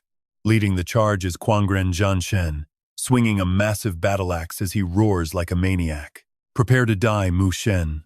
Let my blade split you in half, and face the harsh reality of our massive level gap." But before his axe can even land, Su Mu completely vanishes. The guild leader gasps in pure shock too fast. How is this possible? They shout out attack together, block all his escape routes, and do not let him leave this place alive. Right away, the mob of Quangren Jianshen begins surrounding Su Mu, but his speed is just on another level. They cannot even graze him, which instantly sends a wave of pure panic through their entire ranks. Heavy damage. They are getting absolutely shredded by his relentless attacks. The healers on the outside can only spam their healing spells. But then, Dark God leads a stealthy squad of assassins right into their backline to shut them down. Seeing this chaos, Kwangren Janshin completely panics and screams out, "Fall back and support us." He yells to protect the healers and kill the assassins. Sumu is loving this. He commands his assassins to utilize their speed and pull back, suppress their firepower. Healers move forward 50 meters and buff the assassins. The other two healer squads buff the front line. Seeing his side completely losing, Kwangren Janshin screams, "You useless trash! I will go in myself. Everyone else fall back with me to support," but they are too late. A sudden rain of fireballs pours down from the sky, instantly incinerating the forces standing right behind Kwangren Janshin. He glares at Sumu, cursing him to high heaven. Sumu just chuckles, shrugs his shoulders, and speaks up. Watching them rage helplessly as their backline collapses, he says, "I am very satisfied." This pushes the boss over the edge, and he roars out, "Satisfied my ass." Everyone surround this guy right now. With so many players ganging up on a single target, there is absolutely no way he survives. So Sumu decides to save his heavenly fire scroll. Now check this out. He activates the Snowfall Dual Blade scroll, instantly summoning a red and a blue blade in his hands. He smiles with pure satisfaction. This sudden weapon swap completely catches the enemy guild off guard. What kind of skill is that? They wonder, isn't he a mage? Still, they have no choice but to charge him together. But the damage they deal to Sumu is like a drop in the bucket, making them scream in frustration. What the hell is this? They yell, "Even our critical hits only deal 1 point of damage."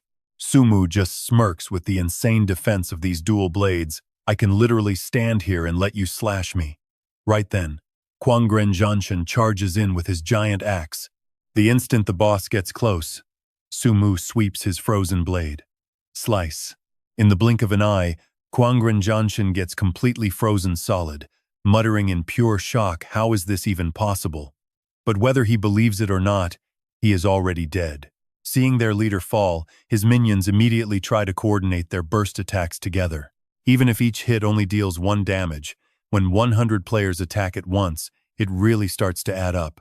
They keep spamming fireballs at Sumu, but the gap between their casting speed and his movement speed is just too massive. In a flash, Sumu closes the distance. The dual blades in his hands immediately erupt into a blinding tempest of continuous razor-sharp light. They fall. An absolute bloodbath.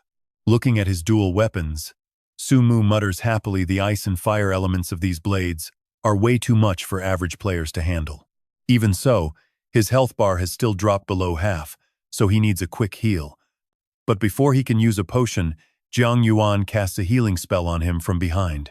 Sumu glances back at her, saying, "Jiang Yuan, you are injured too." She shakes her head with a smile. "Do not worry about me. Keeping our most valuable player alive is the top priority."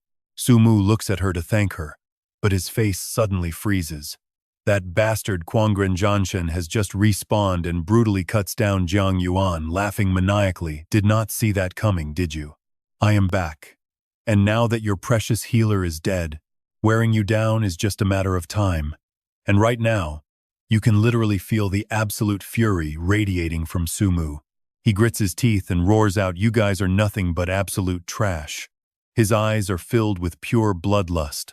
Sumu completely ignores the heavy flames engulfing his body, while Kwangren Janshin screams at his guild to keep attacking, ordering every mage and archer to focus their fire. Meanwhile, Sumu is hesitating over which skill scroll to activate next. He has one final scroll left. He wanted to save this ultimate weapon for a rainy day, but he has no other choice now. With a deafening roar, Sumu unleashes his power, and massive bolts of crackling lightning begin to swirl around him. This is the devastating solar flare strike. A massive, glowing greatsword materializes in his grip as he screams at them to go die. He swings the colossal blade down without a single shred of hesitation.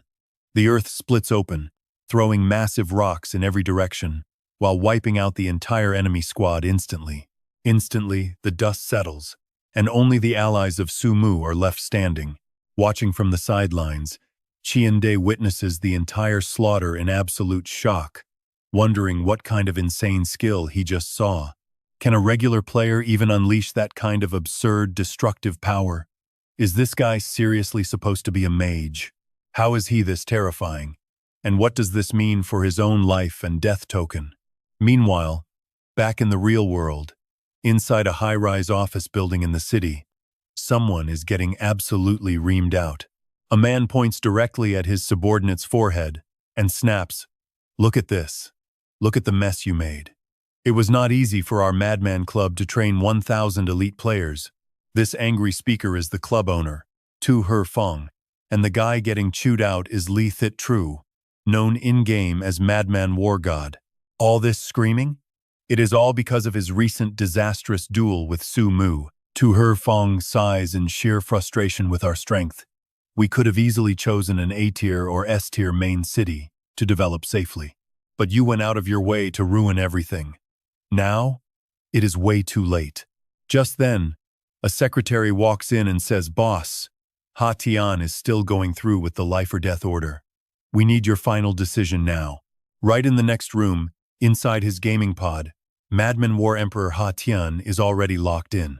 Inside the virtual world, Su Mu looks right at him and asks how they trigger the life or death order. Ha Tian merely smirks. "It looks like I completely underestimated your combat power. You are way stronger than I thought." Su Mu raises an eyebrow. What comes next? Su Mu knows the War Emperor is obsessed with hunting hidden quests. A legendary solo pioneer, famous for tracking down secret rewards. He definitely has a crazy trump card, but as we know, high risk brings the ultimate rewards. That level 10 weapon of his is a total masterpiece. Meanwhile, Ha Tian receives a message: "The club boss is begging me to forfeit this match with you." Hearing this, Su Mu is not surprised at all. He casually asks, "So, what is your choice going to be?" In his past life, Su Mu remembered this guy never cared about guild wars, solo PvP, or climbing up the leaderboards. But the moment someone crossed his line, he single-handedly annihilated an entire guild, instantly becoming a living legend. The guy is notoriously stubborn and difficult. Outside the game, Hu Fong desperately tries to hold Ha Tian back. "I do not authorize you to use the life or death order," Hu Fong yells. "We have lost too much already." But Ha Tian calmly replies, "I am not spending a single cent of your money." Saying this, he clenches his fist tightly and bites his lip. "I really want to fight him. I need this battle." The boss shakes with pure rage, growling out, "Ha Tian, you." But the owner instantly swallows his angry words. Deep down, he knows the kid is absolutely right, and he has zero counter-arguments. Meanwhile, back in the game, Ha Tian looks Su Mu dead in the eye and says, "If you do not use that overpowered skill from earlier, I want a real, fair duel." Su Mu smirks, refusing to back down. "Fine by me. I will play with you until the very end." The moment he speaks, the duel flag planted in the ground gets ripped out. The life or death contract is locked, and the ultimate match begins. Ha Tian grips his sword tightly and charges straight ahead, shouting, "Ever since you took the first blood, I have been dying to fight you." He swings his blade downward with immense force, sending shockwave after shockwave ripping across the battlefield. This is Ice Mountain Slash, a skill capable of inflicting massive physical damage. Su Mu instinctively winces, shocked by the sheer speed of the attack. Watching from the sidelines, Blade of Slaughter grits his teeth in awe that strike was absolutely monstrous. The range, the attack radius, and the raw impact are far beyond any normal warrior. Is that really just Ice Mountain Slash? Just then, a deep, mocking voice cuts in. "Of course it is. You clueless rookies probably do not even know that skills can actually be heavily upgraded." Hearing that, Dark God immediately spins around to face Thea Truer, snapping back angrily. "Who are you calling a trash rookie? You might think you know a lot, but we still slaughtered you." Jiang Yuan quickly steps in, advising him to just ignore someone like that. Thitru snorts coldly. "Why act so high and mighty? Do not think I do not know who you are. You literally changed your name and guild just to suck up to Mu Shen." Dark God growls, telling him to watch his mouth. He scoffed with pure contempt. "Who cares? You should worry about your precious Mu Shen instead, because he is definitely going down today." His petty trash talk makes the trio absolutely boil with rage. They warn him to shut his mouth, forcing him to walk away. Back inside the arena, the intense shockwaves radiating from Ha Tian's rapid attacks are still incredibly powerful. This makes Sumu freeze. His expression turns serious. Can you believe his skills are actually upgraded? On top of that, his sword inflicts extra lightning damage. Just a moment ago, Sumu used Wind Shadow to boost his speed and defense to dodge. But even the grazing damage shaved off a lot of his health. Taking a direct hit to the center would have meant instant death. While he is desperately trying to analyze this, Ha Tian rushes him yet again. His strikes are ridiculously sharp, and his fighting stance is completely flawless. The guy definitely has more tricks up his sleeve, meaning Sumu needs to start applying some real pressure. Gripping his staff tightly, he conjures a brilliant burst of roaring flames that instantly wraps around Ha Tian's entire body. This sudden counterattack catches Ha Tian off guard, and in a split second, the raging flames condense into a massive fireball. Ha Tian bites his lip, instantly conjuring a glowing protective shield to block the oncoming strike. But the very second that massive fireball collides with his defense, it explodes, shattering into dozens of tiny, scattering sparks. In the blink of an eye, Ha Tian's shield starts cracking apart under the pressure. He is taking a ton of damage now, and his health bar is rapidly draining.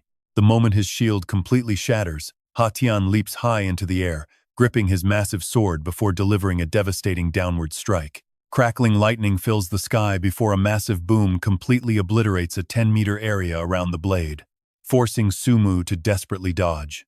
He never expected a heavy sword shockwave could be triggered in midair like this, instead of just on the ground. Even worse, his opponent is using this aerial maneuver to completely bypass the burning slowdown debuff. It is just unbelievable. Why does a reincarnator like him not get an overpowered cheat like that? Shaking off the thought, he prepares to counter with his bone flower. But before he can act, Ha Tian unleashes a terrifying sky-splitting blinding sword energy strikes down from the sky like a flash of lightning. Sumu has absolutely no way to dodge, taking the hit as his health bar drops to a dangerous sliver.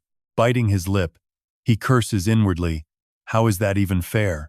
But luckily, his passive resilience skill just activated. It negated the lethal damage of the strike, saving him from instant death and allowing him to keep fighting with his warlock skills. It is barely a fair fight since he has 0 buffs while this guy has 2, but he still launches a sharp block of bone ice right at Ha Tian. However, the warrior effortlessly shatters the ice projectile, though secretly, Ha Tian is quite shocked that his opponent is still standing. Both gap closers failed, and his twin buffs did not even drain 1,000 of the kid's health, meaning it is time for his ultimate. With that, he begins channeling a skill. Look at that crimson glow. Suddenly, a blood-red aura erupts around Ha Tian, completely enveloping his entire body. This is the blood sacrifice berserk armor skill, massive physical attack and defense boosts. Seeing this, Sumu instantly panics. It is an essential warrior skill above level 100 with 5 full seconds of complete invincibility. This makes him suspect Ha Tian is another reincarnator with a cheat, who now coldly mutters Mu Shen. This is where it ends. Before the words even settle, Ha Tian completely vanishes from sight. He instantly reappears directly in front of Sumu, slashing down with brutal force to send the kid flying across the battlefield. Gritting his teeth, Sumu rapidly casts Holy Light to recover, barely surviving what would have been a direct, instant kill blow. You lost, Ha Tian coldly declares, charging straight forward to deliver the final lethal thrust. Horrified by the sight, Jiang Yuan's group tries rushing to help, but Thiet Tru immediately blocks their path. He barks out, "Stay back unless you want trouble," before cheering happily for the War Emperor to crush them for the Madman Guild. At that exact moment, Ha Tian's massive blade impales right through Sumu's chest. With a violent crash, he is blasted straight back into the cliffside, kicking up a massive cloud of heavy dust. Seeing this, the Madman Guild members start celebrating wildly, chanting that the War Emperor is invincible and their guild reigns supreme. The Wind God Valley members are devastated, as an injured Jiang Yuan cries out, "Mu Shen is dead." Smug and gloating, Thiet Tru gives them 2 options: hand over all of their gear right now. Otherwise, the Madman Guild will hunt every single one of them down on sight from this day forward. Another thug chimes in with a sleazy grin, unless this pretty lady spends a night with our guild leader to buy their freedom. Tianqi laughs at the suggestion while a furious dark god curses the bastard and prepares to charge forward. But right in that moment, a sudden anomaly occurs. A sword suddenly drops straight from the sky, impaling Tianqi and instantly draining his entire health bar to 0. As Tianqi stumbles, you can hear a menacing voice echoing from the thick dust. "What did you just say?" Recognizing that terrifying voice, his face completely pales as cold sweat begins to drip down his forehead. Shaking with fear, Tianqi mutters, "How is this possible? Did Sumu survive?" And stepping out of the smoke is indeed Sumu, calling him absolute scum as the tide completely shifts. The Madman Guild panics while Wind God Valley explodes with joy. The actual victor of this life-and-death duel is Sumu. Terrified, the remaining Madman Guild members log off in droves, fleeing the area like rats. Once the excitement dies down, Zhang Yuan calms herself, wondering how on earth Sumu pulled off a victory with barely any health left. How did he even pull that off?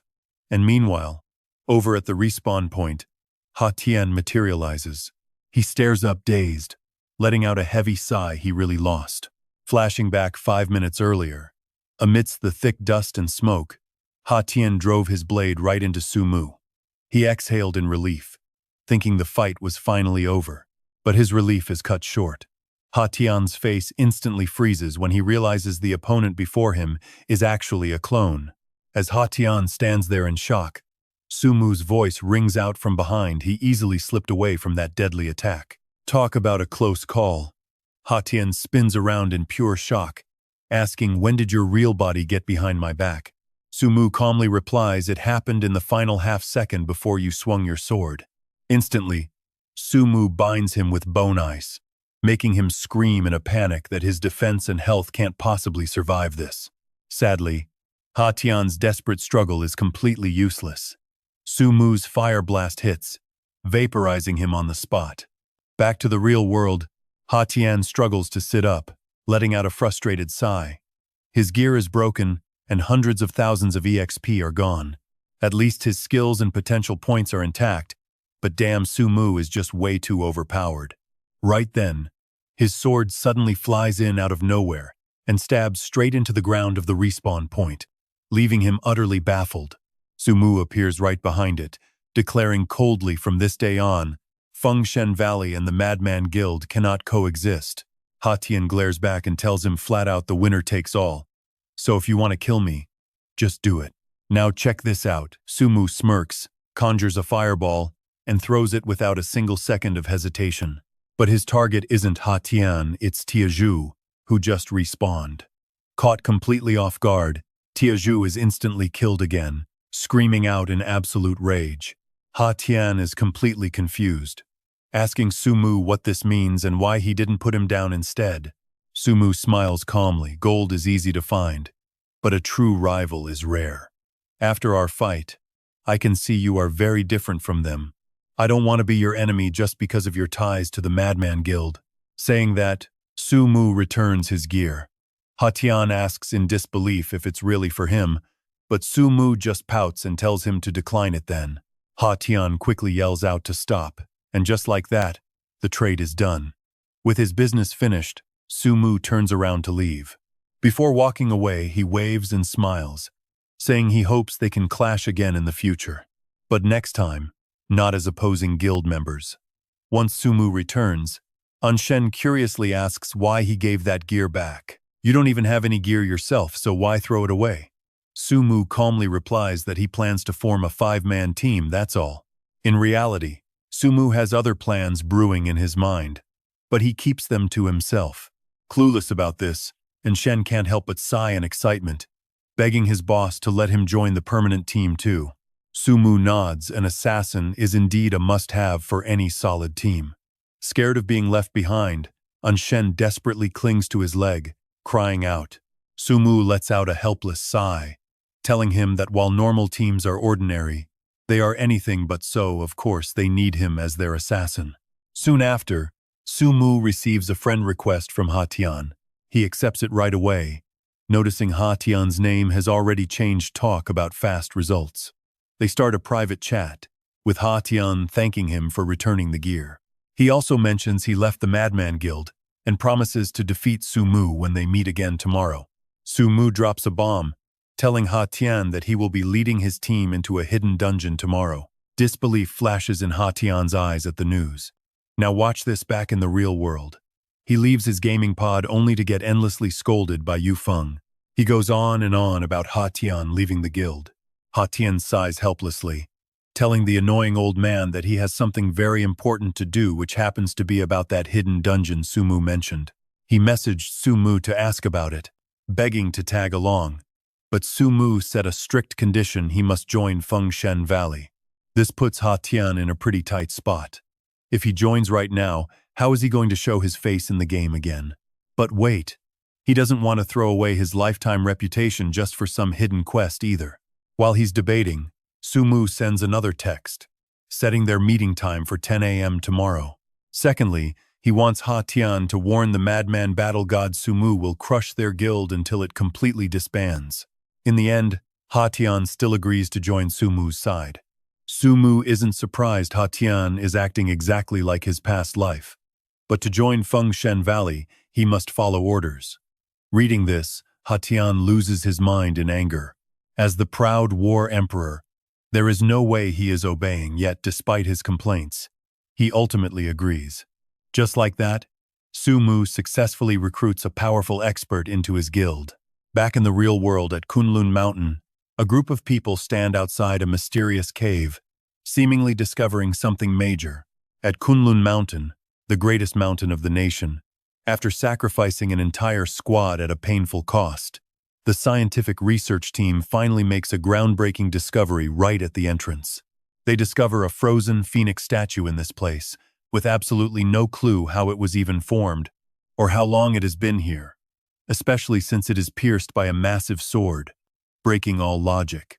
An old man looks at the man beside him and asks if Thian Dung's wife is all right, and Thian Dung shakes his head, replying that she is just exhausted but will be fine in a few days.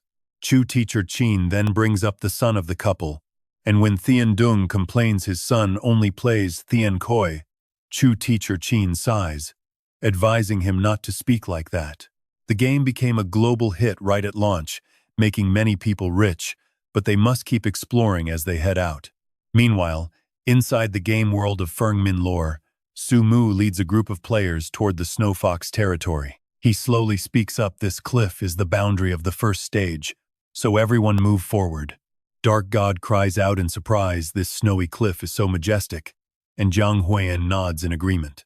Beneath that cliff, the blizzard temperature drops to over -100 degrees, capable of freezing any living creature solid in seconds. But right then, a cry for help echoes in the distance, startling everyone. As Dark God mutters in shock, "What is that sound? Who is screaming for help?" Turning to look, he spots a person buried deep under the snow, desperately calling out for rescue. Not even rushing, Dark God asks curiously if this triggers a hidden quest. But before Su Mu can even answer, Dark God is already running straight toward them. He happily shouts out, "This is an NPC. Let me grab him to trigger the quest." But Su Mu does not think it is a quest, quickly warning him, "You idiot. That is not an NPC. Do not get close." Sadly, it is already too late, as Dark God already reaches the guy, and in an instant, the victim's face suddenly distorts, turning into a horrifying shade of purple, and a disgusting, spiky tentacle bursts right out of his mouth, leaving Dark God shivering in terror over what this thing is. Luckily, Su Mu reacts just in time, using his clone to block the strike for him. Watching the clone get dragged away by the tentacle, a grateful Dark God says, "What a terrifying monster. One bite from that would have killed me instantly. Thank you, boss." The monster quickly retreats back into the ground, and a shaken Dark God asks, "Boss, what kind of monster is this anyway? Isn't this supposed to be the Phantom Snow Fox territory?" And even Satluk Chi cannot help but chime in, stating that their team has never encountered this beast. Su Mu slowly explains, "Talk about a brutal strategy. It is a real player captured by the monster, used as live bait to lure in others. While Sumu wonders what on earth it could be, Dark God suddenly yells out, "Boss! Look over there. That snow pile is moving. It cannot be that same monster again, right?" In the blink of an eye, a pack of blood foxes bursts from the snow, their eyes glowing blood red and looking absolutely terrifying. Sumu immediately calms them down. "Do not panic. Hold the line," while someone else cries out in terror because there are so many. "Guild leader, what do we do? How do we fight them?" Sumu calmly replies that the phantom snow foxes always leap back and forth once before attacking, so just predict their landing spot based on this pattern and strike. If they leap to the right, aim to the left, and if they leap left, aim to the right. Right as he finishes speaking, he hurls a fireball straight at one of the phantom snow foxes. With a loud boom, the snow fox is blown to pieces, completely consumed by the flames.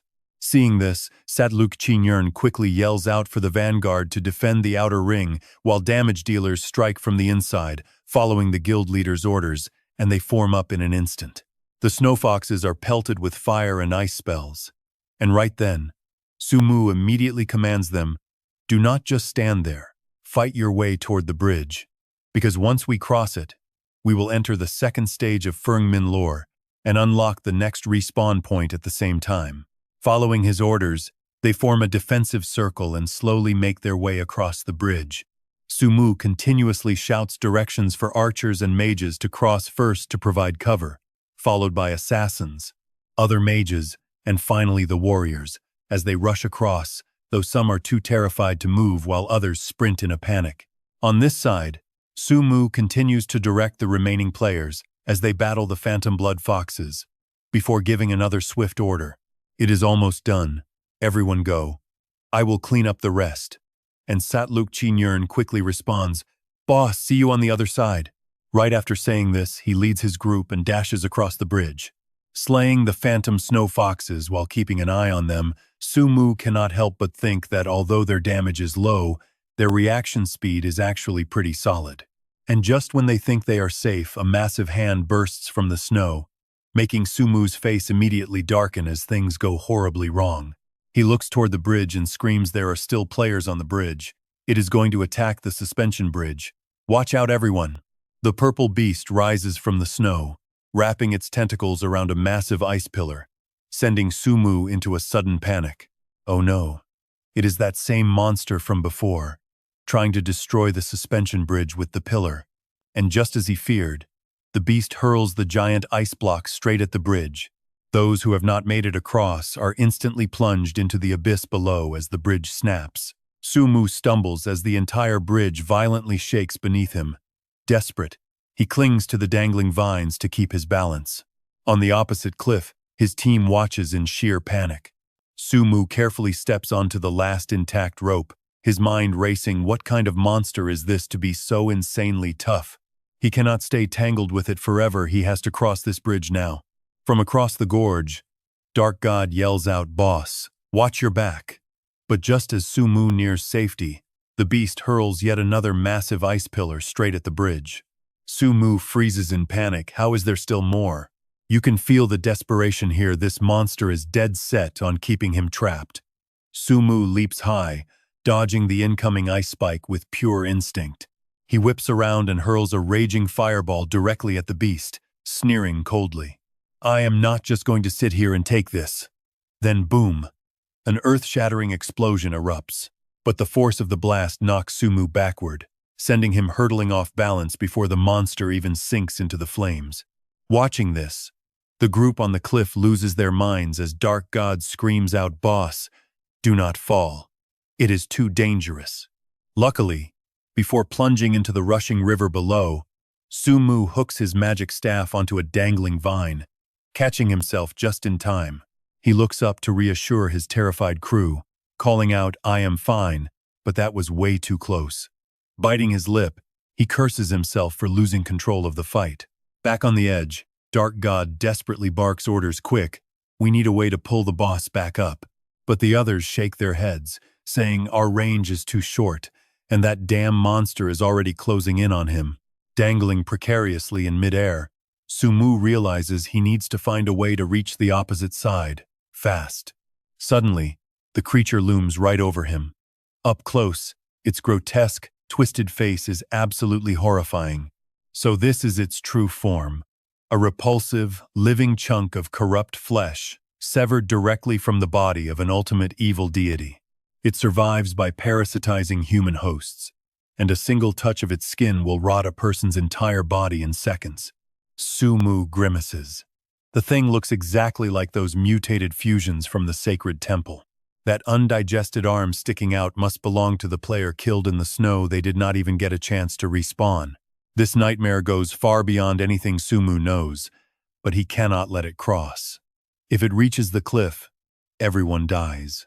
Making up his mind, he looks up at his team and screams, "Cut the rope now! Do not let this thing reach you!" Jiang Yuan panics at his words, crying out, "Cut the rope?"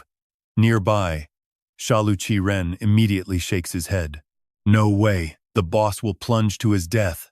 I won't do it. We can't survive this zone without him." By now, the grotesque beast is inches away from Sumu. Watch closely here, his back is completely against the wall. With no other choice, Sumu mutters, "If you won't do it, I will." A blazing fireball ignites in his hand. Without hesitation, Sumu blasts the bridge's main rope, instantly snapping it in two. Both he and the massive beast plunge down into the empty abyss. The horror on the cliff is absolute. The team screams out in pure despair, "Guildmaster!" Falling toward the frigid river, Sumu desperately grips the remaining rope. But the extreme cold is paralyzing. His fingers instantly freeze solid, locking his grip so tightly he cannot even let go. Hanging there helpless, Sumu is now a sitting duck for the approaching beast. Up on the safe ledge, Jiang Yuan and the others sob, completely devastated by Sumu's sacrifice. Down in the abyss, Sumu struggles against the biting cold and the beast. The air is so frigid his entire body locks up, leaving him unable to move a single finger. Still, freezing to death is better than being eaten alive. Staring at the monster, Sumu grits his teeth, dying like this is just too pathetic. Survival is the only thing that matters right now. But right at that moment, the entire canyon floor begins to shake violently. Sumu gasps in shock as a massive, freezing gale suddenly sweeps up from the deep abyss. As he wonders what could possibly be happening, a majestic creature suddenly bursts out from the deep river. When the blinding light clears, they see a stunning, legendary phoenix, just as a system alert rings in their ears. "Welcome to the edge of the Kunlun Mountains. Legend says only the most blessed warriors will ever hear the sacred cry of the phoenix." On the cliff, the team is completely stunned. Is that actually the mythical phoenix from the ancient legends? The sheer majesty of the sight is beyond words. Floating below, Sumu also gazes up at the magnificent creature soaring above him. He narrows his eyes, realizing he is looking at the projection of the ice phoenix, a phenomenally rare event. Then Sumu notices the hideous monster has completely frozen in place, a strange, brilliant light now glowing from its forehead. He remembers this from his past life. Could it be the legendary ice phoenix soul crystal? Back then, a rogue ice mage claimed this powerful artifact and eventually betrayed his homeland, defecting to the enemy. The phoenix's projection must have sealed the beast to save his life. Looking at the glowing gem, Sumu hesitates. Should he claim the soul crystal for himself? If he grabs it now, the monster is going to wake up instantly and gulp him down once more. But he refuses to let this slip. Wrapping his legs around the rope, he leans back to snatch the gem on its forehead. And just like that, the seal on the rotting demon is finally broken. With the prize in hand, Sumu immediately fires off a fireball to blast it back. But just when he thinks it is over, things take a turn. The monster is totally fine. It grips the rope tight with its tentacles, and Sumu's face instantly pales. Oh no, it is climbing up way too fast. Up on the cliff, Jiang Yuan cries out. Mu Shen's health bar is still there. He is still alive. Sat Luk Qingyern nods in agreement, suggesting they all pull the rope together to find out. Dark God agrees immediately and runs over to help him pull. "Let's get the boss up, guys." Sure enough, they manage to hoist Sumu up, instantly celebrating that their guild leader is indeed still alive. Sumu looks up at them and yells, "Get ready. Ranged unit. Target my position and fire." The moment he speaks, The players on the cliff rain down fire arrows and ice spells endlessly into the river below. Struggling under the relentless barrage, the beast cannot chase him. Seizing the opening, Dark God reaches down and pulls Su Mu up. Dark God happily cheers that it is great to have him back, while Jiang Yuan urges them to quickly cut the rope. Sat Luk Chi Nyern nods, drawing his blade to sever the remaining rope and completely cutting off its support. The monster falls down, but in a flash, it leaps right back up. Are you seeing this? The players instantly panic. Is this thing seriously still alive, and did it really just leap all the way up here?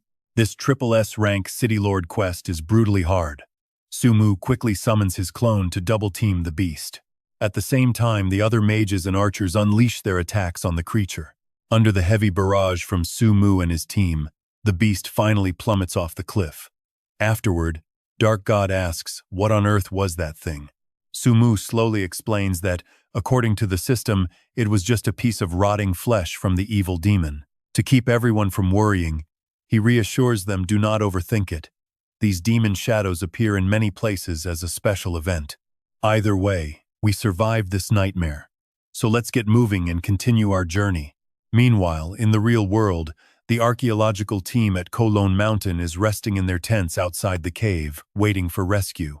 But they have a huge crisis on their hands. Ancient centipedes have latched onto Uncle Teacher Chin's leg. Thien Dung asks in frustration how such things could be in the cave, while Uncle Teacher Chin wonders how extinct ancient centipedes got here. Thien Dung looks up at the group and urges them to search for a way to get it off. One of them replies that they fear fire and sulfur, then panics, how on earth are we finding sulfur in this snowy wasteland? While everyone is panicking, Uncle Teacher Chin suddenly turns and addresses Dung Tu. He tells them to burn his leg off. Can you imagine the sheer panic on their faces? With no other choice, they pour some liquid onto the centipede on Uncle Teacher Chin's leg, making it screech in pain. Another teammate holds up a lighter but hesitates, unable to bring himself to do it. Uncle Teacher Chin urges him to just burn it, saying his leg is a goner anyway, and killing the creature is his only shot. The man looks to Thien Dung, who hesitates in silent thought. But with time running out, Uncle Teacher Chin pushes them again. Sighing helplessly, Thien Dung apologizes to Uncle Teacher Chin before finally taking the flame to the centipedes. The searing heat burning into his flesh makes Uncle Teacher Chin scream in agony. Unable to bear the intense heat, the centipede jumps off his leg and lunges in another direction, making a nearby teammate shriek that it is heading right for him.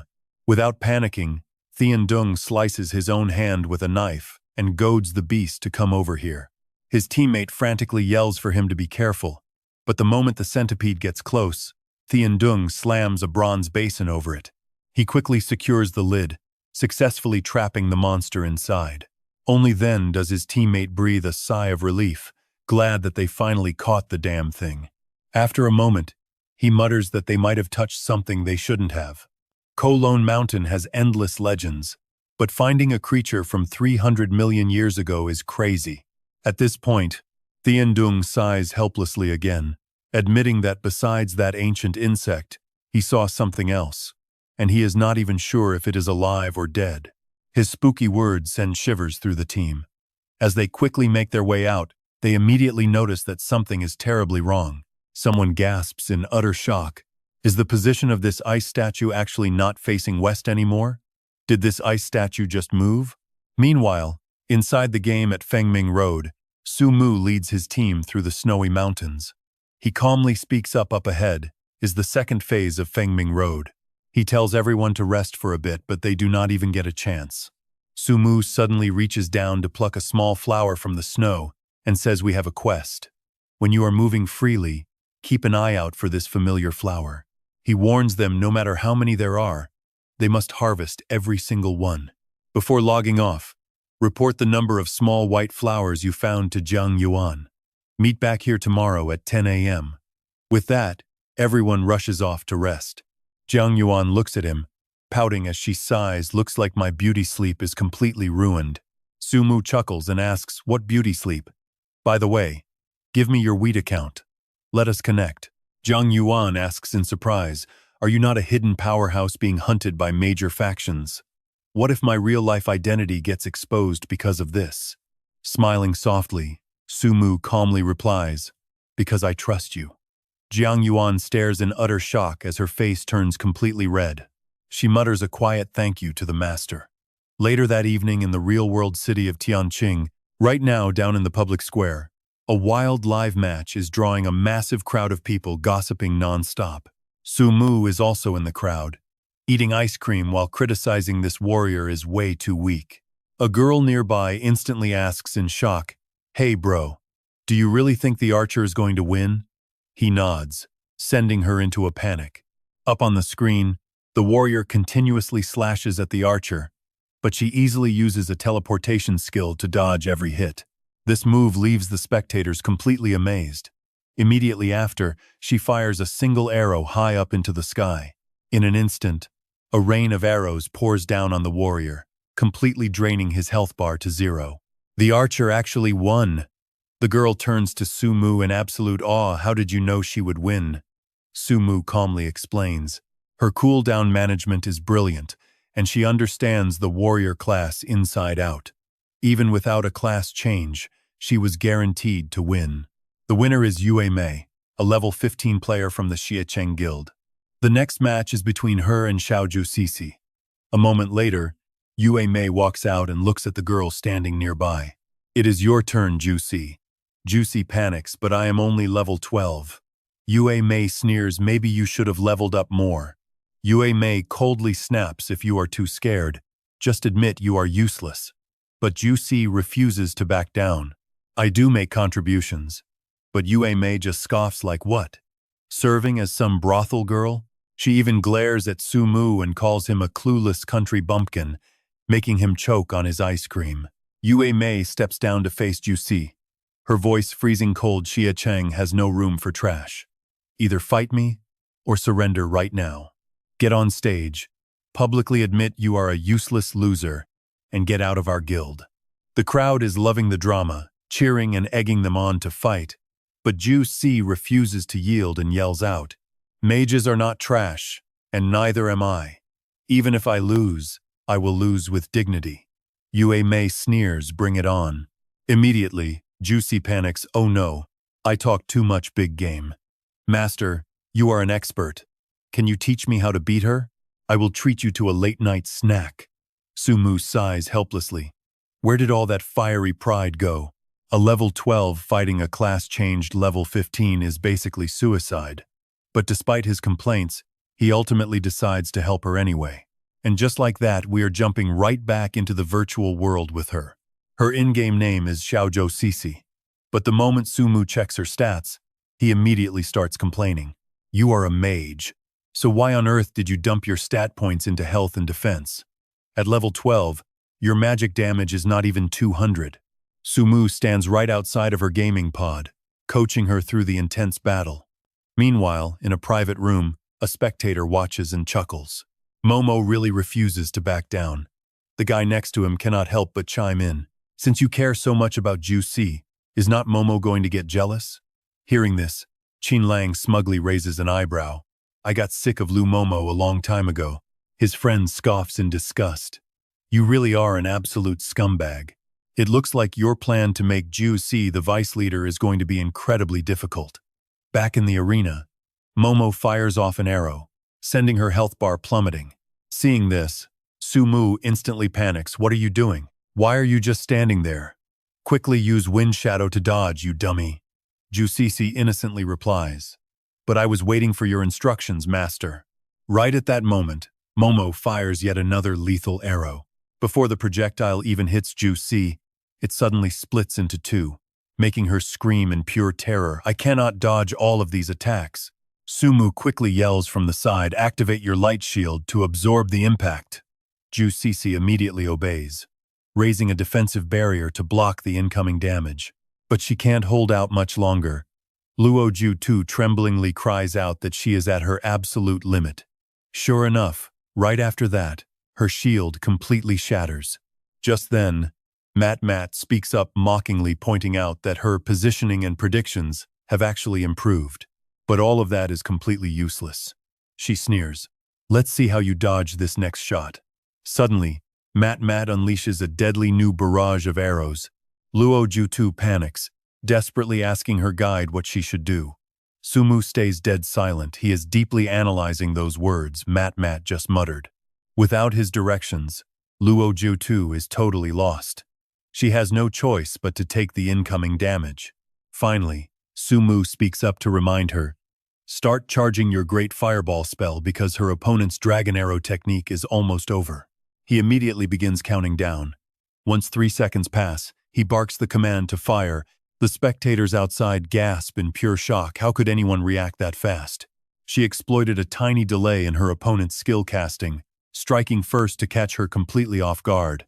And Mat really can't block it. Direct hit. The flames slam right into her, but she recovers fast. Snorting in anger, she growls that Luo Jiutu got lucky but warns her that she will never block this next shot. Immediately, she draws back a bow, radiating crackling lightning. The onlookers gasp at the sight that is the elite purple-tier archer skill, her thunderbolt arrow. No matter how good a level 12 mage's mechanics are, she's dead if that hits. Knowing this, Sumu quietly warns her that a single critical strike will end her. But Luo Jiutu doesn't care. She calmly replies, "It is fine. Reaching this point is already enough for me." Sumu disagrees. No way. He wants to see her push her mechanics to the absolute limit. He orders her to cast ice spikes at a 45-degree angle and duck. Luo Jiutu immediately obeys, conjuring sharp ice walls. Just like that, Mat completely loses her lock-on, her glowing bow left hovering uselessly in midair. Right at that exact second, Sumu sharply tells Luo Jiutu to sidestep half a foot to her right. Watching this play out, the crowd of spectators is totally baffled. Even the experienced mages watching never imagined that ice spikes could actually be used to block an opponent's line of sight. Right now, Mat's expression looks pretty grim. She never expected Luo Jiutu to play this dirty. When did she suddenly get so clever, or is it all because of that guy standing right next to her? Angered by the thought, Mat scoffs in pure contempt. Trying to rely on some guy to beat me is just pathetic. She completely underestimates her opponent. Sumu ignores the petty trash talk and keeps giving commands. The real test is here. The very second the ice spikes melt away, get right in front of Mat and cast blinding fire flash. You have to hit it faster than she can shoot. Luo Jiutu executes the command perfectly, unleashing the blinding spell. Instantly, a flash of pure white light completely covers Mat's vision. Just look at how fast the tables turned. Even the viewers are losing their minds right now. One spectator mutters that he is totally shocked. Just how many more tricks does this little mage have up her sleeve? Meanwhile, Mat is still holding her fully charged bow. Sumu keeps directing Luo Jiutu, telling her that her base magic attack is too low, so she must use this opening to spam damage. "Got it, master," Luo Jiutu quickly replies before continuously bombarding a blinded Mat with waves of raging fire spells. She is absolutely furious now.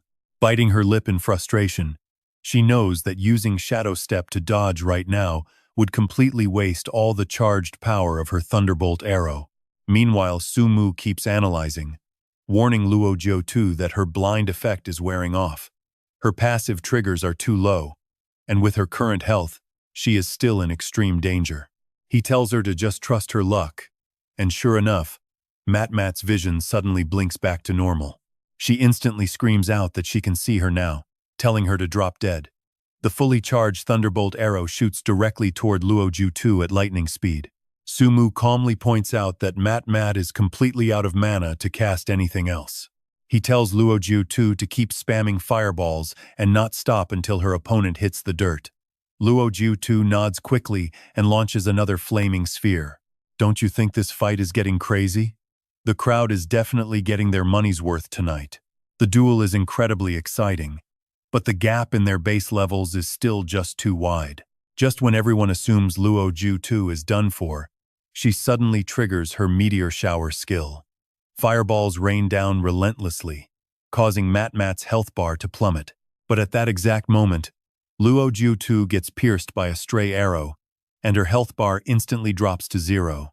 Mat smiles smugly, bragging that she is still the ultimate winner, even if she almost got humiliated by a total newbie. While the spectators admire Luo Jiutu's insane resilience, something unbelievable happens.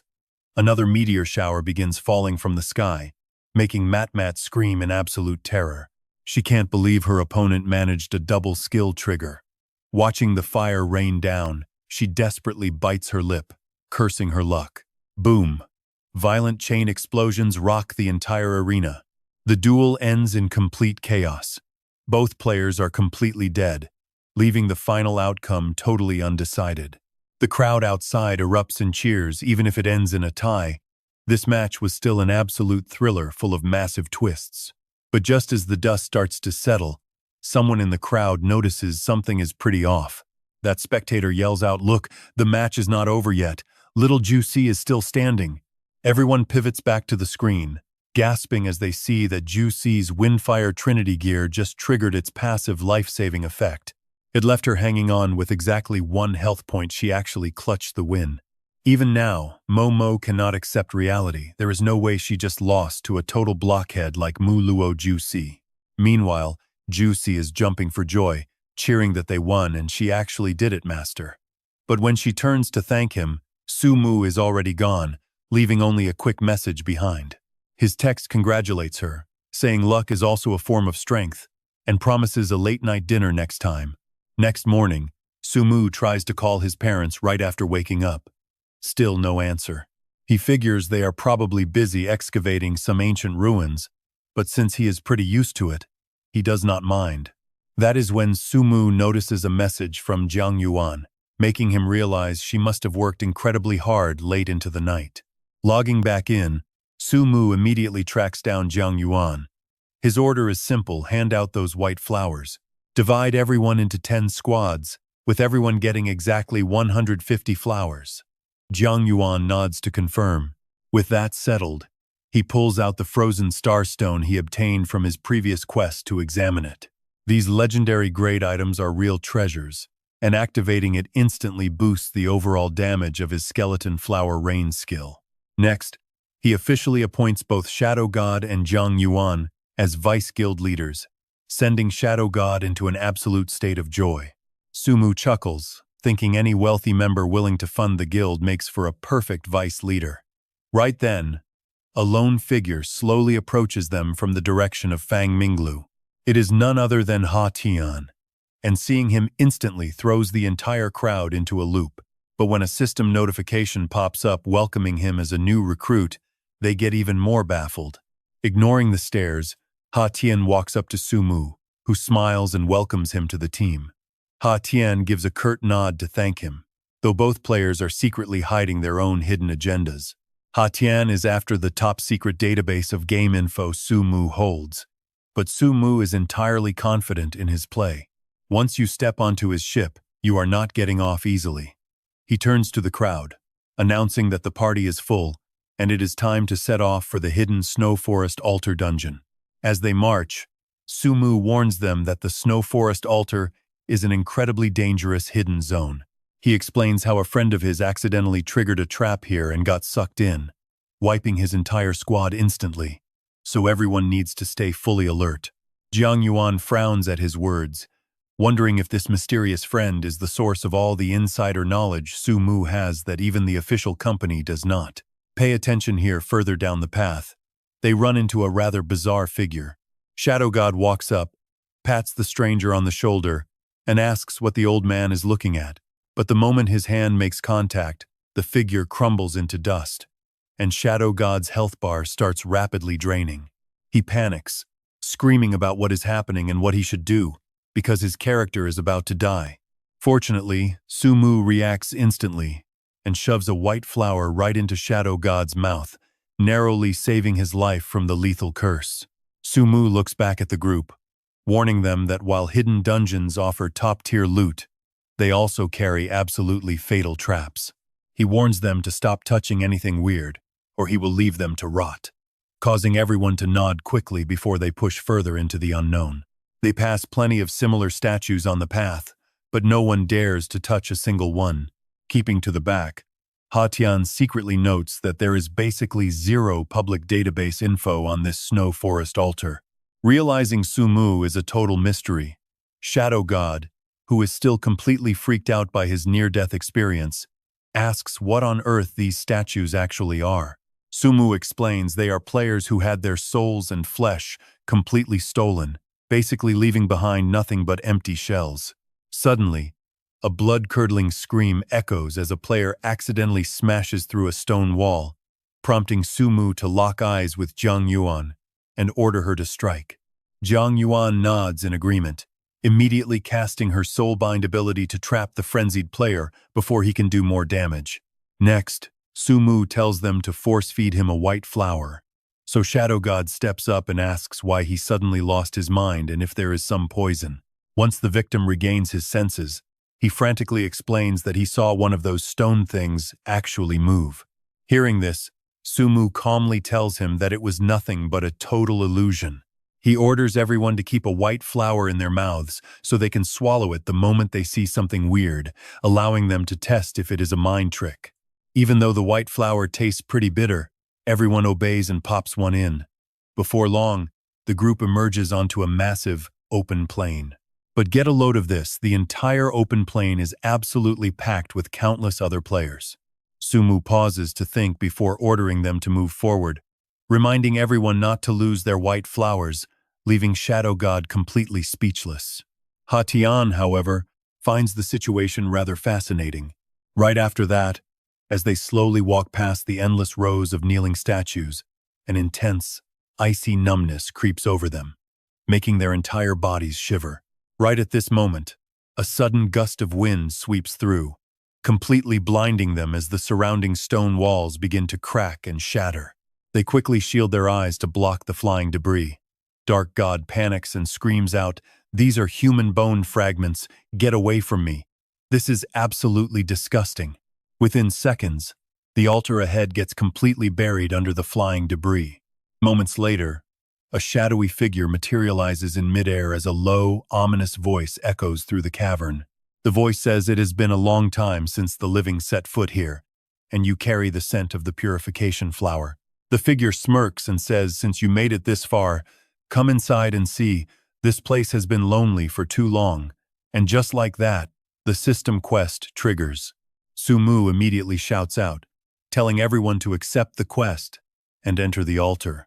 Following his command, the team steps onto the mysterious altar, surrounding the figure, when a strange green light suddenly flares up from below.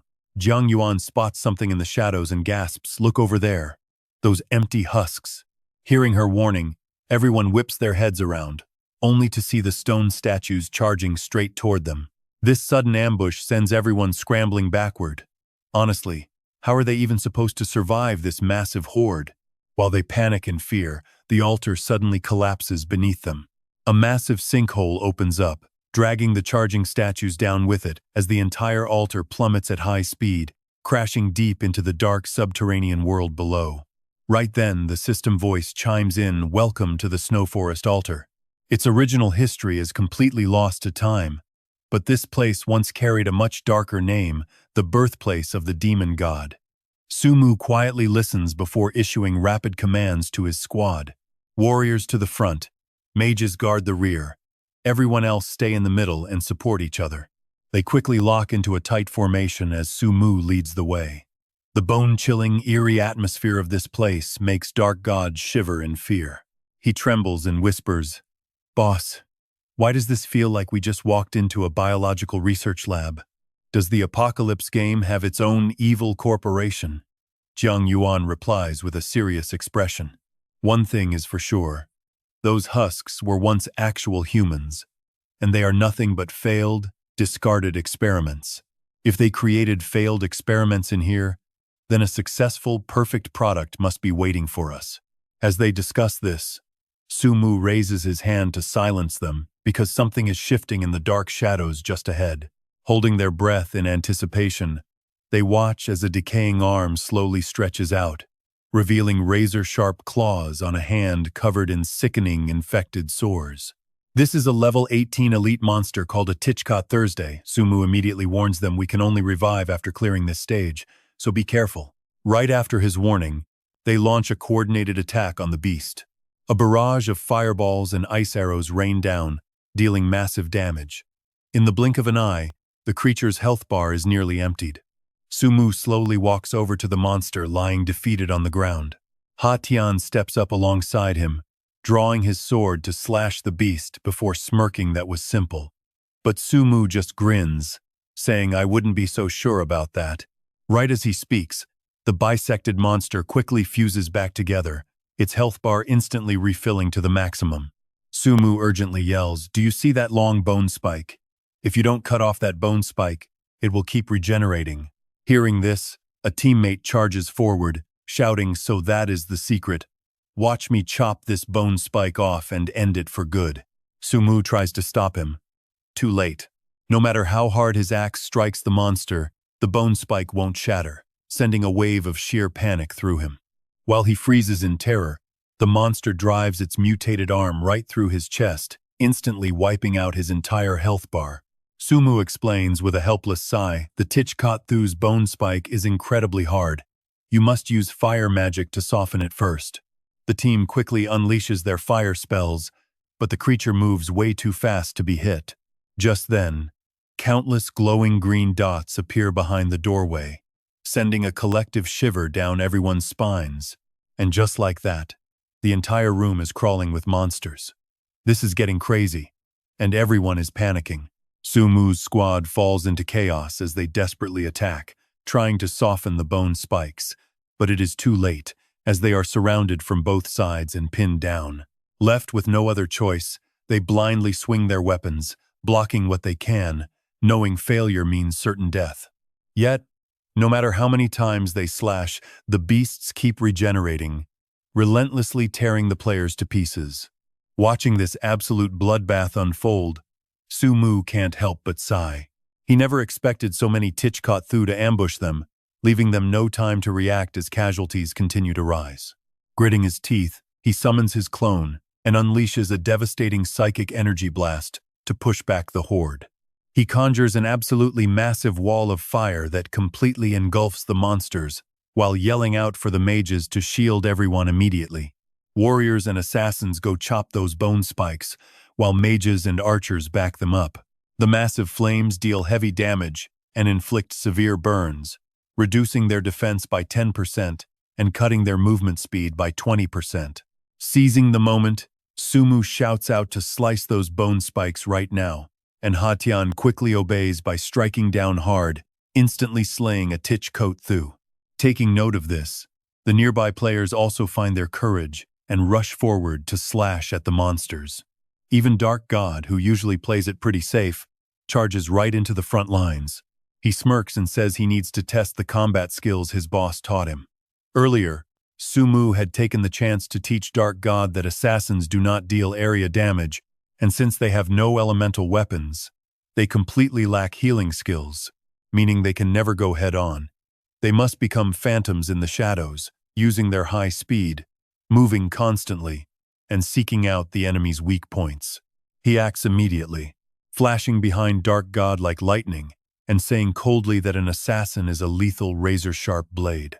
Back in reality, Dark God uses his speed to close in on a monster, slicing off one of its bone spikes with his dagger. Instead of getting greedy, he keeps moving with quite high agility, waiting for it to slip up before delivering a fatal blow that completely empties its health bar. Dark God shouts out happily, telling the boss he just soloed a Tianqi, but he fails to notice two more Tianqi charging right at him from behind. Sumu quickly warns him to watch his back. Dark God spins around in panic. Too late, those claws are already swinging down. Luckily, Jiang Yuan reacts just in time, shielding him so he can sigh in relief, thanking his sister for saving his life. Ha Tian and Satluk Chi Nern waste no time either, rushing over from a distance to finish off both of those monsters. Sumu walks over to Dark God and gives him one final reminder to never let his guard down. Soon after, they finally wipe out the rest of the Tianqi. With the first round of the quest successfully cleared, everyone finally relaxes and lets out a collective sigh of relief. Jiang Yuan and the other two start analyzing the creature, concluding it must be a special mutation, with Jiang Yuan nodding seriously. She explains that some madmen made deals with demons, secretly breeding these reincarnated creatures from altered humans who had lost their minds and souls. Hearing this, Dark God curses in anger, calling them absolute scum. Sumu just scoffs, knowing that when the apocalypse fully descends, all morality will crumble, and their entire human civilization will completely collapse. After taking a brief rest to recover, Sumu's team finally moves on to the next gate. A massive clock tower appears right in front of them, and Sumu quietly warns the team that their real test has arrived, as this gate relies entirely on their luck. Behind this doorway lie hordes of demonic beasts, dangerous demon lords, and even the Hui Thun Tin itself. Hearing this, everyone immediately freezes in panic, and Dark God screams out in absolute horror.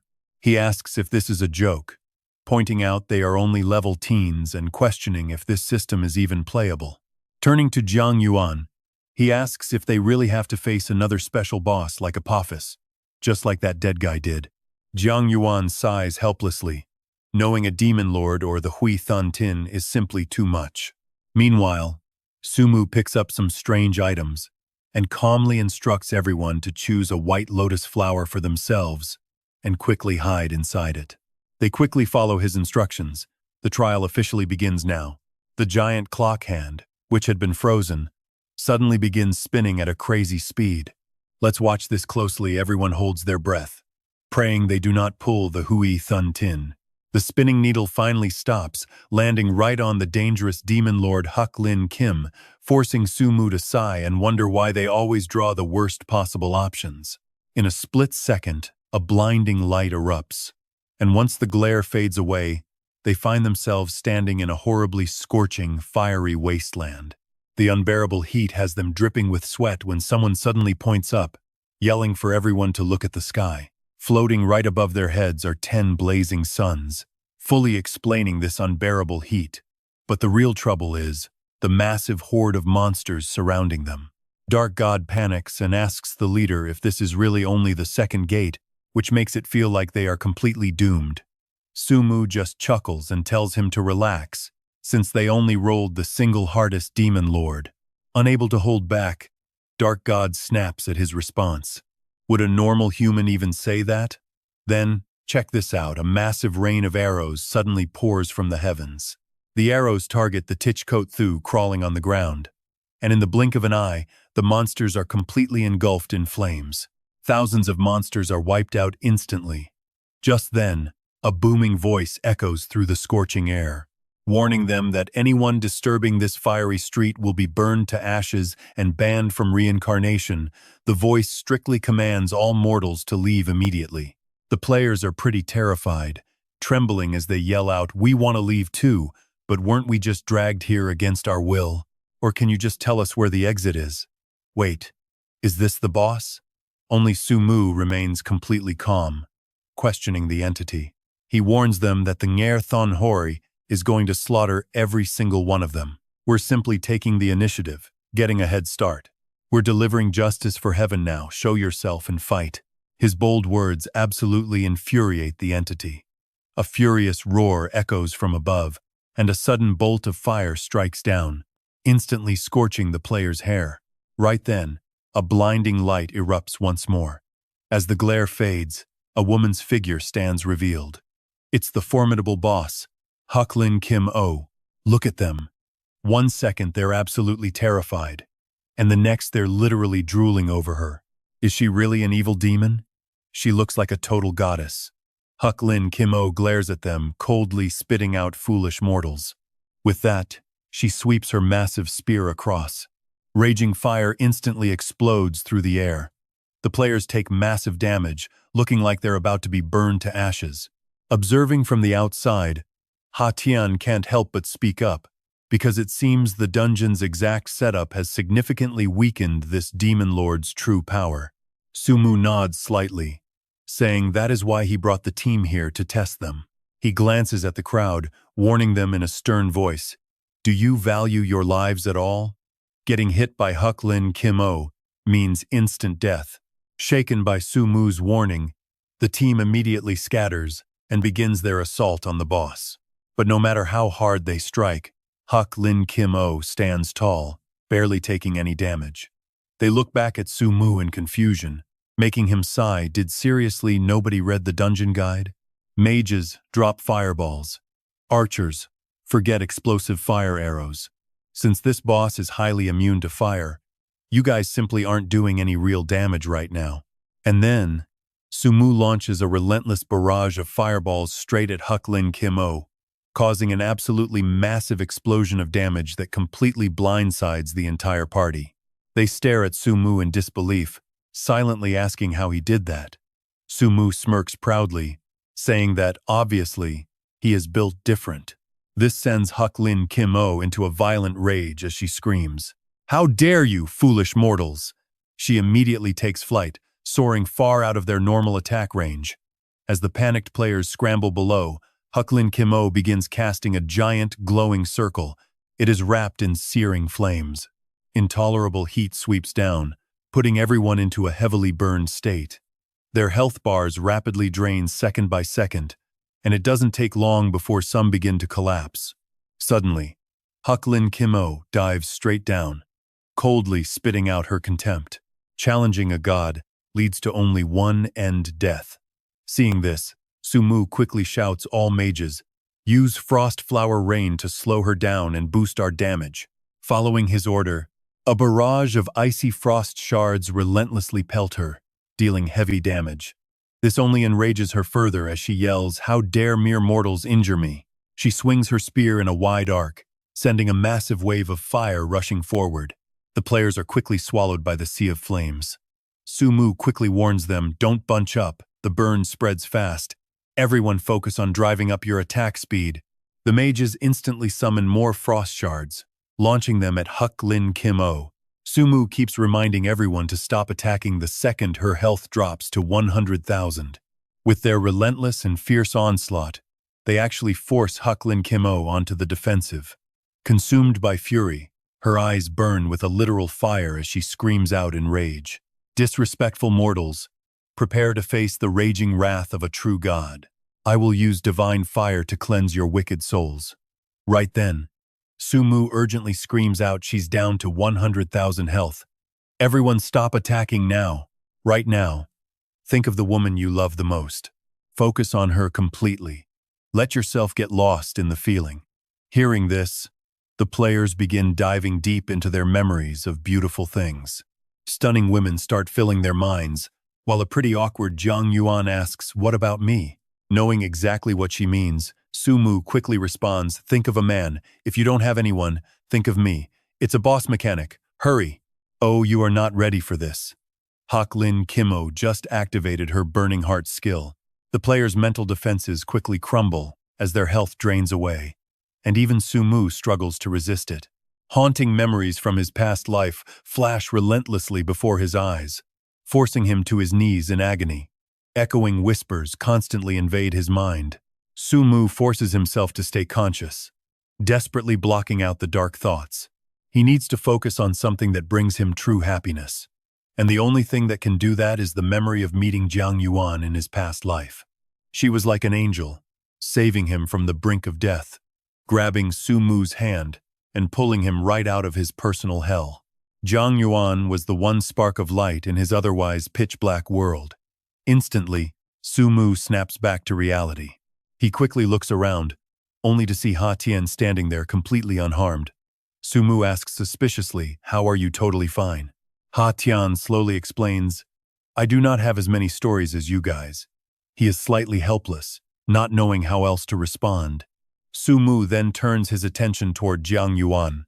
She is completely frozen in place right now. He lets out a soft sigh. "Did I not tell you to think of me? Am I really that lacking in charm?"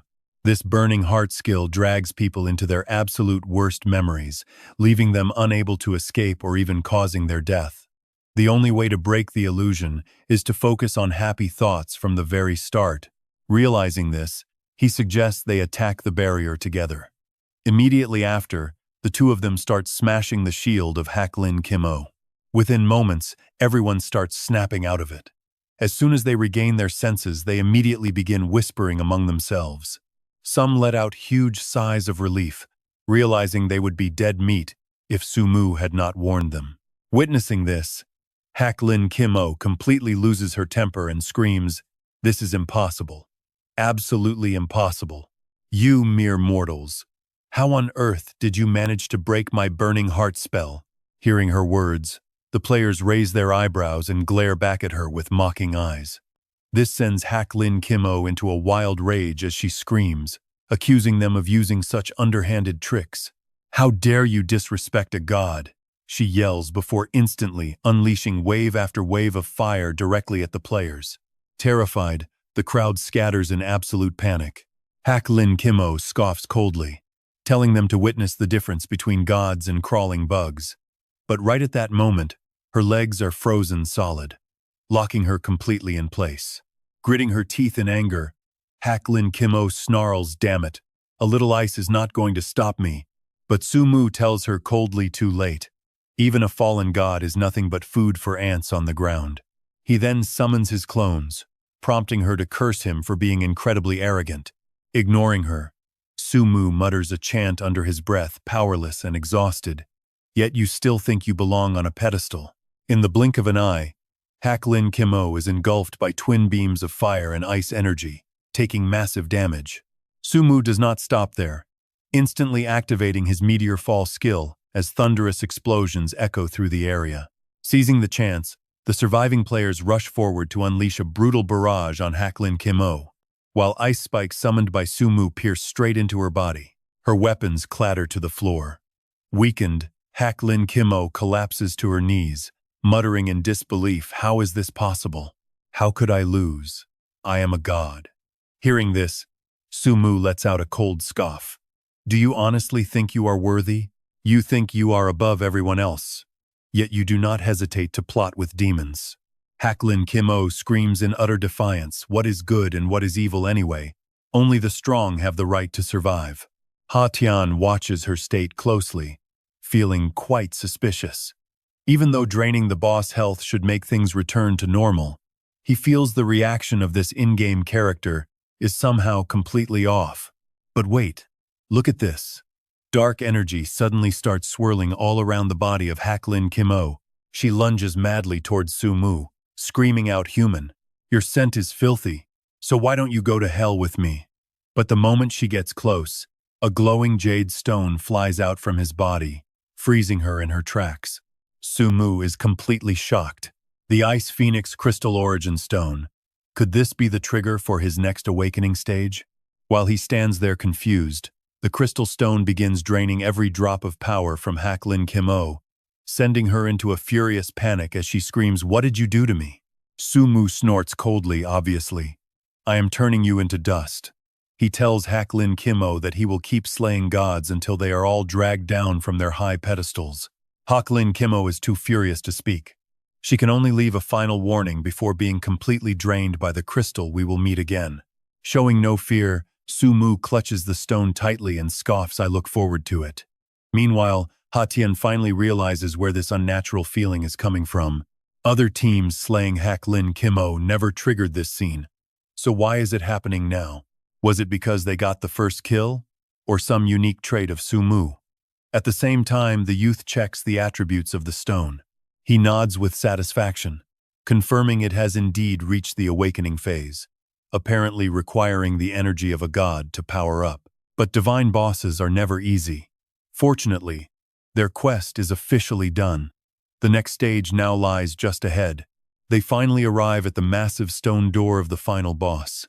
And right now, check out that glowing crack. Meanwhile, back in the real world at Kunlun Mountain, the rescue team for the archaeological group has finally arrived. However, their leader wants to touch the statue in front of the cave entrance, despite Tianyang trying his best to stop him. But the rescue captain, Kai Vai, stubbornly retorts, "Come on, Dr. Tu. Since when did you become such a nagging old man? I am definitely taking this back with us." Tianyang finds himself in a tight spot, but before he can respond, a colleague rushes over in total panic. "Tianyang, this is bad. That ancient centipede has escaped." One of the rescue team guys insisted on looking, and while we were not paying attention, he opened it. Hearing this, Tianyang snaps, "What on earth were they thinking? How could they let this happen? Ignoring Kai Vai completely, Tianyang rushes back to the camp with his worried colleague. Back at their tent, a massive argument breaks out as Kai Vai insists on heading straight back into that dark cave. Tianyang yells that it is easy for him to say, but Kai Vai smugly replies, "What? We cannot go home empty-handed, can we? There is no rush. If your archaeology team is too scared, you do not have to go." With a cold sneer, he leads his men out of the tent, ordering them to head into that tunnel alone, catch that massive bug, and help the archaeologists out. Tianyang hesitates for a long moment, but ultimately decides to follow them. Kai Vai nods with satisfaction, knowing his hunt for the ancient centipede is almost done. Now watch this. Kai Vai leads them straight into that pitch-black basement where a terrifying darkness greets them. Moving deeper into the darkness, Tianyang keeps warning them that the centipede's nest is just ahead, urging everyone to stay alert since it might carry some unknown virus. Kai Vai scoffs with a cold sneer. "Fear, what exactly? We have guns with us, so lock and load, boys. Can anything stop us now?" Seeing his reckless stubbornness, Tianyang desperately warns them not to shoot blindly. Everything inside is priceless, and if a stray bullet damages this ancient structure, we could easily end up buried alive. But Kai Vai is too stubborn to listen. Suddenly, he spots a strange movement in the dark corner of the cavern, instantly snapping his flashlight toward the shadow and yelling out, "Who is there?" No response comes. Kai Vai immediately pulls the trigger anyway. Tianyang screams that there might be people, but it is too late. As Kai Vai unloads his weapon, muzzle flashes illuminating the dark cavern. Meanwhile, back in the world of Apocalypse at the Snow Forest altar, Su Mu and his party reach the birthplace of the demon god, where the terrifying environment leaves the players shivering, calling it a disgustingly hard stage. After scanning the area, Su Mu commands the assassins and archers to focus entirely on placing the small white flowers. The warriors, mages, and sorcerers will join me to focus all fire on the boss, so get those white flowers into the light beams now. Hearing his commands, the team moves instantly, dropping the white flowers directly into the glowing beams of light. In a flash, the light envelops the flowers, but suddenly, a monstrous hand claws its way out of the grotesque mass. Panic erupts among the players as a terrifying beast slowly emerges from the center of the grotesque alien sphere. As they scramble backward in fear, the terrifying boss known as Hoa Nungan stands towering before them, but its bizarre stats leave them completely speechless, with a defense level that is absolutely through the roof. Even Su Mu is shocked, realizing its defense completely outclasses their current offensive power. But he remains determined, telling them they cannot just give up without even trying. Since the boss mechanism is not active yet, he orders the assassins to search for any remaining empty light beams. Dark God rushes off to search while the rest engage the boss, but their attacks barely scratch its massive armor. Get ready for this. The monster's giant eyes flash blood red, rendering all their standard attacks completely useless. Delivering one brutal blow, it instantly kills a player, showing absolutely no mercy as its massive claws sweep down to wipe out several more party members. Just when everyone thinks this raid is a total wipeout, Dark God yells out that he found the final light beam and has already tossed the flower inside. The moment he speaks, the surrounding beams of light erupt into the air, leaving everyone completely stunned. Watching this, Su Mu grins and shouts that the mechanic is active, praising Dark God. Suddenly, those glowing beams transform into binding chains of pure light, trapping the boss as its massive health bar starts rapidly dropping. No hesitation, Su Mu instantly launches his counterattack. He orders everyone to strike because the beast's defense has plummeted to just 100 points, urging them to unleash everything before the window closes. A barrage of fire and ice arrows rains down on the beast, steadily draining its health pool. Su Mu unleashes a massive, blazing firestorm that deals huge damage, yet their total damage output still falls short. He desperately keeps blasting the beast with magic, watching the health bar slowly tick downward. But it is barely a dent in the boss's massive pool, making him bite his lip and yell for more fire.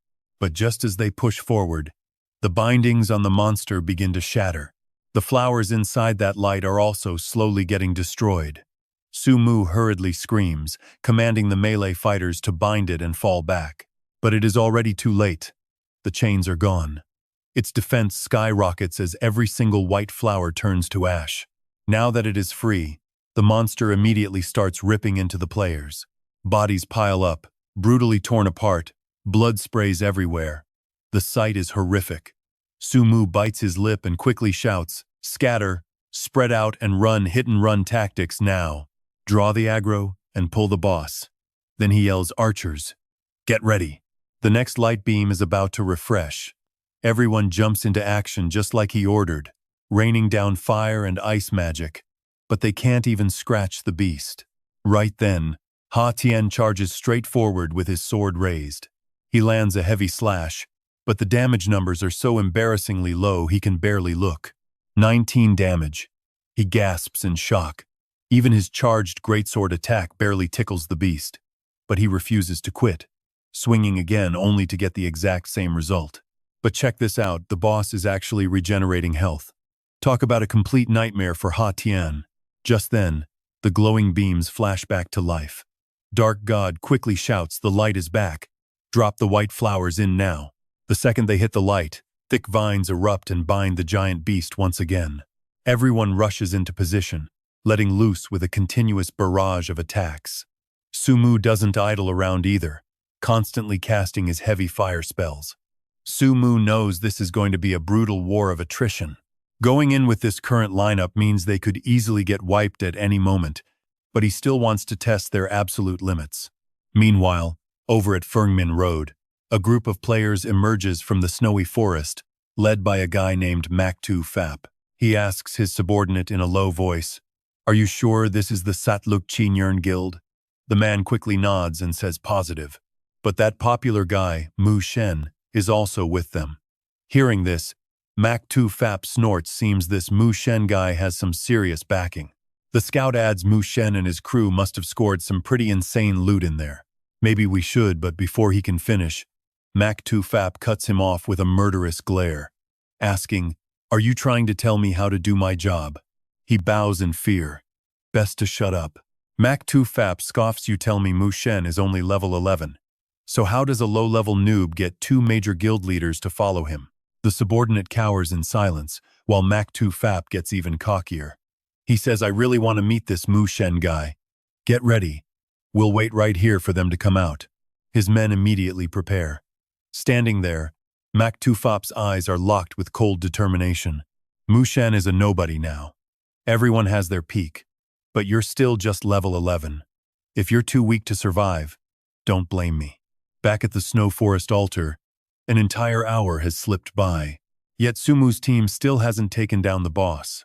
Its health bar is still over half full, making him frown. They don't have enough damage. Even with buffs, their attacks aren't cutting it. They've activated the light beams 9 times already, and it's still alive. A total wipe is starting to look inevitable for them. And then, are you kidding me? The boss's health bar suddenly refills completely, breaking through its limits. The players panic. How are they even supposed to beat this? Right at that moment, the light beam shines down once more. Relying on muscle memory, everyone rushes over to drop their white flowers inside. But before they can finish placing all the flowers, the boss throws its head back and lets out an ear-splitting shriek, forcing everyone to cover their ears. Sumu's expression grows heavier. Damn it, it is finally using its ultimate. This is the soul absorption skill. It is completely unavoidable and impossible to defend against. Anyone caught in its range will be instantly turned into a frozen human statue. In the blink of an eye, the frost takes them. Even veterans like Ha Tian and Dark God are frozen solid, though they handle it very differently. Ha Tian thinks it's pretty cool, while Dark God trembles in fear. He groans, "Boss, I'm going down first. This is so unfair." As the ice creeps up Sumu's body, he closes his eyes in defeat. They lost. A total party wipe. All their hard work down the drain. In his moment of utter despair, Zhang Yuan suddenly calls out, telling him not to lose heart because they can always just start over together. Sumu opens his eyes in shock, letting out a heavy sigh. "I am so sorry for making everyone work this hard." He sighs, knowing they would fail, and I still made you throw your lives away. But before he can finish, Jiang Yuan cuts in. You are way too stubborn. Don't forget, we're in the same guild. We trust you. We follow you. So stop carrying all this weight alone. We are friends, aren't we? After saying this, she is also frozen into a solid statue. But her words keep echoing over and over in Sumu's head. Friends. He hasn't heard that word in a long time. But are they really friends? The armor set she needed, he had already auctioned off. He cast that word aside a long time ago. But even so, for the sake of friends, he cannot afford to lose. In the blink of an eye, everyone in this place gets completely frozen. Yet the monster still doesn't stop grabbing those human statues, frantically tossing them into its mouth and devouring them whole. Just then, its cold gaze locks onto something else entirely. Right there in the middle of that frozen forest of statues sits an icy egg. It doesn't take long before its shell begins to crack open. As the shell completely shatters, Sumu emerges from within. Spending 100 divine power is pretty crazy. A luxury he never even touched in his past life, not even on his deathbed. But to bring this monster down, he won't hesitate to spend every last drop. The second it spots Sumu, panic flashes through the beast's eyes. But a moment later, it goes completely wild and charges straight at him. Sumu coldly sneers, no need to rush, because the faster you run, the closer you get to your grave. Instantly, he summons his shadow clone. Sumu quickly instructs his double, I will keep this thing busy. You go place those white flowers and activate the mechanism. The double immediately dashes toward the glowing beams, leaving Sumu behind to stand his ground against the raging beast. Watch this. The clone rapidly tosses the white flowers directly into the glowing light. And boom, those giant binding chains erupt once again. They instantly lock the monster's massive body in place. Seizing the opening, Sumu activates the Hand of Death, boosting his attack by 100%. He immediately calls down a raging meteor strike, completely burying the beast in a sea of flames. But even though his damage output is absolutely massive, the monster's massive health bar barely seems to budge. He keeps blasting it with pure fire until its health finally drops to 1/3. Only then does Sumu stop his flames and summon his dazzling boneflower dance skill. He hurls it straight at the beast, a devastating blow delivered on behalf of Jiang Yuan. But he's not done yet. He summons twin frost blades, leaping forward to slash mercilessly at the creature without a second thought. He coldly mutters, "This one is for Dark God." Dropping down from above, Sumu chuckles coldly, asking the beast how it feels. Do you like this magic show from a veteran mage? Right on cue, a blazing fire sword manifests in his palm. And this strike is on behalf of Ha Tian, the slaughter god. He plunges the sword deep into its chest, draining its HP to almost zero. For the grand finale, Sumu triggers a double meteor strike, causing the giant beast to explode into a million pieces. He's officially avenged the entire Fongdan Valley. Smirking, Sumu proudly takes in his work boss defeated, magic show wrapped up, and the snow forest altar successfully cleared. But wait, look at the altar. A mysterious figure suddenly materializes. A deep voice echoes through the cold air. I didn't expect you to actually pull it off. Sumu is stunned. What's going on here? In his past life, this dungeon never had a cutscene like this. Turning around, Sumu spots a cloaked figure floating right in front of him. The stranger slowly speaks. I shouldn't have appeared, but that wicked demonic aura on you made it impossible to ignore. But suddenly, glowing white chains snap around the speaker, binding him tightly. He sneers in annoyance. What's the rush? I barely said anything. Are you really that eager to delete me? Sumu narrows his eyes, demanding to know who he is. The cloaked figure calmly responds, who I am doesn't matter. What really matters is finding out who you are. So get to Limdong City because your answers are waiting there. With that, he vanishes without a trace. Sumu frowns in deep thought. He was actually purged by the system. Could there be some supreme being watching over this world? It feels incredibly strange. Ever since he regressed, the world of Tianqi has been full of anomalies. Discovering who he really is? With the snow forest altar successfully cleared, Sumu's entire team is instantly resurrected. They look around in utter confusion, wondering how they won, until they spot the massive corpse of the beast sprawled on the ground. The team immediately erupts into wild cheers, and Dark God straight up dives to hug Sumu's leg while sobbing. "Boss, I thought I'd never see you again. You totally carried us through this, didn't you?" Annoyed, Sumu shoves him away and tells him to let go. Even Tian walks over to thank Sumu. This clutch victory was completely unexpected, and he assumes it had something to do with that Ice Phoenix crystal. Of course, it's definitely tied to Sumu's personal secrets, but he ignores their theories and quickly checks his reward notifications instead. Sumu's performance in this mission earns him a triple S rank. Seeing those glowing letters on his screen, he instantly beams with joy. Only 1 out of the 3 trials was perfect, yet he still pulled off an overall triple S rank. Maybe because without his hard carry, the team never would have cleared that final boss, so the system gave him that triple S score. On top of that, he gets a massive heap of rewards, including an extremely rare chance to learn a cross-class skill. Sumu can barely wipe the massive grin off his face. Nearby, Tian finishes checking his own rewards and calls out in pure excitement. Finding hidden quests in Tianqi really is the ultimate shortcut to power. Looking at their sweet loot, everyone in the party is practically over the moon. A short while later, back at the teleportation point outside the freezing woods, the party exits the snow altar and gets ready to take a break. But just as they relax, Dark God notices something strange and suddenly yells out in absolute shock, "Boss, look at this!" What he realizes is that they are surrounded, and in just the blink of an eye, figures hiding in the snow rise up, raining arrows down on them. Sumu takes charge immediately. Warriors, raise your shields, healers, cast your spells, and everyone else find some cover. But the enemy onslaught is relentless, and even with their defensive shields fully raised, they still take heavy damage.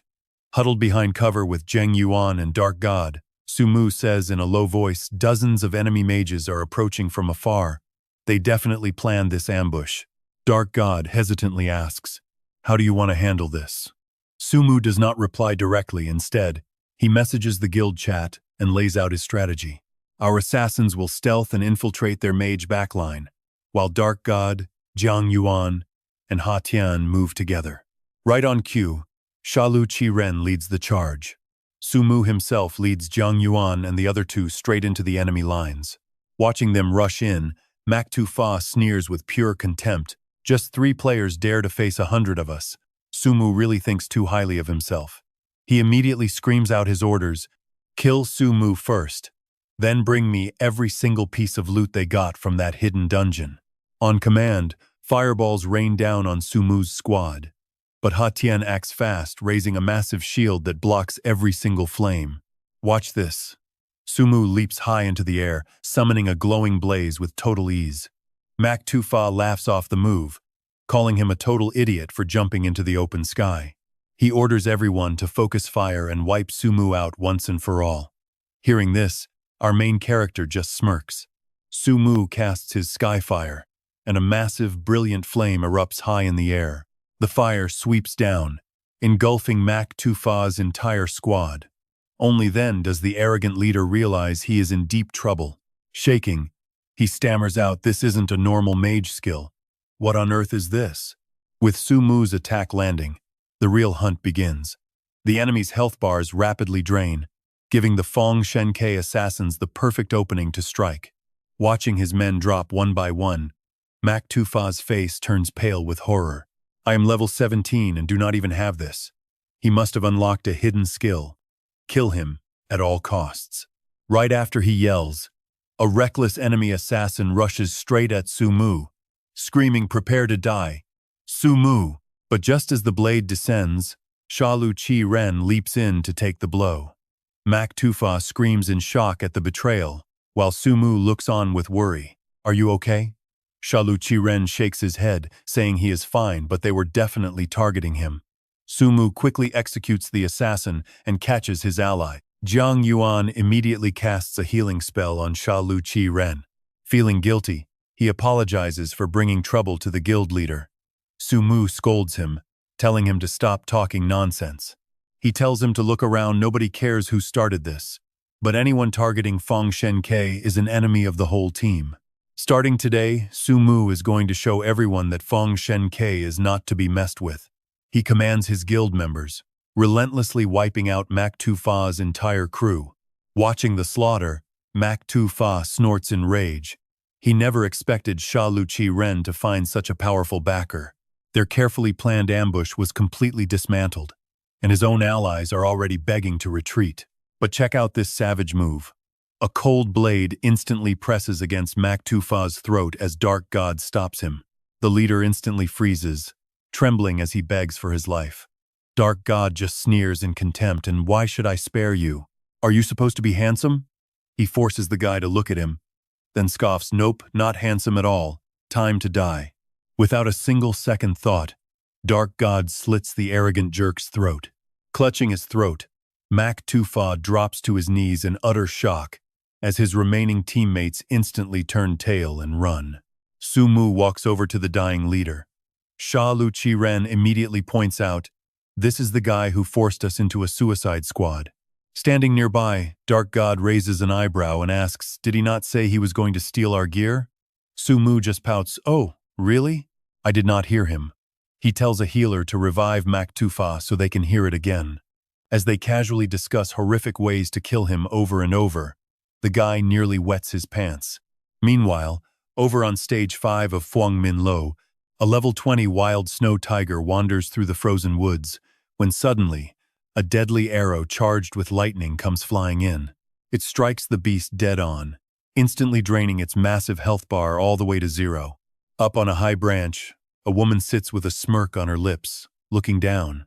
That must have really hurt. This sniper is from the Hak Long Dien. Looking down, she sighs and wonders when she will finally reach Lam Dong City. Word is, the first player to reach an S-Class main city gets a special reward. I cannot help but wonder what a triple S-Class city will give. Just then, a player named Tam Ta Theo Geo speaks up. "Dada, the squad has fully recovered and can set off any time." She nods in response, "I understand." Meanwhile, over at the Stage 3 respawn point on Fengming Road, Su Mu leads his group, explaining the strategy as they walk. Walking beside him, Hatian asks if there is a separate plan for the hidden quests from stages 3 to 5. Su Mu sighs. The upcoming stage is going to be brutal. Everyone, go level up first, and we will gather tomorrow morning at 8 a.m. Following his orders, they quickly disperse. Only then does Su Mu open his status window to check his stats. He is pretty shocked. His accumulated experience has already exceeded his current level by millions. If he pours all of this experience into leveling up, he can jump straight to level 15.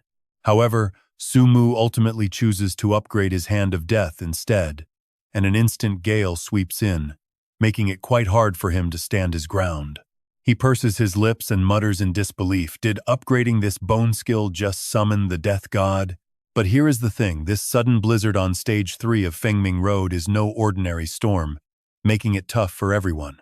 Left with no other choice, they must find a nearby cave for shelter.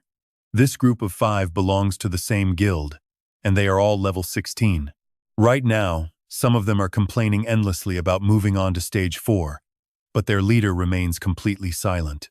After a moment, Qing Xiaoshuan finally speaks up slowly. "We are about to enter stage 4. But this blizzard is hitting at the worst possible time, and something is off about it." Last night, she specifically researched the official files showing 2 monsters sleeping in stage 3 of Fengming Road. One is the Ice Phoenix Rock. The other, the Icebone Flood Dragon. They only emerge and become active during blizzards. Hearing this, Qing Xiaohua cries out in shock. The monsters on Fengming Road are already insanely strong. If we have to deal with these 2 as well, no matter how strong we are, I am afraid we stand 0 chance. Qing Xiaoshuan nods helplessly, adding that these 2 deadly monsters are actually sworn enemies. Every time they show up, an epic clash erupts, which is terrible news for players. Everyone, be extremely careful and avoid getting caught in the crossfire. Meanwhile, Su Mu has just finished upgrading his Hand of Death skill. He takes a look at the details and instinctively frowns. A 10% damage boost. Plus, the duration is up to 3 minutes. Not bad at all. He also receives a ton of rewards, along with a treasure map fragment. Sumu gasps it could lead him straight to legendary gear. His next evil dragon set is finally within reach. Grinning from ear to ear, he uses his remaining experience to level up to 14. Back in the real world, inside the elite madmen club in Tianqi City, Xu Yufeng looks at the person beside him and speaks. Xia Lin, I have treated you well over the years, right? Xia Lin is his secretary. Sitting on his lap, she raises her brows and smiles. Boss Xu, you are my savior. Hearing this, he cannot help but sigh. After a long pause, he finally speaks tonight. We have a meeting with the Xiacheng Guild. If there is a chance, we might discuss a partnership, and you know exactly what to do, right? Xiaolin winks and smiles. Got it. Later that evening at the Baqing Club, Qin Lung behaves wildly, holding 2 women close. Sitting across from him, Xu Yufeng pours drinks endlessly. His attitude? Extremely flattering. Qin Lang smiles coldly, asking, I heard one of your guilds got destroyed by Mu Shen. Is your team that pathetic? Or is Mu Shen really that formidable? Xu Yufeng bites his lip in frustration, wanting to argue but unable to. Reading the room, Xia Lin walks over with a glass. She smiles, young Master Qin, we are both from guilds in the same city. So, please help us out in the future. Qin Lang glances at her, then grins playfully.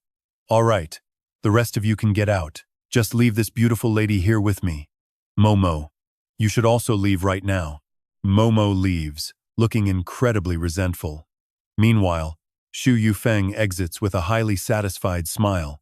It looks like this deal is basically in the bag, and once he secures Xiacheng Guild as his backing, he will get his revenge on Sumu. Meanwhile, back at Sumu's house, he is lifting weights, completely drenched in sweat. But pay attention because a shocking news headline about a massive avalanche at Mount Kunlun changes everything. A scientific research team got buried by the avalanche, and the rescue squad list actually includes his father, Su Tianyang. Sumu's face instantly turns pale. His dad is in serious danger. He had no clue his father even went to Mount Kunlun. Did he actually discover the Ice Phoenix statue? But in his memories of his past life, this never happened. His parents only got dragged into danger back then to protect him. Suddenly, a chilling realization hits Sumu. Many maps in the game Tianqi actually mirror the real world. Could what his father is facing right now be connected to his own encounter with the Ice Phoenix Phantom in Fengming Valley? With a racing heart, Sumu is just about to call his parents. But before he can even dial, his mother calls him first. She reassures him that they are both fine, and the avalanche path has been cleared, so he can stop worrying. Sumu wants to ask more, but his mother cuts him off. My sweet boy, once everything wraps up here, I will bring you over. What your father discovered this time is insanely powerful, and I will show you then. Sumu nods in a daze, finally letting out a massive sigh of relief. As long as they are safe, that is all that matters. Meanwhile, over in the Kunlun Mountains, Ye Qing hangs up her phone and lets out a helpless sigh. She mutters that the avalanche was just a cover-up for the Empire to block the news. And though his father is safe, this discovery, stopping herself right there, she looks over at the rescue team, helplessly wondering why they were frozen solid in the Kunlun hidden path. What exactly will they bring to this world, and what on earth are these frozen statues anyway? Back at Sumu's place, knowing his parents are safe lets him finally get some rest. But just as he's about to turn off his phone to sleep, Jiyu calls him. Sumu frowns instinctively, wondering why this girl is calling him so late at night and what she's really after. Jiyu wants to go to the same main city as him, and she even got a strange item, a map fragment. Sumu stares at the sent image and narrows his eyes. It is another piece of the exact same treasure map he found earlier. This girl's luck is pretty insane. He literally screams with excitement. This is huge. It reveals the landing site of a legendary demon. Inside this hidden dungeon, there is an incredibly high chance of finding legendary gear, legendary skills, or maybe even something far beyond legendary status. But Sumu knows he cannot act too excited, or she will think she has leverage over him, and he cannot lose face. He texts back, claiming the item is totally useless. But Jiu has already caught on to his act. Sumu's face instantly stiffens as he lets out a helpless sigh at how tough this is. But before he can think of a way out, Jiu replies. She tells him she is coming over to deliver the map piece in person. Though Sumu feels like this whole setup is pretty fishy, the map fragment is right there. So he reluctantly tells her where he is. After swapping a few more messages, they say goodbye. And back at her villa, Jiu sits on the balcony railing staring at her phone before letting out a soft sigh. She smiles. I've already found you, Mushen. But she still doesn't understand why Sumu won't share his apocalypse details with her. And thinking of Jiang Yuan only makes her feel more gloomy. She mutters if she is just not as pretty as her. After a long night, at 8 a.m. the next morning, everyone starts logging into the game. Everyone has leveled up too. And seeing Dark God's level, Sumu cannot help but make a proposal. Since your level is higher, how about we play a duel to the death? Dark God flinches in terror, not daring to utter a word. When the robotic system announcement suddenly rings out, heads up, the system suddenly booms. Stage 2 of Kunlun's Fengming Road is now live. Hearing this, Dark God grumbles that he researched last night and found out the 2 strongest elite monsters here are incredibly numerous, and now they have actually awakened. Sumu calmly tells him to just follow him and set off.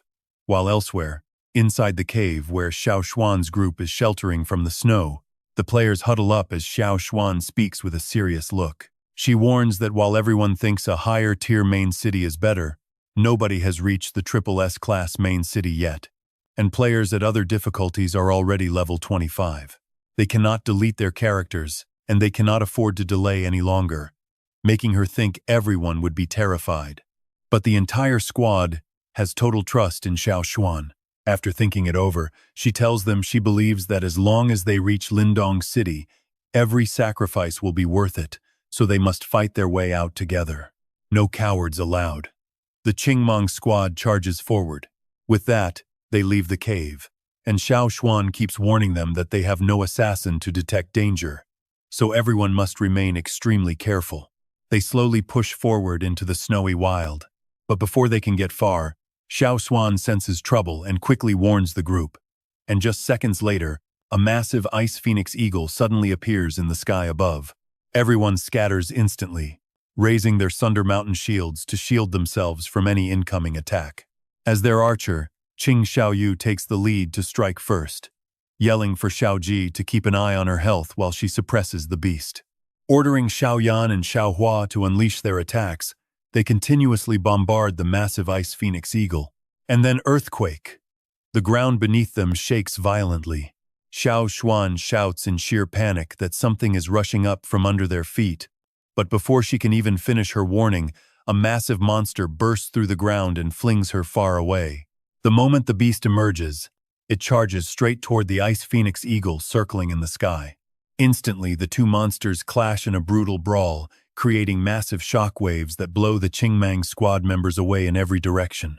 Xiao Xuan urgently screams for everyone to run and leave, so they quickly dodge the debris and regroup a short distance away. Up above, the furious ice phoenix eagle unleashes a devastating sphere of frost and snow. With a deafening crash, the icy sphere explodes, forcing Xiao Xuan to lead the group away. But they do not make it far before a pack of terrifying frostworm skeleton monsters blocks their path. To make matters worse, a flock of ice phoenix eagles appears, completely dominating the sky above them. Talk about bad luck, they are completely trapped between 2 monster armies. These beasts are sworn enemies. In an instant, the chaotic slaughter begins. Earth-shattering explosions ring out constantly as 2 massive monster hordes, one from the land, one from the sky, clash relentlessly. The fallout is just too massive, and poor Tu Kiet gets caught in the crossfire, watching his health bar instantly plunge by half. Tu Vu rushes over to support him, then shoots a panicked look at Tu Huyen, asking her big sister what they should do. She bites her lip and mutters that escape is impossible and death is certain, so there is no point in running. But right then, a giant fire magic circle erupts in the sky. Tu Huyen looks up in utter shock, asking who it is as fierce flames burn the beast to ash. Right through the blazing inferno, Dark God and his squad charge headfirst into the horde, cutting down every single beast. Dark God cheers loudly, following his boss to farm easy kills and reap massive amounts of experience points. Then, a sudden twist occurs as those two ferocious monster hordes are suddenly trapped like fish in a barrel, totally slaughtered by the forces of Fongdan Valley. Tu Huyen and her team stand there completely speechless, utterly confused by this insane turn of events. Suddenly, a deep voice echoes from the rising ashes, declaring that in the face of absolute power, everything else is completely meaningless. Tu Huyen's group whips around in shock. The moment they see who is walking out, they gasp, wondering how Mu Shen got here. Stepping forward, Tu Huyen expresses her deep gratitude, thanking them for saving her team. Su Mu just smiles and shakes his head. In his past life, he knew her group, Thon Meng, as legendary fighters who never back down from a clash. Out of nowhere, Tu Huyen boldly asks Mu Shen if they can join his guild, hoping for a real chance to grow. She promises they absolutely won't hold the guild back. Her squad is totally shocked at first, but they quickly follow her lead and beg to join. Su Mu calmly tells them to talk to Dark God, since he doesn't handle guild recruitment. Just like that, Dark God officially recruits Tu Huyen's 5-member team into Fongdan Valley, and Su Mu leads the entire group forward. Su Mu rallies his guild to push onward, aiming to completely wipe out the Ice Phoenix Eagles and Frostbone Flood Dragons. 3 days later, at the 5th stage of the Fuang Min Road, Su Mu's entire guild finally arrives. Scanning the area, Su Mu notes that crossing this lake is their final trial, opening up a whole new chapter. With that grind, everyone's level shoots up. Farming those thousands of Ice Phoenix Eagles and Frostbone Flood Dragons was easily the best experience grind of the year. But even as they approach the main city, the crucial trial of Maiko remains unfinished. As he ponders this, a system alert chimes, stating that crossing the shattered sky leads to the mysterious Limdong city. But legend says a terrifying water beast lurks deep below the lake. Jiang Yuan frowns, muttering to herself about this deadly water beast. Su Mu calmly replies that they must defeat it instantly. If they alert it without knowing the boss mechanics, they stand zero chance of survival. Meanwhile, members of the Black Dragon Temple are secretly watching them, as Tamta Theogeo whispers to Dada. He says he has never seen this squad before, so they must be new.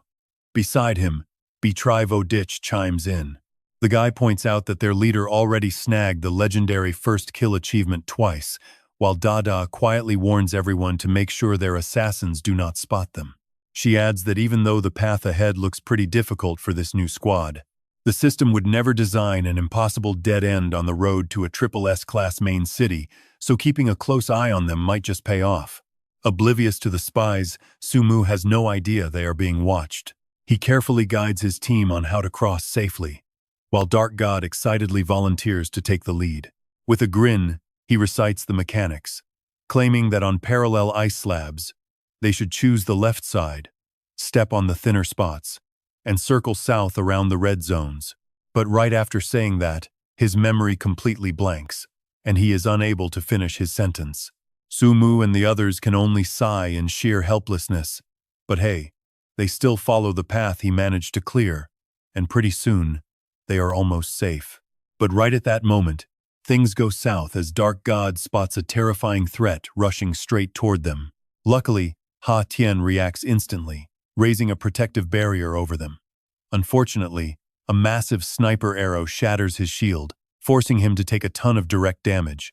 Even worse, the heavy impact of the arrow knocks him onto a dangerous ice slab he was never supposed to touch.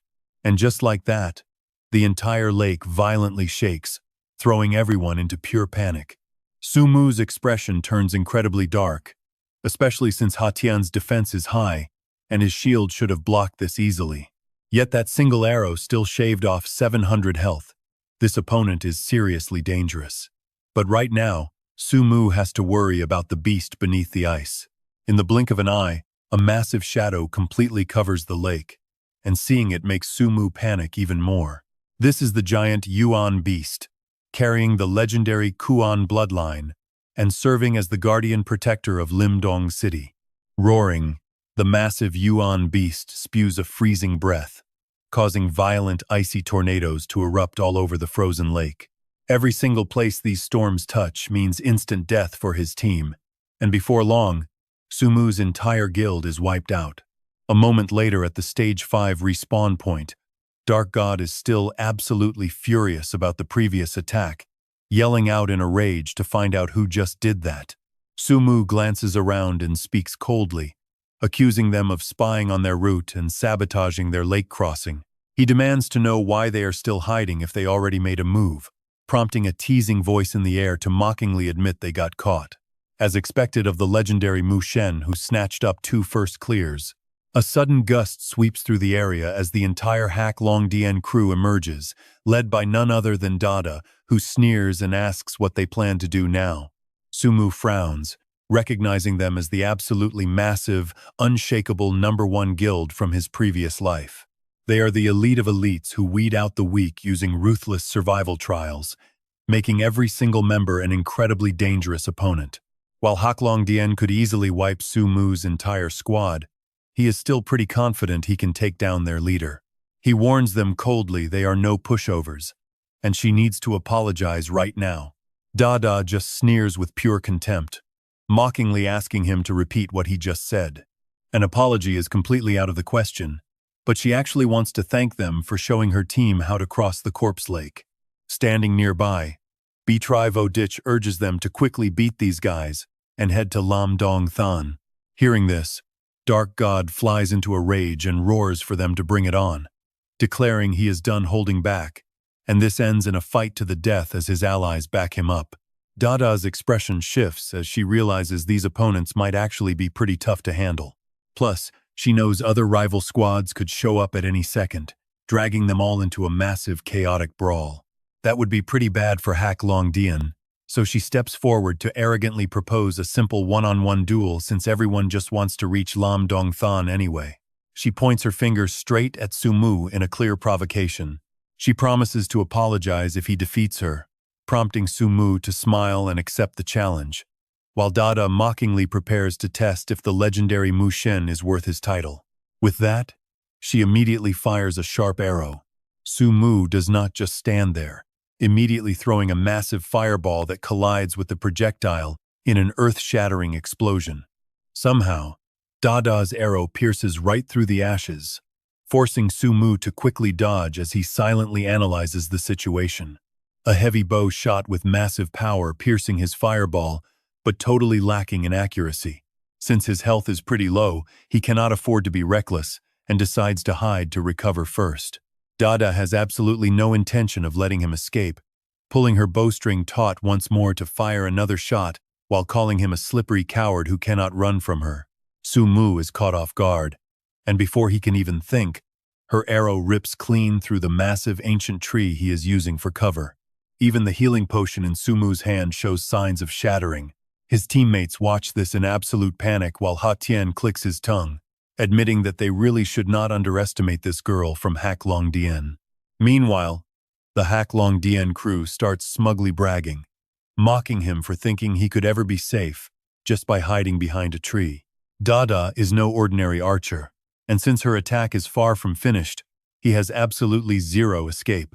You can probably guess how confused Sumu is hearing this, wondering what they could possibly mean by saying it is not over. But right then, he notices the arrow's energy is not fading at all, and in a flash, the projectile splits into 3 separate arrows flying straight at him at wind-tearing speed. This is her heart-shattering pursuit skill, guaranteeing a 100% hit rate that nobody can outrun, no matter how fast they are. Sumu looks worried as the threat closes in, but at the very last second, he summons his clone to take the full force of all 3 arrows. A deep sigh of relief. That was way too close. His full health clone is left clinging to a mere sliver of life, but he finally spots her weakness while Dada looks on from the outside in surprise. She laughs coldly, admitting she never expected him to use a clone to neutralize her attack, but dares him to try dodging the next one. But right at that moment, Sumu suddenly leaps straight out of the bushes. Using Wind Shadow, he charges right at Dada. Shocked by this move, she realizes he is trying to disrupt her while she is still charging up, meaning he must have seen through her absolute fatal strike. Unfortunately for him, even without a full charge, she is completely confident this next arrow is still going to draw his blood. Smugly telling him to watch out, she gets ready. But one of her teammates suddenly shouts a warning for Dada to watch above. It is already too late as Sumu uses his clone to distract her, causing her shot to fly uselessly into empty air. Mocking her for missing so badly, Sumu instantly activates his Dark Mountain Strike, sending Dada floating completely helplessly up in mid-air. Look at everyone watching, they are in absolute shock, crying out in pure disbelief. They wonder how a mage like him could possibly use a warrior skill, as Sumu just smiles and raises his eyebrow to ask if they are surprised. This is the incredible reward from the Snow Forest altar. And honestly, who wouldn't love it? He finally gets the chance to learn an out-of-class skill. Dada bites her lip hard and snarls in frustration, "Do not get too cocky. My second volley of arrows will automatically target your real body, and even a single scratch is going to finish you." Before she can even finish speaking, Sumu's clone suddenly appears right in front of Dada, leaving her utterly speechless. Without wasting a single second, the clone unleashes a devastating palm strike that sends her flying through the air. It looks like she is about to faceplant onto the hard ground, but he quickly grabs Dada and pulls her back. Sumu flashes a knowing smile and asks, "So how about this?" The moment the words leave his mouth, a purple arrow pierces right through her. Her health bar drops instantly to rock bottom. Sumu chuckles coldly, saying, "You only have 4 health points left, so even a light tap will end you." "Still not going to apologize?" Dada screams in total denial, "You scoundrel. I have not lost yet." Sumu stays perfectly calm, giving her backside a firm slap before asking in a cold tone, "Are you apologizing, or what?" This playful move instantly infuriates the entire crowd from the Black Dragon Palace. But Dark God's crew is absolutely loving it since nobody expected him to use this kind of strategy. Meanwhile, Sumu keeps landing those slaps on Dada, forcing her to apologize. Honestly, you cannot help but laugh here. Each slap drains exactly 1 point of health, which is barely any damage. But the level of sheer humiliation is off the charts. Under everyone's watchful eyes, Dada gets disciplined like a child until she bursts into tears. "Even my own father has never hit me." Sumu shows zero sympathy, muttering, "Crying will not save you. You have 1 point of health left, so apologize." The Black Dragon Palace members are absolutely fuming over this, but they cannot do anything except throw empty verbal threats. Sumu completely ignores them. He is only waiting for an answer from Dada. The humiliation is just too much, and with teary eyes, she mutters, "I am sorry." Sumu coldly demands, "Apologize to all my people." She looks at everyone in sheer frustration and screams out, "I am sorry to all of you. Is that enough?" Dark God is so hyped he basically wants to write "The boss is awesome" right across his forehead. He proudly looks at Ha Tian and asks, "I told our boss to strike. Pretty epic, right?" Ha Tian just nods silently, while Zhang Yuan holds her head in pure disbelief. Over on their side, a Black Dragon Palace member asks in concern, "Dada, are you all right?" Still dying of embarrassment, she mutters, "Let us never speak of this again." Sumu glances at them and says in a low voice, "I will let our past grudge slide. But we are crossing the lake first now, and you have no issue with that, right?" Hearing this, Tamta Theogeo instantly loses his temper, but Dada cuts him off. "I agree, but on one condition: 3 days from now, we rematch." He raises an eyebrow and asks, "Is that really necessary?" She yells back fiercely, "Yes, it is for my dignity. But no dirty tricks this time. Do you dare face me?"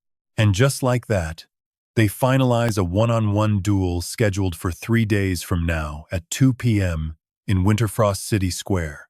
With the agreement set, they head off to Winterfrost City separately. As Sumu leads his party through the gates, the city guards immediately salute them. Dark God cannot help but marvel, saying, "Look at that. These high-level soldiers are actually saluting us." Right on cue, a system notification pops up, handing out epic rewards for successfully entering Winterfrost City. The prizes are incredibly generous, making someone in the group remark that all their hard work along the grueling road was totally worth it. Sumu looks at them and says in a serious tone, "You all did great. Now do not waste time. Go complete your class advancements right away." Hearing his command, the entire party quickly disperses. The global civilization progress of Tianqi is currently sitting at level 1, and establishing trade links between major hubs requires a level 2 rating. Truly, the early bird gets the worm. A fresh start. A new path. Looking at the scroll in his hand, Sumu whispers one of the major perks from our SSS rank city reward. Honestly, skip the tedious class promotion quest entirely? This makes the whole grind absolutely worth it. He tears the scroll open, and 3 advanced paths immediately appear before him. Telekinetic, Spiritualist, and Talisman Master. Sumu smiles in satisfaction, noting these 3 options are outstanding, and the mage classes are always incredibly tempting. But the strongest one is a class I simply could not afford to build in my past life. Making up his mind, he locks in his choice. Just like that, the promotion finishes, making Sumu an incredibly powerful Talisman Master. His active skills undergo massive changes too. The bone array enhances his bone blossom dance. Meanwhile, the 5 Elements Talisman is a special spell requiring careful setup. He also unlocks 2 signature talisman skills, 10,000 Talisman Sacrifice and Divine Thunder Flash. The Sacrifice skill launches a devastating area of effect strike. Once activated, it transforms him into an unstoppable damage machine, and that lightning teleport skill with built-in burst damage is equally fantastic. Sumu still needs to upgrade his demon-slaying talisman to make his build absolutely flawless. There is just so much on his plate: accessory quests, founding a guild, reputation grinding. Plus, he has that temple invitation, though his biggest question is still the identity of the person at the Snow Forest altar. Moments later, Sumu arrives before a reputation merchant. He is a bulky man wearing a creepy skull helmet on his head. 4 swords hang on his back, and he holds a pipe. He looks at Sumu, asking what he wants, and Sumu calmly says he is just trading reputation for some gear. The reputation merchant bursts into a loud laugh, asking what his tiny bit of reputation could possibly buy him. He warns that besides Kunlun reputation, Sumu needs to meet some prerequisites. Sumu pauses, then asks the man to hand over a quest. Unbelievably, the quest this guy hands over is at the absolute highest tier, with every option looking just as brutally difficult. Then he demands Sumu pick one. Sumu chooses a random option, but the merchant immediately backtracks, calling it way too easy. Sumu gasps. A high-risk tier is easy? Changing it now will only make things way more dangerous. But the quest acceptance timer is already ticking down. With no other choice, Sumu has to accept. The merchant hands him an item and instructs him take this to North City and find Bei Yue. She knows what to do. Sumu takes the item, frowning in silence. Look at this. It is a special intimacy quest.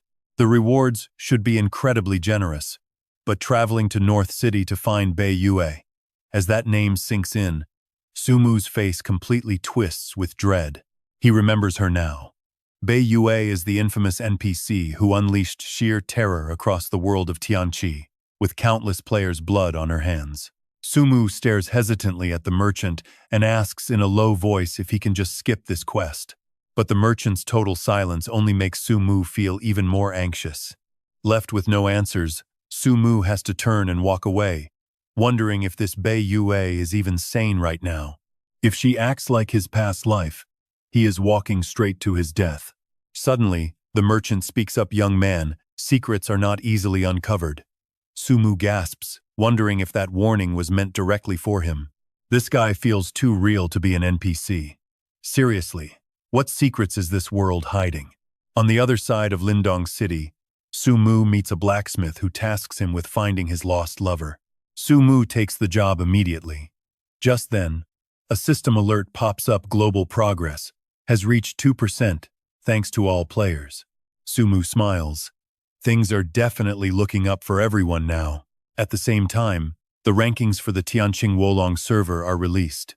A powerhouse has completely dominated both the personal power and weapon leaderboards. The world chat explodes, with players wondering who this beast named Shi Tian is. And even Sumu is deeply impressed.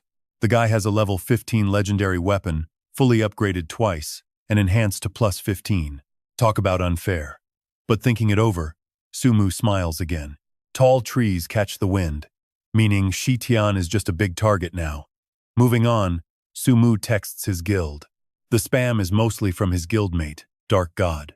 Reading the texts, Sumu sighs. Since when did class advancement prioritize looks? This guy seriously never stops whining. Sighing, Sumu texts the group his upcoming plan, setting their meeting for 10 a.m. in 2 days. With everything set, he sits on the roof beneath the moon, feeling quite reflective. The night view in this triple S rank capital is gorgeous. Even the moon over Lindong City looks brighter. Meanwhile, in the real world, inside a secret facility beneath Kunlun Mountain, Tianyang pushes Uncle Chin in his wheelchair, explaining that Chi Wei is going to prison for selling secrets to the enemy. Uncle Chin just snorts in anger. Serves him right. Tianyang sighs, feeling bitter about their lost researcher and the injury to Uncle Chin's leg. Jail is too easy on him, Ye Ching adds, grumbling that greed ruins everything. Uncle Chin nods. He reveals that other countries offered $100 million for their ancient sample. $100 million.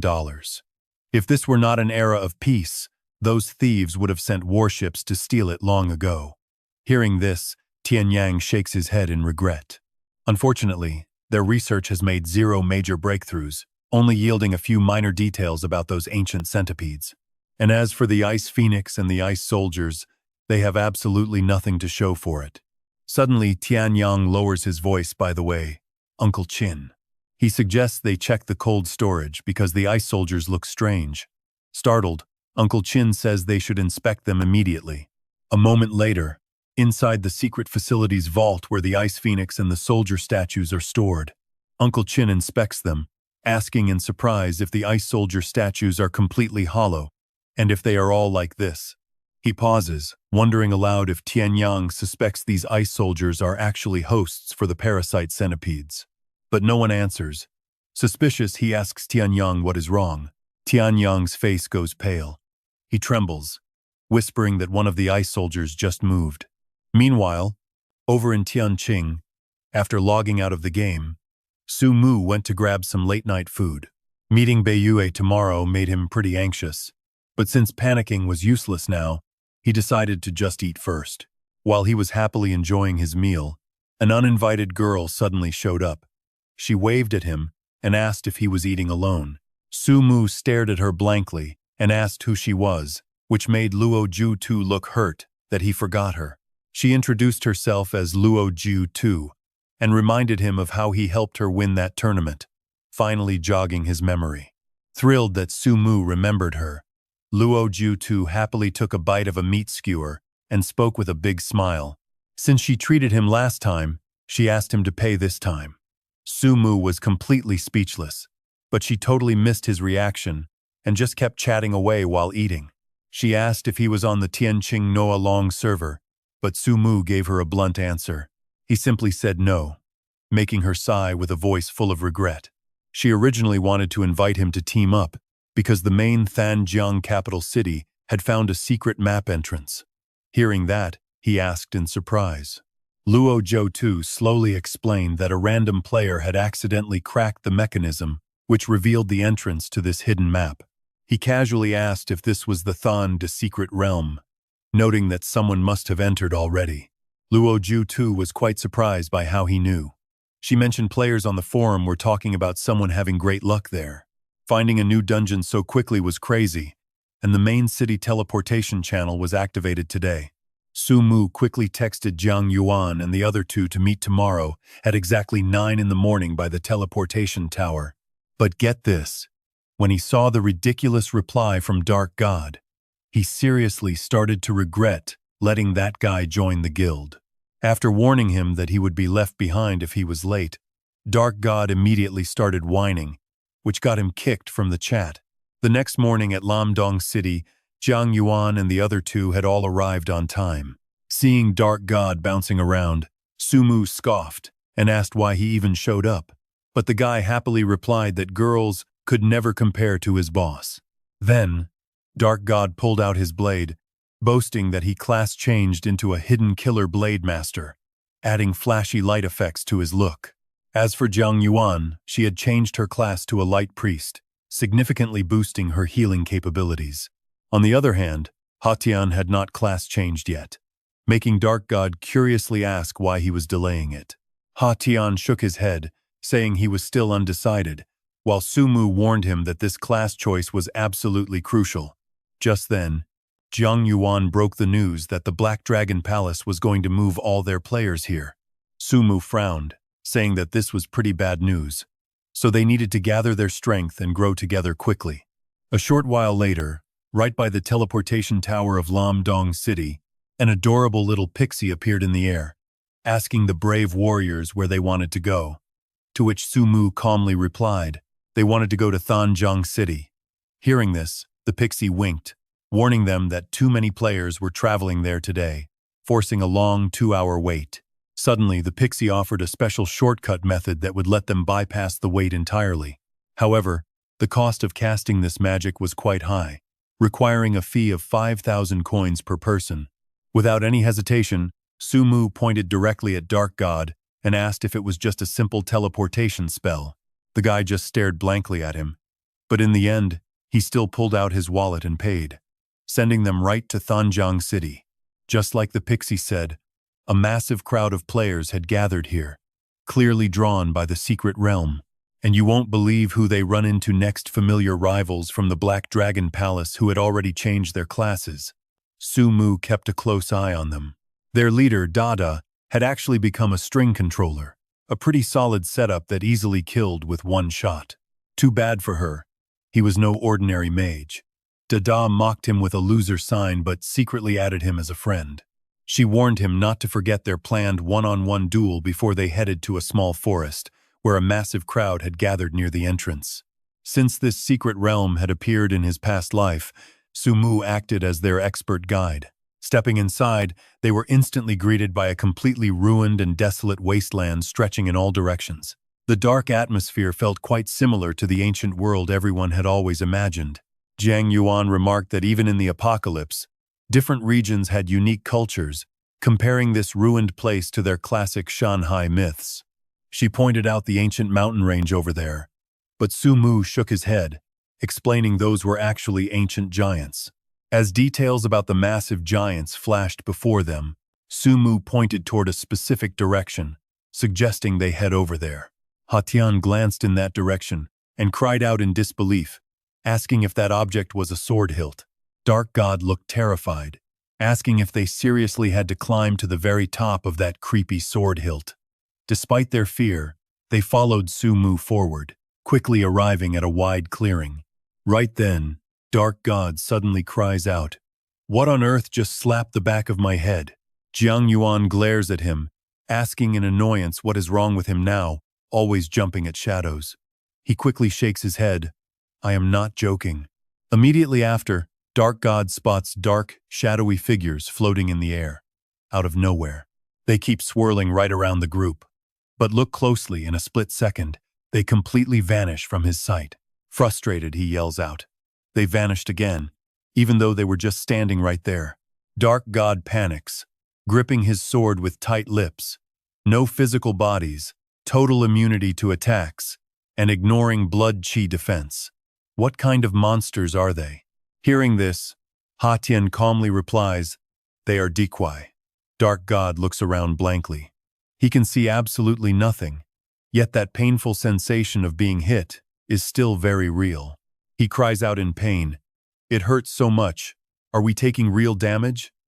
Tian glances at Sumu, asking if he has a plan. Just in time, Sumu activates his 5 elements fire axe. Instantly, a blazing ring of fire wraps around the 4 of them. Jiang Yuan says worriedly, "This can only protect us temporarily. But we have no idea how many decoy are out there, and we are still far from the mountain of Thande."